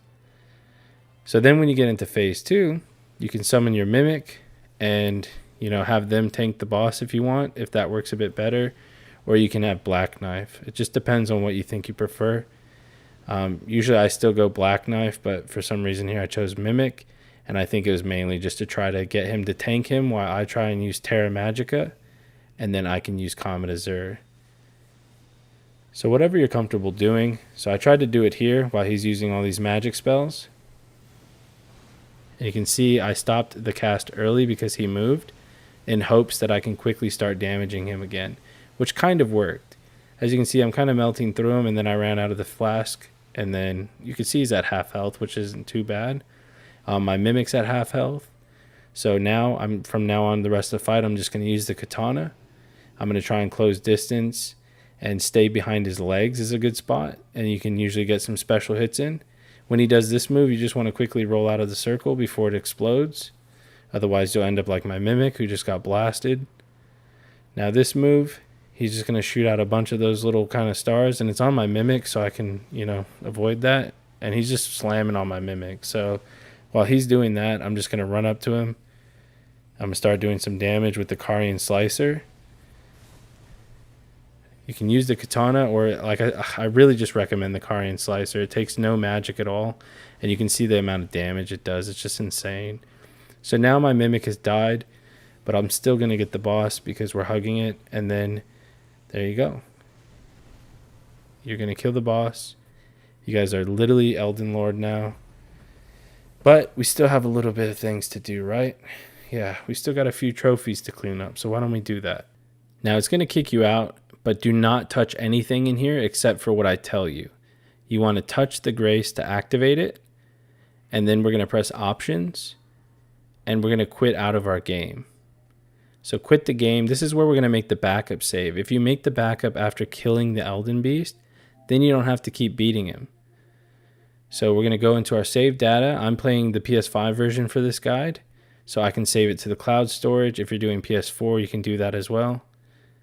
PS4 can use a USB. For some reason, they didn't let PS5 do that. I don't know why. Sony's kind of a fucking idiot. But upload to the cloud storage, and then that way we can use that backup to get all the endings. I want you to turn off auto upload for both PS4 and PS5, depending on what version you're using, because you don't want your auto upload to save over it, and then you have to rebeat the whole game. So again, see, I disabled this for PS5. And if you're on PS4, you can disable the auto upload. Otherwise, it's going to fuck you out of the platinum, and you're going to have to do multiple playthroughs. So what we do is we reload the game after we backed up our save. Now we're going to go directly north from where we're at to the Frenzy Flamed projection. And what you want to do is get naked. Just unequip that stuff right there. That's all you need to unequip. This is the one time in the game where I wish I played a male character. What are you talking about? And for this ending, you have to be naked, and you go over to this door and you go ahead and open the door, and you're going to have a cutscene. I won't play the cutscene here, so that way you guys can watch it yourself. And after that happened, that cutscene there, you can then fast travel back to the Fractured Marika, which is back in that boss area. And you can interact with this statue up here that says, "Become the Lord of the Frenzied Flame." And it's going to die like a Sims character. Like legit, that was a Sims animation. Booty. And after that happens, you guys are going to get Lord of Frenzy Flame. So now, once you've got that ending to pop, you're going to reload your backup save that you created. So again, this was done after the boss, so that way you didn't have to fight him again. So you want to use the option download if you're using it from the cloud, or transfer, you know, from the USB to the console if you're on PS4 and using a USB. But you want to download it, and then this time we're going to choose the Summon Ronnie option. So there's a blue summon sign on the ground. I'm going to skip that cutscene as well, but that's going to give you the Age of the Stars. Now we're on our final trophy and our final ending. And what better way than to get the platinum and our final trophy than becoming Elden Lord? So you'll reload your save again, and this time you'll come over and interact with the Fractured Marika, and you can just hit Mend the Elden Ring. You can do either one. The other one just has more of a deathy look, but I say just go with the first one. And there it is, clan. There it is. You've become Elden Lord. You have all of the trophies and or achievements depending on what platform you are playing on. And while the goal for us may have been to get all the trophies or achievements, or maybe even just become Elden Lord, I want you guys to remember, it's not so much about the destination, right? It's about the journey, the friends we made along the way, and to never really forget where you started.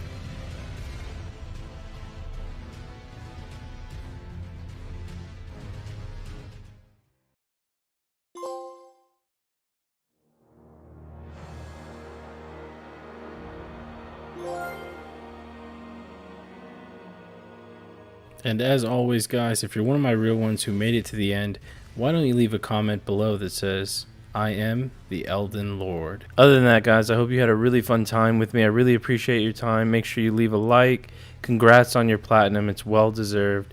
And last but not least, I want to give a huge shout out to our platinum tier subscribers for Patreon. Now, these legends are Stud Fox, Master Ayler, Mathew Bryce Llama, and my 2 veteran supporters, SamuraiZwei and Richard Watts. Guys, seriously, huge shout out to you guys. I appreciate your support, and I can't wait to make more content for you all.